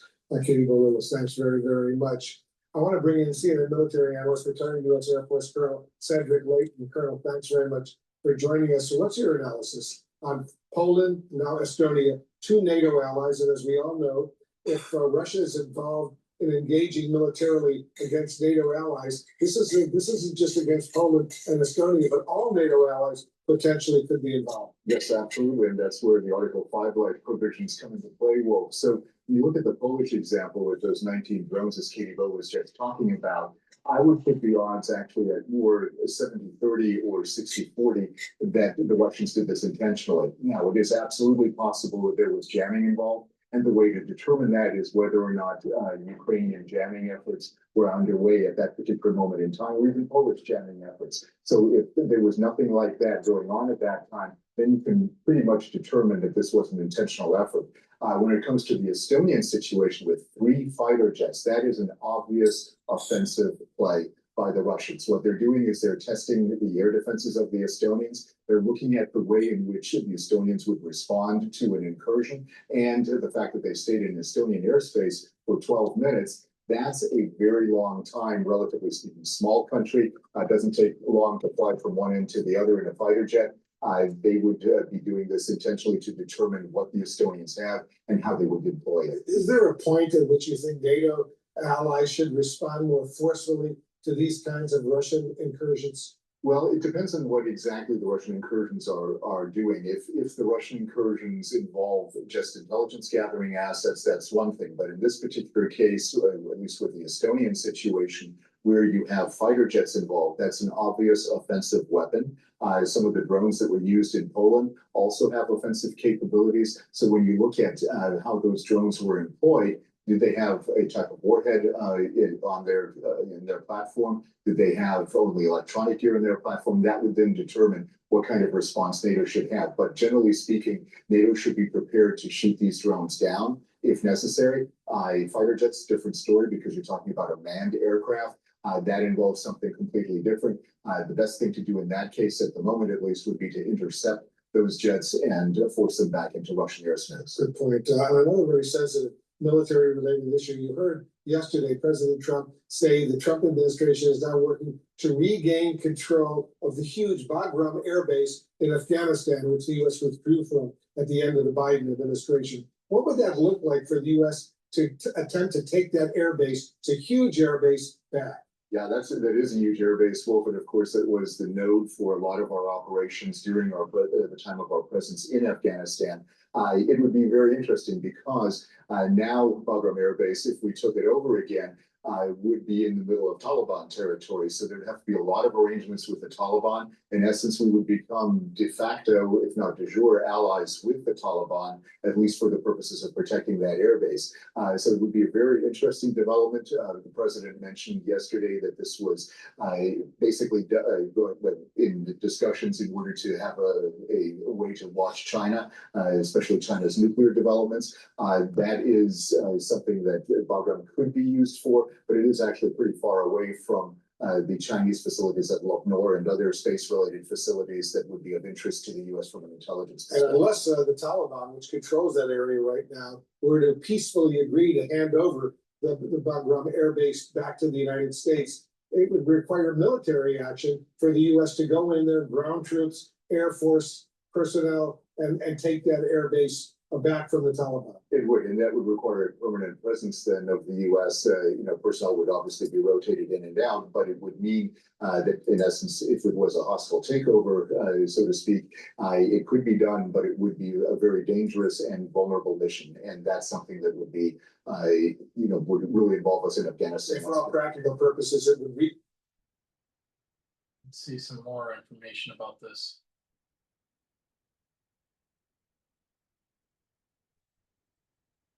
This doesn't sound good at all.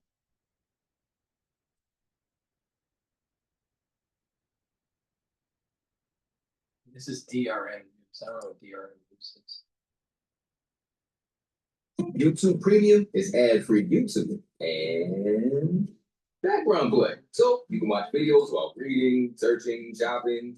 NATO member Estonia has accused Russia of an unprecedented violation of its airspace, saying 3 Russian MiG-31 fighter jets illegally crossed into its territory on Friday, September 19th, and remained inside for a total of 12 minutes.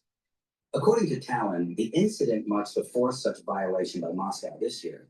But Foreign Minister Margus Tsahkna described this latest breach as unprecedentedly brazen, warning that Russia's increasingly aggressive actions demand stronger political and economic pressure from the West.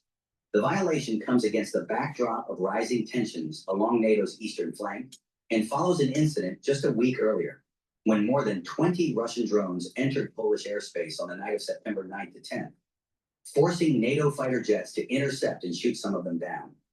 Western officials at the time suggested Russia was deliberately testing the alliance's readiness and resolve. And Estonia's government now sees the latest incursion as a continuation of that strategy.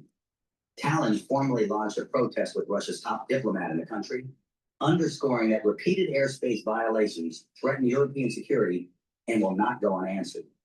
Estonia, a staunch supporter of Ukraine, has consistently called for tougher sanctions on Moscow, and in May reported that a Russian warplane briefly entered its NATO-protected skies while attempting to shield a sanctioned oil tanker believed to be part of Russia's so-called shadow fleet designed to evade Western restrictions. With the war in Ukraine grinding on and NATO members ramping up military cooperation along the Baltic and eastern borders, the incursion has fueled concerns that Moscow is escalating its provocations in the region, testing not only military defenses, but also political unity within the alliance. For Estonia, a frontline state sharing both a border and a long, difficult history with Russia, the latest breach underscores the vulnerability of small NATO members and the urgent need for a robust and coordinated response to deter further aggression.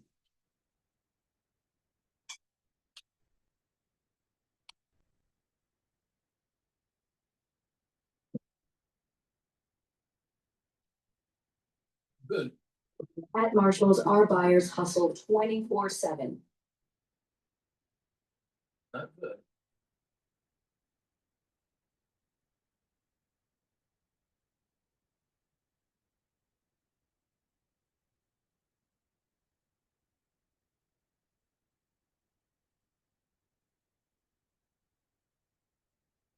Let's see. That's Euro News. Let's play France 24 here.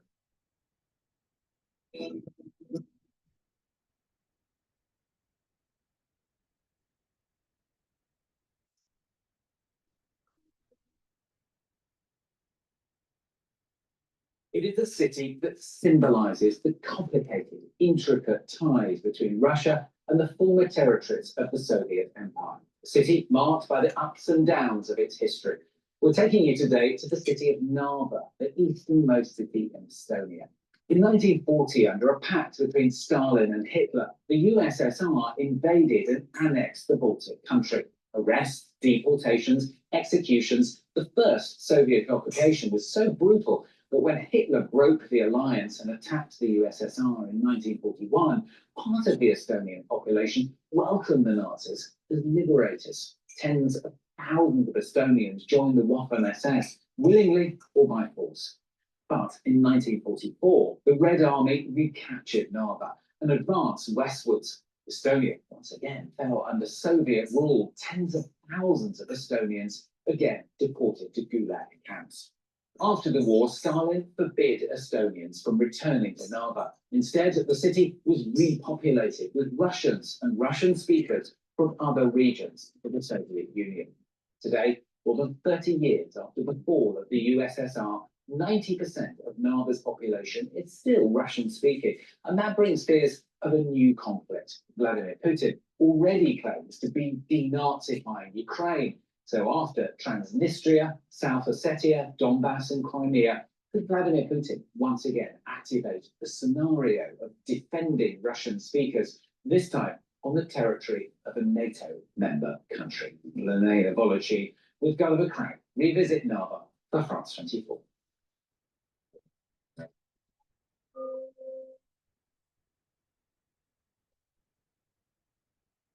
They are barely 100 meters apart.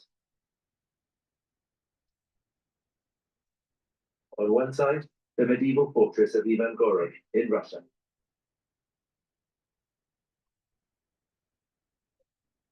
And just across the river that today forms the border, that of Narva in Estonia.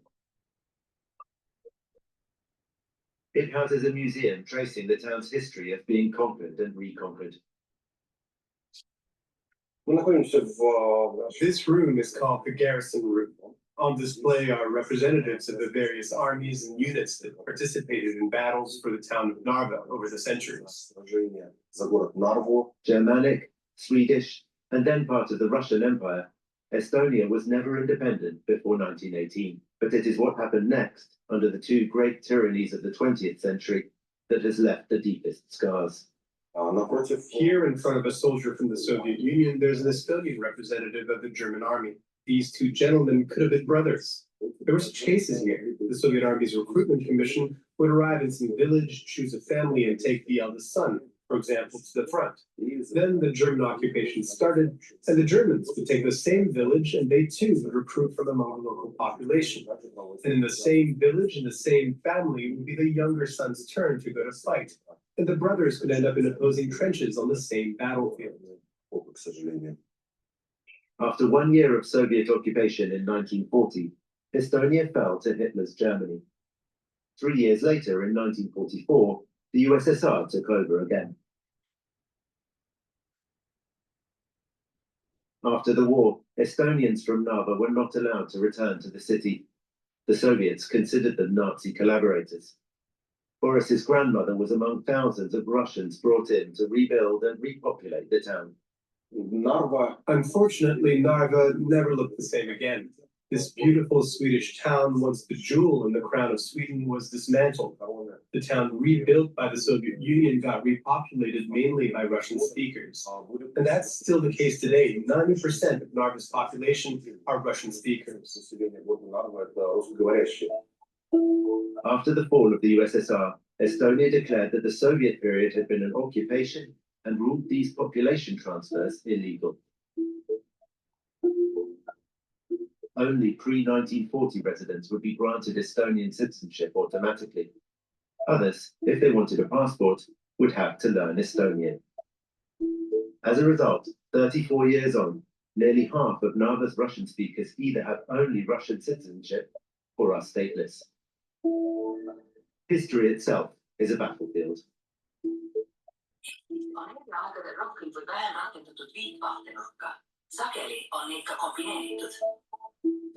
Tensions can easily flare up when you ask people in Narva about the past.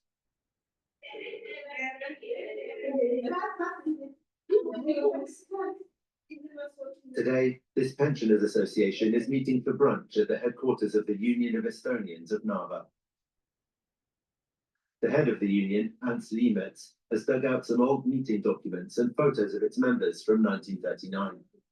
Here we see the whole union, its members gathered for a banquet. Ants has also drawn up a list of all the union members who lived in Narva before the first Soviet occupation. I made this list because maybe some of the children Or acquaintances. are still alive. We'll surely find some acquaintances. But despite these efforts, they have not identified a single family still living in Narva today. The population was replaced. That was Stalin's national policy. Today, Russia is pursuing a similar policy in parts of Ukraine. This history does not prevent elderly people from living here today, though some grievances remain. Indeed, the atmosphere grows tense when I interview Alla Vajterovna. As a young girl, she experienced the Nazi siege of Leningrad in Russia. Her father, a Red Army soldier, died there in 1942. There was a famine in Leningrad. My stepmother would eat our ration cards. We would dip our fingers in the salt. I stopped being able to walk because of the hunger, and my father had an inflammation of the colon. When he finally got fed, it killed him. В России, да, тоже приняли в Советском Союзе, что это освободители, а некоторые считают, что наоборот, это оккупанты, которые пришли сюда захватывать Эстонию. Как вы видите эту историю, вот эти вот восхождения в нарративе? Everyone has their own opinion and that won't change. Stop. We don't want to discuss these questions. For us, it was not a liberation. Full stop. The topic is a source of conflict. Mila's grandfather died in a Gulag labor camp after being deported in 1941. Her uncle was part of the second wave of Estonians deported by Stalin in 1949. He too died in Siberia. It's a very painful topic because in my family, on my mother's and on my father's side, they were repressed, though they had done nothing wrong, and they were prevented from coming back here just because they were Estonian. I want to play the piano. Sure, let's chill out a bit. Ultimately, good humour is restored. But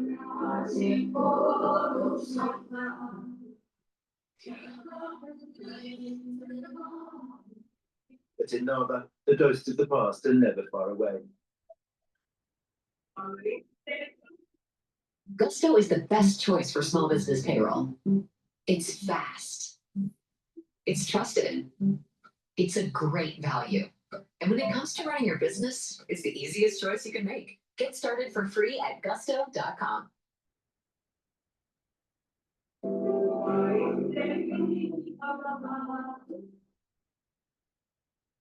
These hills west of the town saw bloody clashes between the Wehrmacht and the Red Army in 1944. Those who honoured the Soviet fallen gather here every 9th of May, the day Germany surrendered. But today is the 26th of July, anniversary of the Soviet offensive, and it's the other side's turn to commemorate those they see as Estonia's true defenders. These people are supporters of the Waffen-SS's 20th Estonian Division. Here we fought for our country, not for Germany. These soldiers fought for Estonia. Thanks to them, some 80,000 Estonians were able to escape and emigrate to Europe. Otherwise, they might have been killed or sent to Siberia. Sinimägede lahing sümboliseeris seega paljuski kogu Eesti rahvavõitlust idavaenlasega. All the same, there is a form of glorification of the Third Reich here. The Friends of the Estonian Legion have adopted as their logo the Totenkopf skull and crossbones, most notoriously worn by the guards at the Nazi concentration and death camps. But they prefer to avoid that topic and focus more on Stalin's crimes. The Nazis also committed certain crimes against humanity whilst accusing others of it. In war, that can happen. The criminals were the ones at the table of the Nuremberg trials. Stalin, Churchill, and even Roosevelt was a criminal, because it's thanks to him that we were enslaved to Stalin for 50 years. We asked Timo to show us around the Museum of the Blue Hills Battle. But we are stopped at the entrance.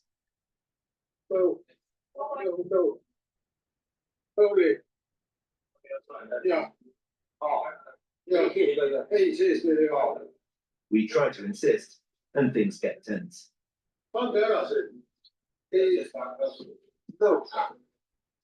In the end, accompanied by a member of the association, we managed to film inside the museum with a hidden camera. Okay. He was here with The exhibition reflects Estonians' complex relationship to the period under Nazi occupation, a relationship that Russian propaganda exploits, as our guide explains.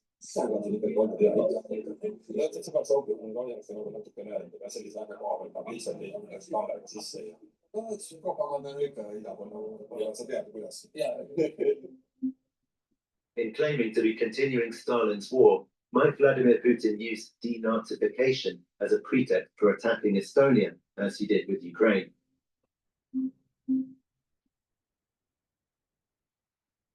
In reaction to the war launched by Russia in 2022, the Baltic country has also toughened its line on its Soviet inheritance. Those who do not have Estonian passports because they didn't learn the language can no longer vote in local elections. And school teachers are now required to show a higher level of Estonian than what's required for citizenship. Jelena Rautio is a school psychologist. She works part-time for this NGO, which helps children with special needs.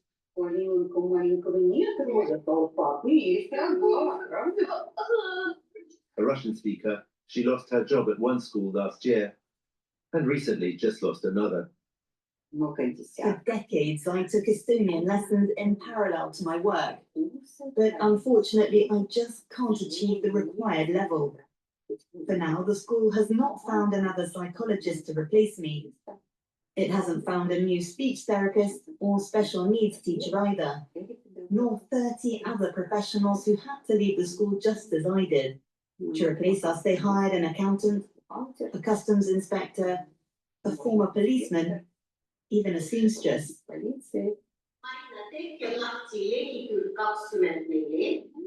Without much hope of success, Jelena continues to study the language.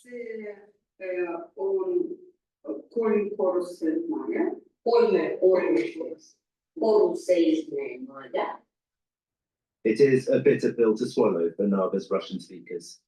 Jelena has lived here since 1984 and managed to pass the citizenship exam. Her maternal grandfather was a Red Army soldier, as was her own father, who fought on the Leningrad and Narva fronts. Jelena says she understands Estonia's feelings about the Soviet occupation, but not its policies towards Russian speakers, who can even be stripped of their citizenship once obtained. In their bitterness, Estonians refuse to understand that it is not my mother, our neighbour, or me who were the occupiers. At the time when we came here, it was all part of the same country. And we didn't leave in 1992.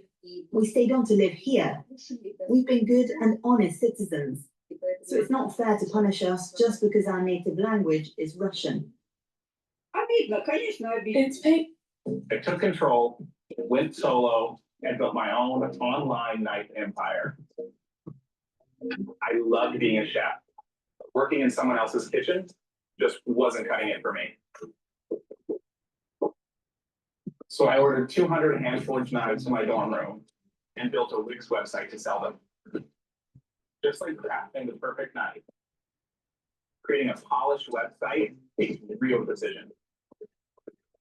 When you own the details, you own the results. Wix gave me that control.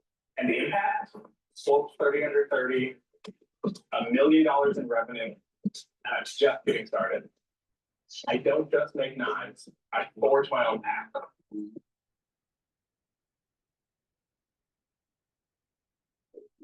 It's painful for sure. We feel humiliated. I've lived here for 65 years. Can you imagine? And suddenly there you go. I'm no one.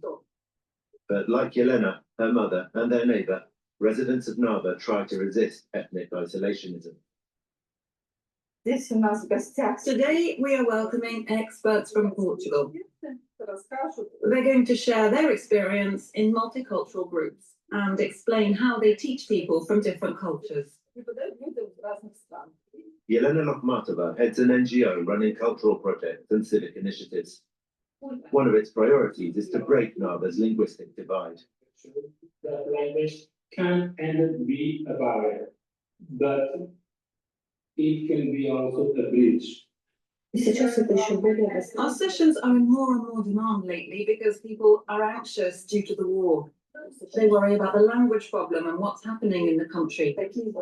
These meetings offer them a chance to be together, to have a laugh, to learn something new, and to keep moving forward. When you look at the wall, you read what is right, and you complete the sentence. One goal I want to achieve is to become a licensed psychotherapist. Yelena's sessions clearly are much appreciated, a breath of fresh air in distressing times. But Yelena says that what's really needed is dialogue between the government in Tallinn and the Russian-speaking East. Residents of Narva love their country. Even if they're not ethnic Estonians, they love Estonia. They want to be implicated in the life of the country, participate in its growth. Dialogue is very important and in such a small country, achievable. The last thing Yelena would want would be for Vladimir Putin to get involved. There are reasons for stating that Russian speakers in Estonia don't enjoy the same rights as Estonian speakers. But there is no reason for Russia to meddle in Estonia's internal affairs.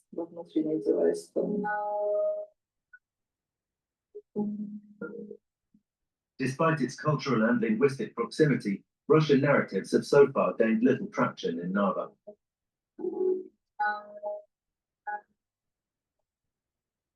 Most of its residents are aware of the threat. And the town's tragic history makes them all the more determined to live in peace.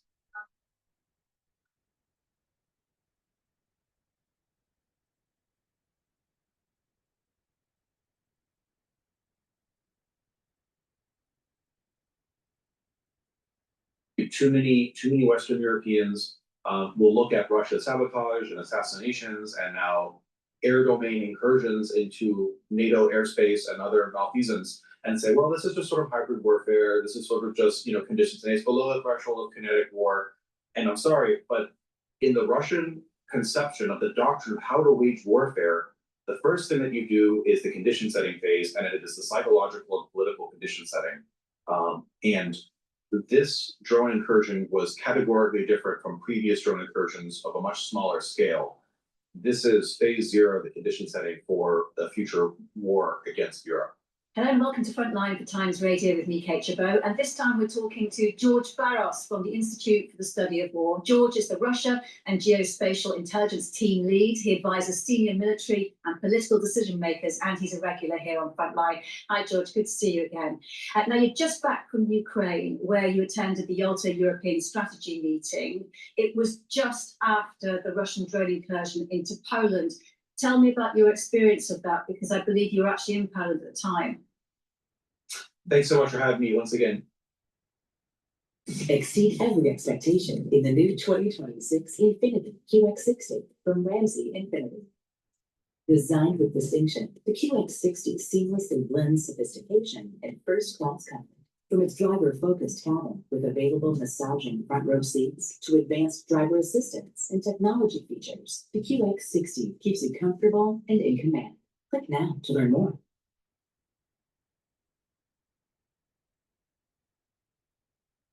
Thanks so much for having me once again, Kate. Look, I was in the sleeper car on the train in the late nights of when the drone incursion occurred, so I'm not exactly sure where the impact. I didn't hear it, I didn't experience it. I learned about it when I arrived at the train station in Kiev at about 5 in the morning. But I have some thoughts about this incursion. Look, that was an act of war, full stop, and it is not simply another incursion. This is, in my assessment, the phase 0 of the Russian war against Europe. It's not helpful, I think, to categorize that sort of activity as being under the moniker of hybrid warfare, because candidly, too many Western Europeans will look at Russia's sabotage and assassinations and now air domain incursions into NATO airspace and other malfeasance and say, well, this is just sort of hybrid warfare. This is sort of just, conditions and it's below the threshold of kinetic war. And I'm sorry, but in the Russian conception of the doctrine of how to wage warfare, the first thing that you do is the condition setting phase, and it is the psychological and political condition setting. And this drone incursion was categorically different from previous drone incursions of a much smaller scale. This is phase 0 of the condition setting for the future war against Europe. I'm really interested that you said this was an act of war, because you've gone further than anyone else that I've spoken to about this. They're even debating whether it was an attack or not. Why do you say it is an actual act of war? Well, to send a weapon system into an adversary's air defense system to violate their territorial and the sovereignty and the territorial integrity of the airspace, and then have it be shot down by the defending countries' military systems. What we had there was NATO air defense operators and NATO pilots shooting down Russian military controlled systems on systems warfare. That was an act of war. I'm not sure if it requires any more explanation about that. It was not an accident. You don't send close to 20 drones into territory for that long and that far as they did. It was an act of reconnaissance. Again, act of war doesn't mean that they were going to the strike. These were drones outfitted and kitted for reconnaissance mission. But to conduct reconnaissance and penetrate an enemy air defense system and then have to be consequently shot down by fixed wing aircraft, I mean, those are acts of war. And Poland's foreign minister has now suggested that NATO aircraft should be authorised to shoot down drones heading its way over Ukrainian territory. And President Zelensky is again pushing for a no-fly zone, all extremely problematic politically. Is there any chance of this happening? Look, let's not get wrapped around the axle, put the horse in front of the cart here. That proposal is fraught. It has benefits, it has merits, but what you're consigning the Western backers that would get involved in supporting an air defense bubble somewhere in Western or Central Ukraine is you're consigning Western forces to get involved in acts of war against the Russian Federation in the theater of Ukraine. And in principle, and in theory, that is something that you can debate the merits of. But here's the thing. If you're going to spend the political capital and increase the risk on the escalation ladder by now openly admitting that the policy is we're going to have Westerners engaged in acts of war, systems on systems warfare in Ukraine, then why culminate and end there? If you're really going to incur the risk and really own up to openly, okay, we're going to be setting ourselves up to fight the Russians, that really should happen within a larger and more robust conversation about the no-kidding, bona fide security guarantees that Western European states would provide Ukraine, and not confine it simply to the air domain. So it's a risky, you acknowledge that it's politically costly, it does incur larger strategic risks, and I think it would be sort of a short stop or a half measure to simply expend the capital, the political capital and the military capital on a weak air defense bubble when really we should be talking about more robust security guarantees. So this conversation really needs to be unpacked and put back into the larger context of, okay, what are the no-kidding things that the Western European states and the United States are going to do to guarantee Ukraine security? And to that point then, this launch of Operation Eastern Sentry in response to that incursion, where does that fit in exactly? And how do you think Russia is going to actually probe the deterrence effect of that? So it's a good response that we're doing Eastern Sentry. It's a good thing that we're holding up the shields. Look, Europe needs to prepare for large-scale combat operations against the Russian Federation. I think the deterrence needs to come sooner and faster. It needs to exist beyond the air domain. We need to be talking about ground forces too, because candidly, I'll be very candid with you, Kate. There's too many, I think, NATO thinkers and too many Western European military thinkers and political scientists who entertain the hypothesis that the Russians will need 3 to 5 years to reconstitute after the war in Ukraine is over, and therefore Europe has a lot of time to think about and get its affairs in order. And I think it warrants a rigorous interrogation of the alternative hypothesis. The hypothesis is that when active fighting ends in Ukraine, Europe must be prepared no later than 12 months to be prepared to deter and unnecessary defeat conventional military operations on NATO's Eastern Front. And timeline, I think, is a lot less favorable, and I'm prepared to argue for why that's the case. But it's good, but we really need to get much more serious about this in all domains: land domains, cyber, information warfare, etc. I detect.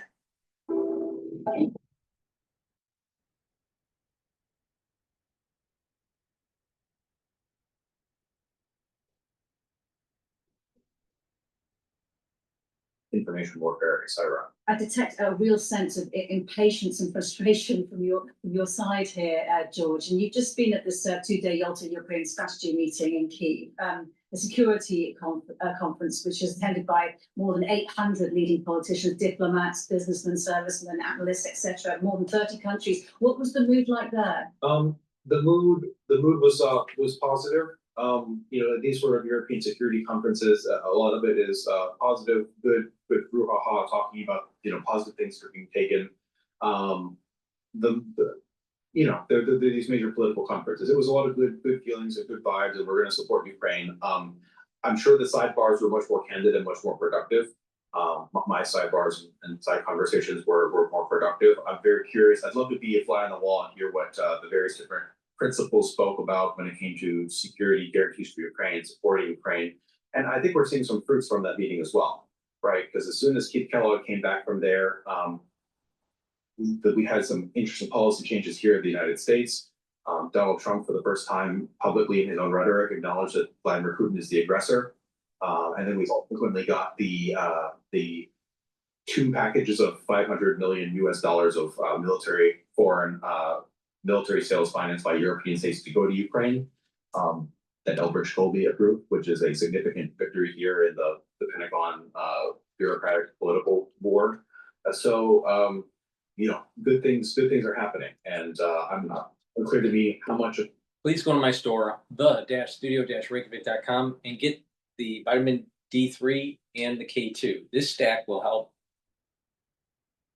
build denser bone, especially when you're taking in calcium, do resistance training, but this stack will also help with your cardiovascular health. This will help to pull some of that calcium depositing and help reduce further calcium depositing. Please go to my store, the-studio-reykjavik.com, and get the vitamin K2 and the vitamin D3.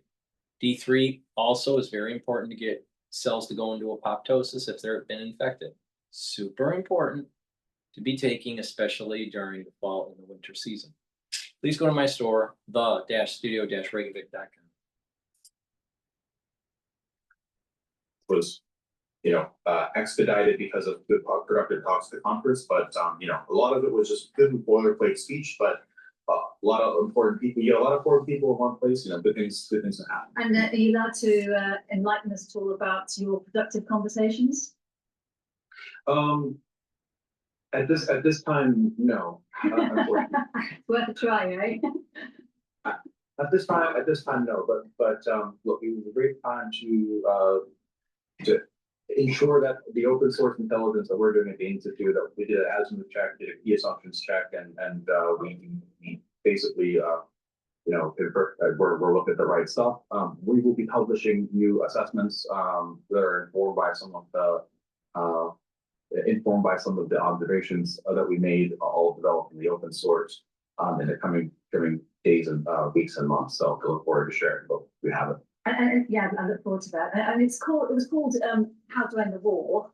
You talked about some of the positive things that may or may not have emanated from this summit. The Ukrainian military, it seems from the message that we have from the commander of the 3rd Corps of the Armed Forces of Ukraine, is preparing very much to continue the fight. And he talked, Andrei Bieletsky, about whoever's going to win the war. They're the ones that the first to develop a strategy, new tactical approaches. What evidence have you seen from each side of the war of that?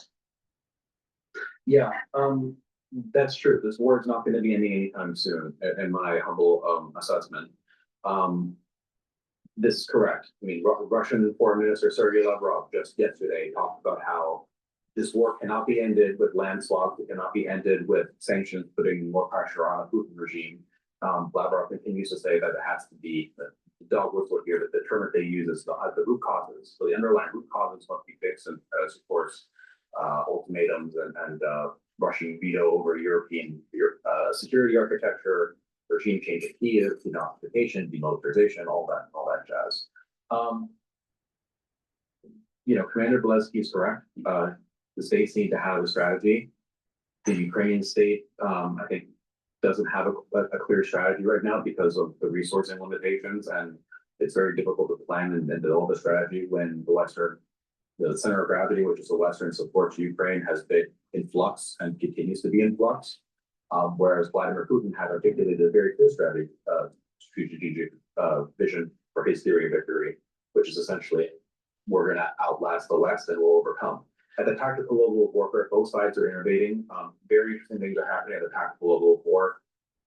As we know from open source intelligence, the Russians basically have abandoned mechanized warfare, and the primary tactic that they are now using are infiltration tactics, where they try to advance on foot or via motorcycle in these small mobilized groups of 2 to 3 soldiers at a time, to try to needle their way through Ukrainian defenses, find weak spots in the line, and advance slowly. And of course, they do make very slow advances that way at the tactical level, but at tremendous human cost. Ukrainians for now have tactics from the drone level, how they're trying to interdict those Russian servicemen, and it's fairly effective. However, what I'm looking at now is sort of a big discrepancy at the operational level for the drone warfare.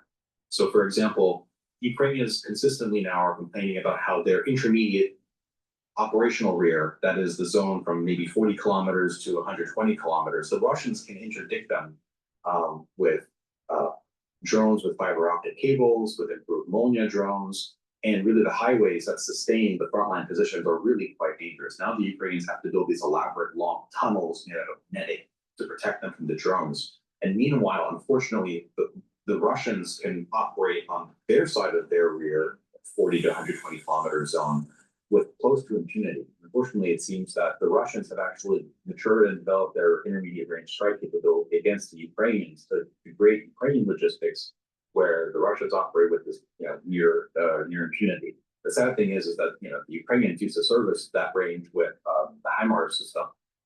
But the HIMARS have subsequently become ineffective or significantly more ineffective due to Russian electronic warfare.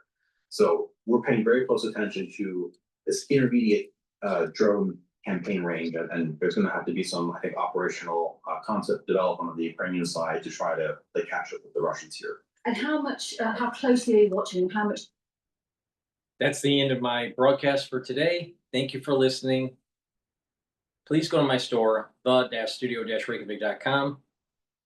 Make sure you subscribe to all my channels. I have 4 channels on YouTube, Brighteon, Bitchute, and Rumble. And make sure you use discount 5 to get $5 off any order. Thank you for listening and have a nice day.